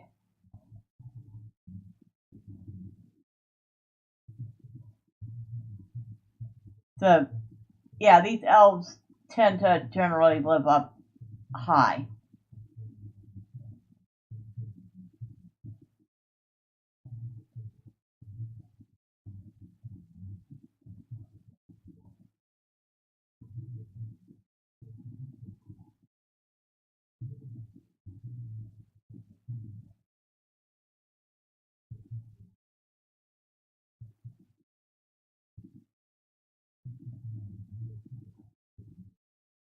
Alright, I think we have to go back a little bit, looking for something. There's lots of bears here. Oh, and fun fact, if you're questing in Lothlorien, there are certain animals that have the word protected under their name, you don't want to be killing them. Those lose you reputation. Not as much as it used to be, but they do still lose you reputation with Lothlorien, or with the Galadrim.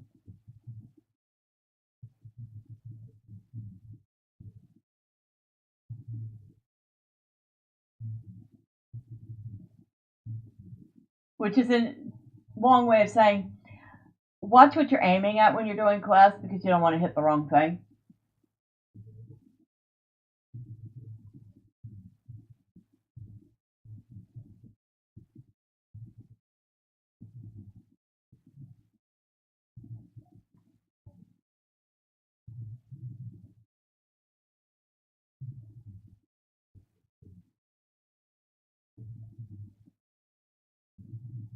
So these trees just keep getting bigger and bigger and bigger. As you can tell. Ah, here's one. So we have a tree scraping piglet, and underneath it says protect it. That would lose you reputation.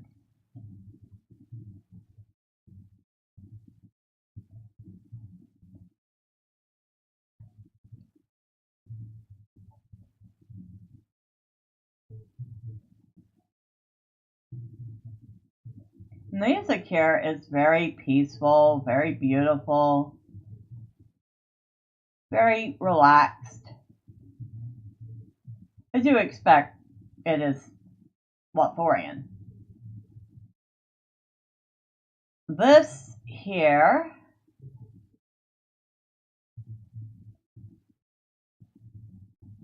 is Corinne Emroth, and it says Corinne Emroth, February 15th. So that gives you, Wolf gives you an idea of when it takes place, or when we are in the story.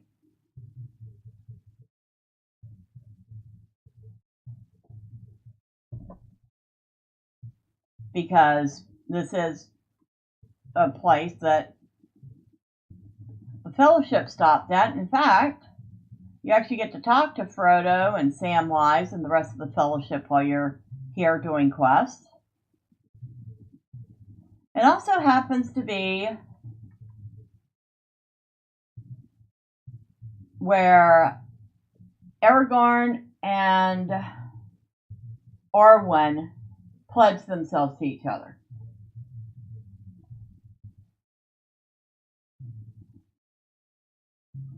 And of course, that took place long before the Fellowship. But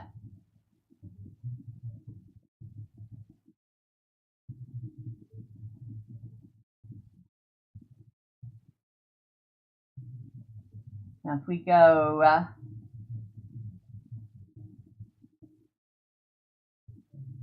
think we're going the right way. Hope we're going the right way. It's hard to tell with all these trees. I mean, there's just trees everywhere.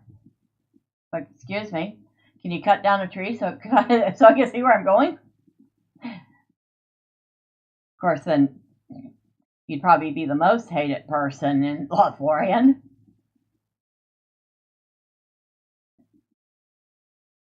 That'd be like asking them for one of their firstborn.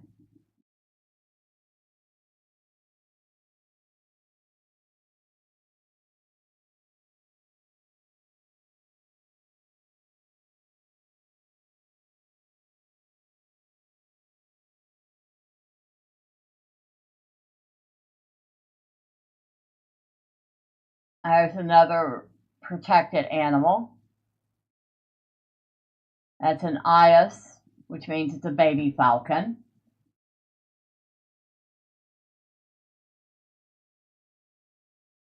So generally the creatures you're going to see that are protected are the babies.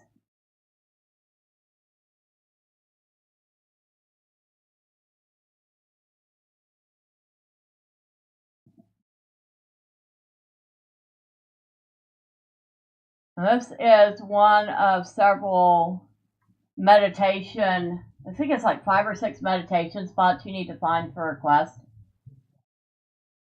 It's also a deed, or part of the exploration deed.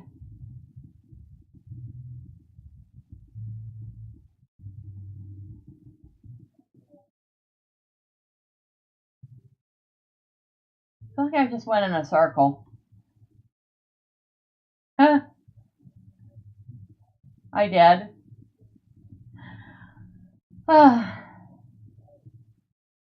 Galadriel weaving her glamours. She does not want Thormurn to find what he is looking for.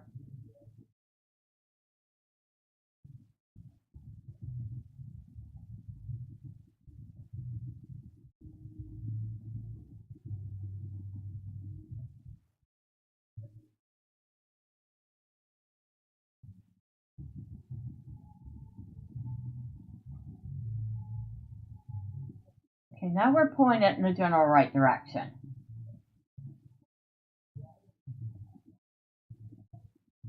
See, golden-tailed fawn. Protect it.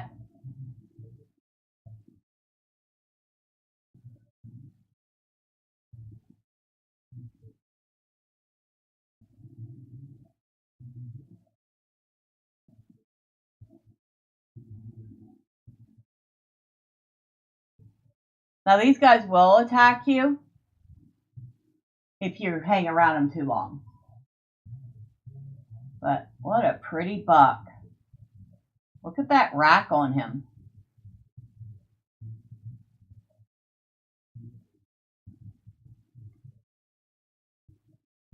That's impressive.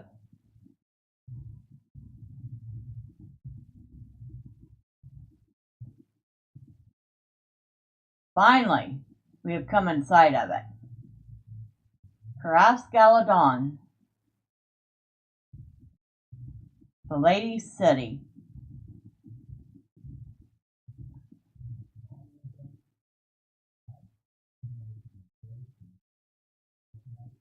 Yes, we will go in. As I find the entrance.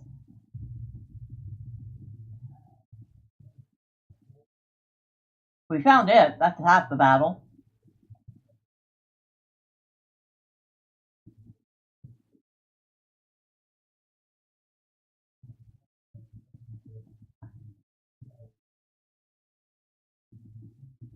Now this would be an example of Art Nouveau. Very flowy, natural looking,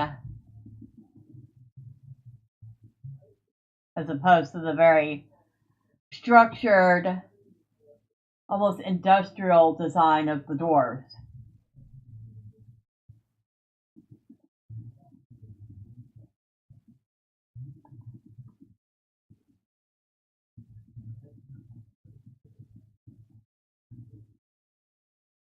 There's the bridge. There's a closer look at the city. You can see it's no small thing. Maybe if we pull back a little more, we can see it better. The grass keeps getting in the way.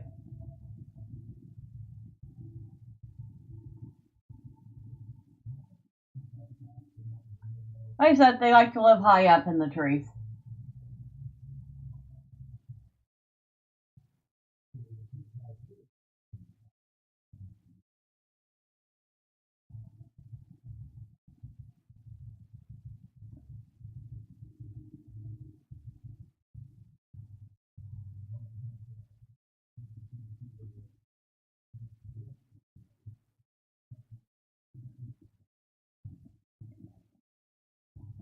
Alright, we didn't come here just to gawk at it, though.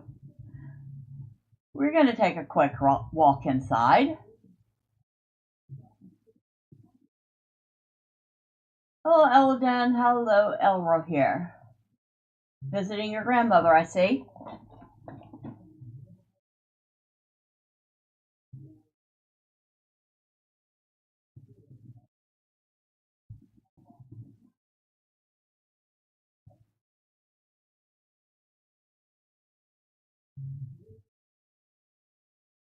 And we should probably be polite and get off our steed as much as we'd like the speed because, you know, we don't want to be rude.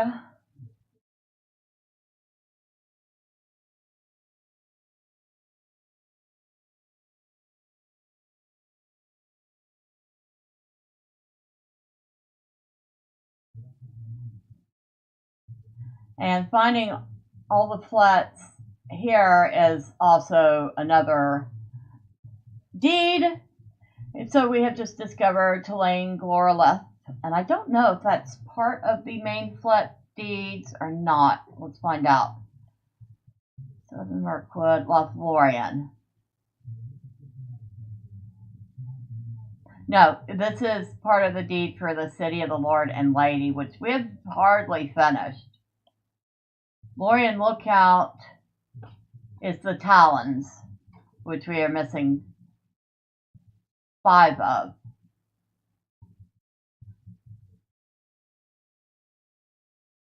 Well, we might as well, while we're here, see if I can't hit all these places. Got one.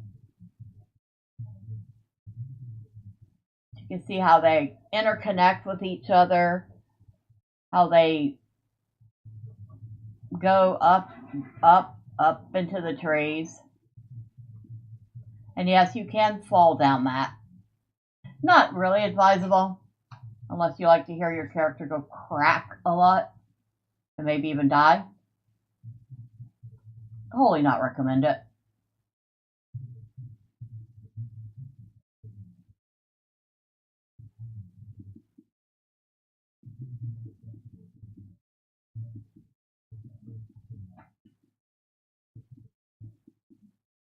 So this is just another way up to Tulane Gloroloth, which we were just at.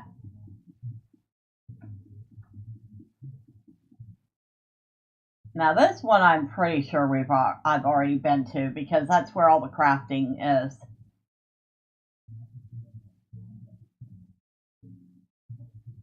And it's also my least favorite of these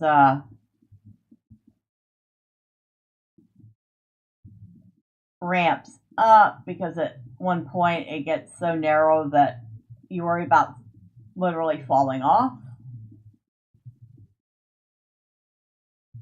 Right here.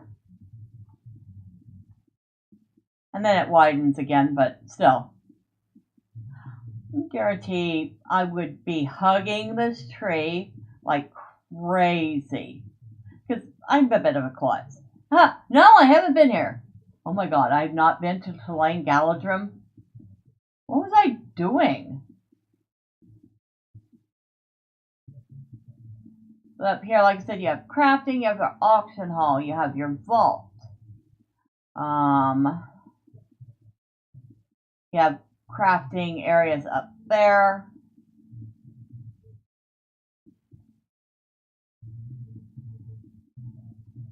And there's a convenient ladder back down, which we will take.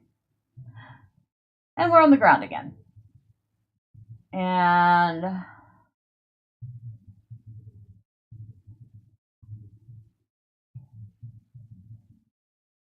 if we turn around, that's where we were, up there. So that ladder will also take you up there.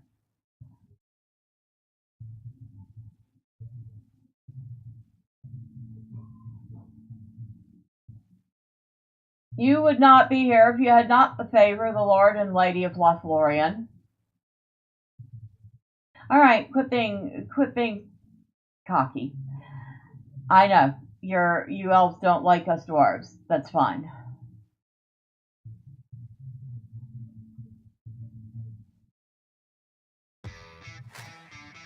Hello, Dragonbeard. Happy Sunday.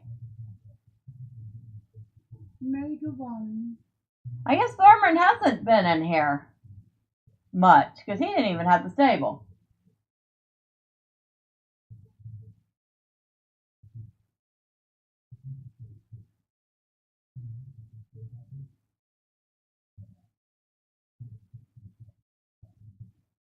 I love these things. these open air tents. And I imagine the elves rest wherever they want. You would not, yes, I know. Tulane Melfin.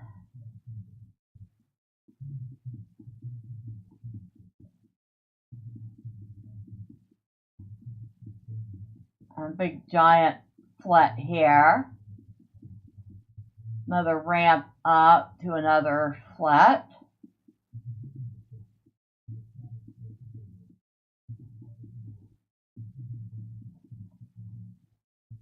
Kind of surprised there are no like doors or anything, but I guess they don't drill into the trees themselves because it would kill them.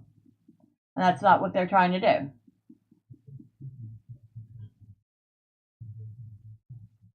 It's a good view of some of the higher areas though.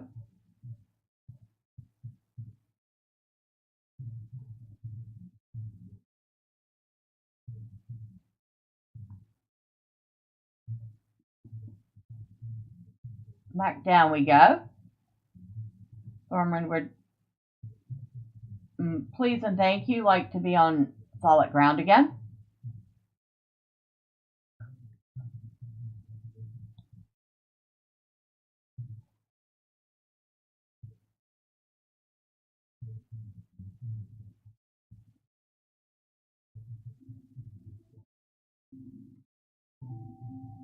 And they're playing the same old tired music that you hear at skirmish camps and stuff. Kind of wish they played something different. Which one is this? Now, this one I have apparently been to.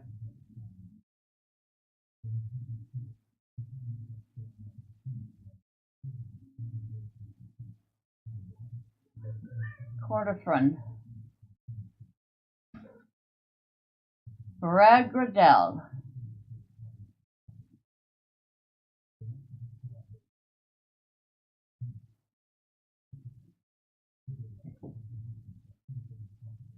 This is the company's pavilion. So this is where the Fellowship got to rest while they were in Lothlorien. Or at least while they were at Caress Galadon.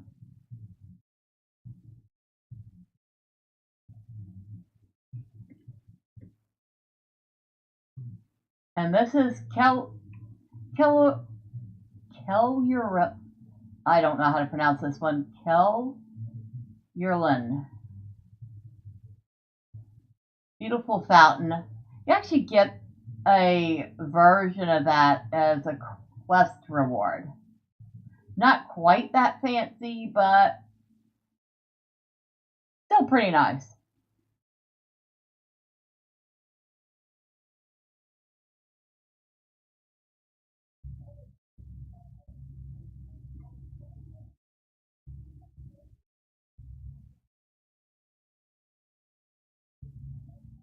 This here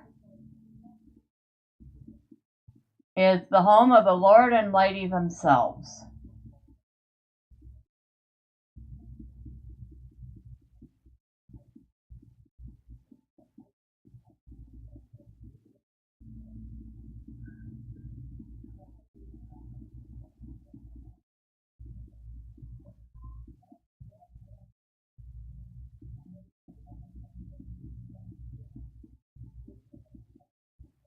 And this is the House of Celeborn.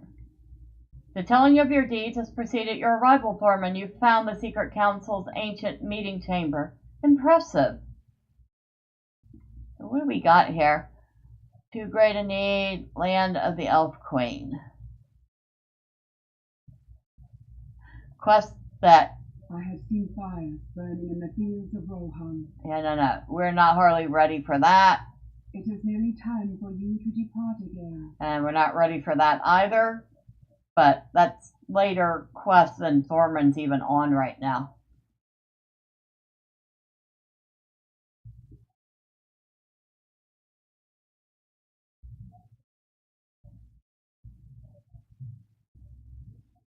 So back down we go.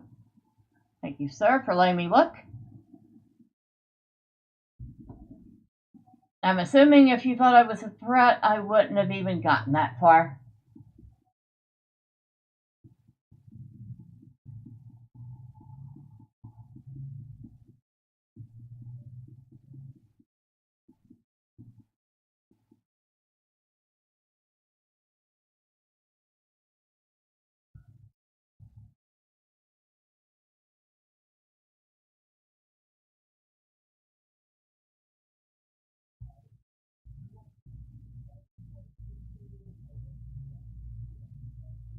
Now, let's see if I can remember how to get to the next spot. There's 2 spots left. One, I'm pretty sure I'm going to have to look it up. The other one, I should know where it's at because we go there for a couple different quests.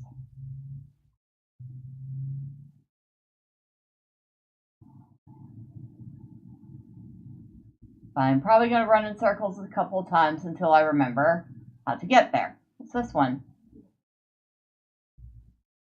Oh, that's Glor... Okay, that's Glorloth.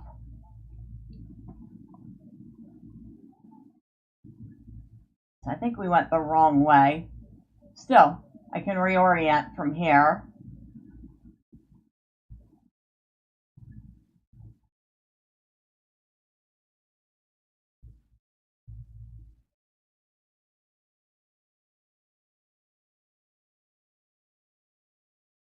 And find exactly the next place I was looking for. I think. No? No, okay. Good place to reorient myself. So, I go up here. I know, we just turned around and went right back where we came from.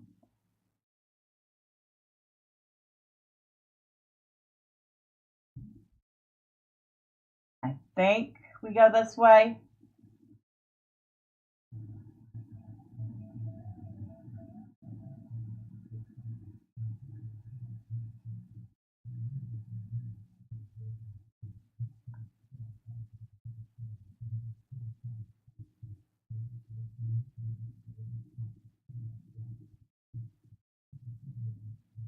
And we go here. This is what I was looking for.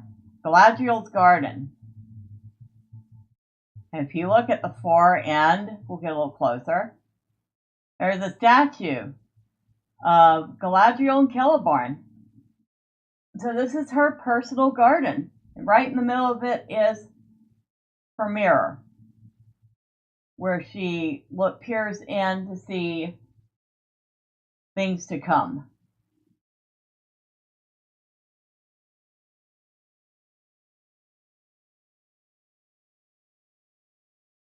A very beautiful and tranquil place.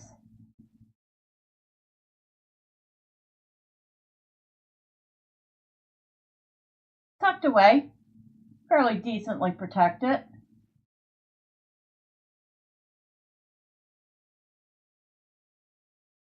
And that leaves us one more place to find, and give me just a second. I know we're going to minimize for a moment because that's the only way I can do that.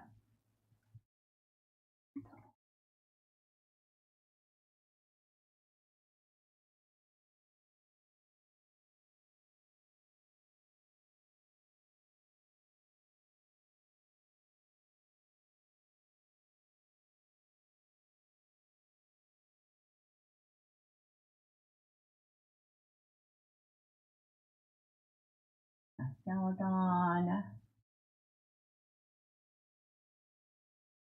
Lane Ben God.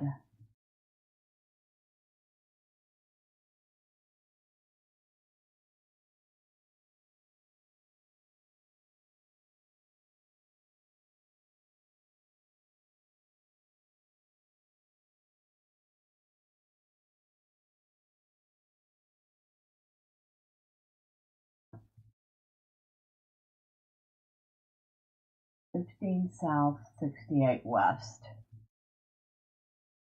All right. So 15 South, 68 West.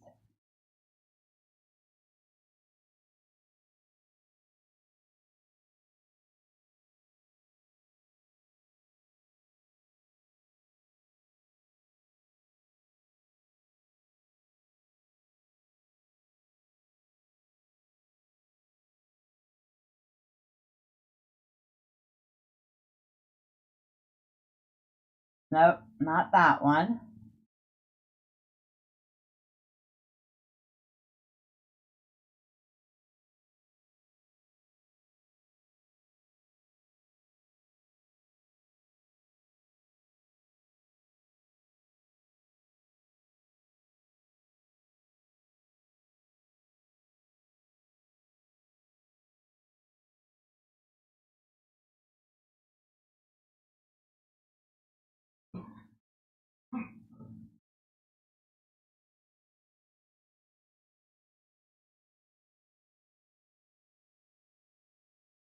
So it's past this one.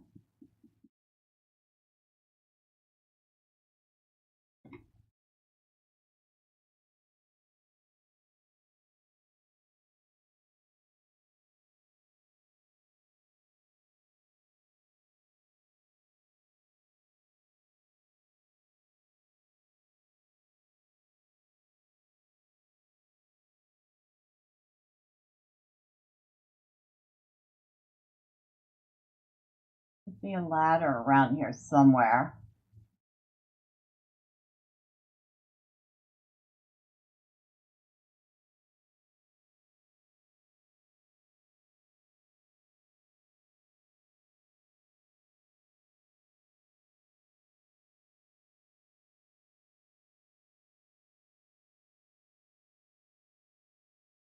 Is that the one?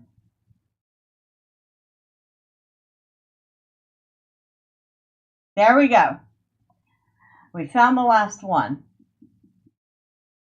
We have completed City of the Lord and Lady. And that got us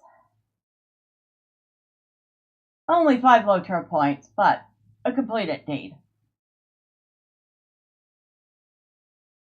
We got 5 LOTRO points, 30 marks, 2,000 virtue experience, and increased reputation with the Galadrim.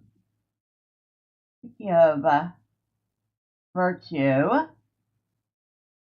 we have 2 points there to spend. I'll have to figure that out later. Okay, we're still well into earning points for that, so we're good.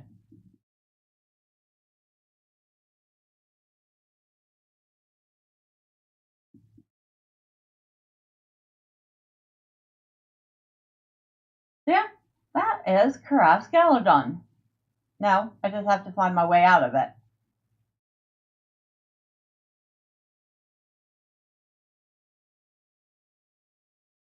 Oh, that's easy, because I've found the stable master. That makes things a lot easier. I know where I'm at. Interesting chairs.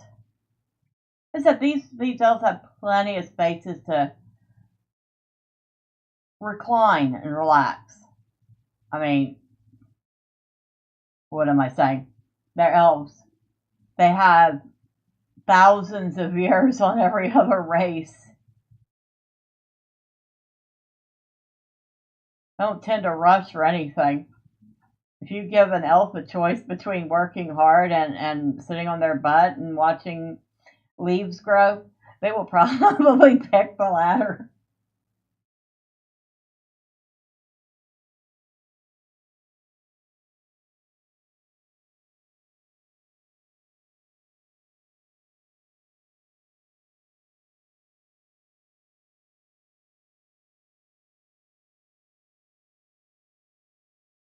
Okay, we found the exit. So that concludes the tour of Galadon, and we're going to move on now. Pick a nice horse this time. No, we got 3 goats. Really don't want to pull out the war steed right now. We'll go with the Lossoff.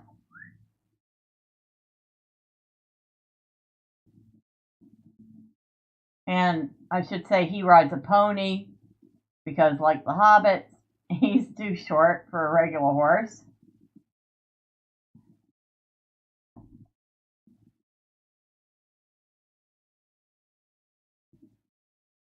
Now our next stop, we could go one of 2 ways. Both of them are pretty interesting.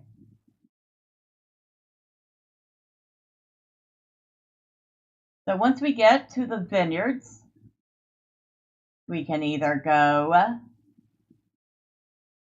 take a right into Great River, or we can go on ahead and across into Mirkwood. Anybody got a preference?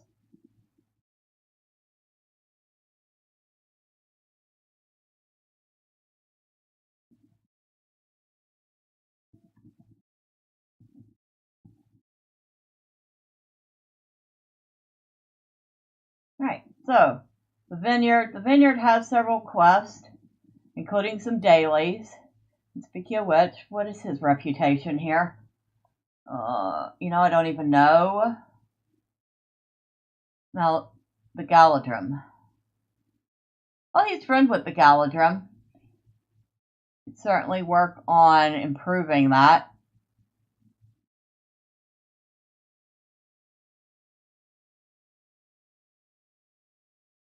Oh, wait. Holy smokes. How did it get this late already? I just realized it's almost it's after 12:30.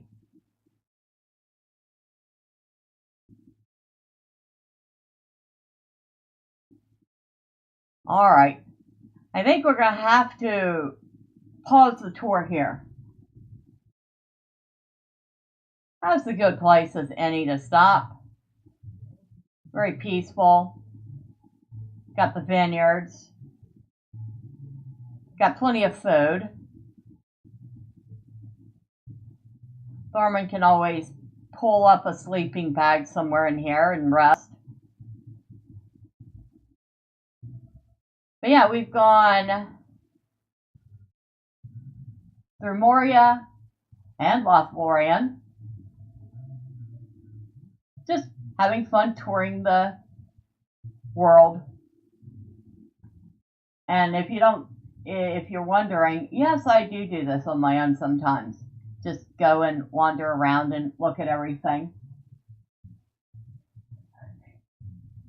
I hope you enjoyed it. I enjoyed the missions and the skirmishes and just the festival and exploring. But it is time to end off because, like I said, it is 12:30 here and I really need to get some sleep. Oh, thank you, Neon. I appreciate that. So let me end off by thanking everybody that stopped by, starting with Neon Earth. Thank you so much. I'm glad you enjoyed. And depending on who wins the next poll, we might see Thormurn again, or we might be back in Pal World. Who knows? Thank you to Wolf for being here. I hope you can get your, was it device you needed?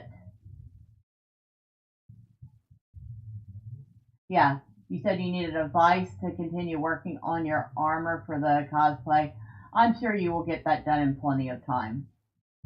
And it will probably look better than 90% of the other cosplay there.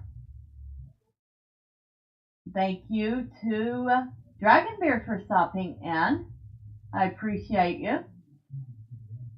For everybody who popped in and out, or maybe you stuck around and lurked, well, thank you. I appreciate each and every one of you. But next time, say hi. I promise I don't bite. Now, this coming up week for the morning streams, we are going to be looking at another set of demos from Next Fest. And I have found a few very interesting ones. So that is, of course, every weekday morning at 9 a.m. If you don't want to miss it, and all the other fun stuff on the channel, well, y'all know what to do. All the fun clicky things the website wants you to do. But for now, I'm going to go put up the poll for Tuesday. I'm going to go feed some cats. And then I'm going to go crawl under some covers and hopefully not dream about falling into an endless pit in Moria. That's a thing. But once again, thank you. I appreciate you all. You are awesome. Have a great night. Have a marvelous Monday. And until next time, bye for now.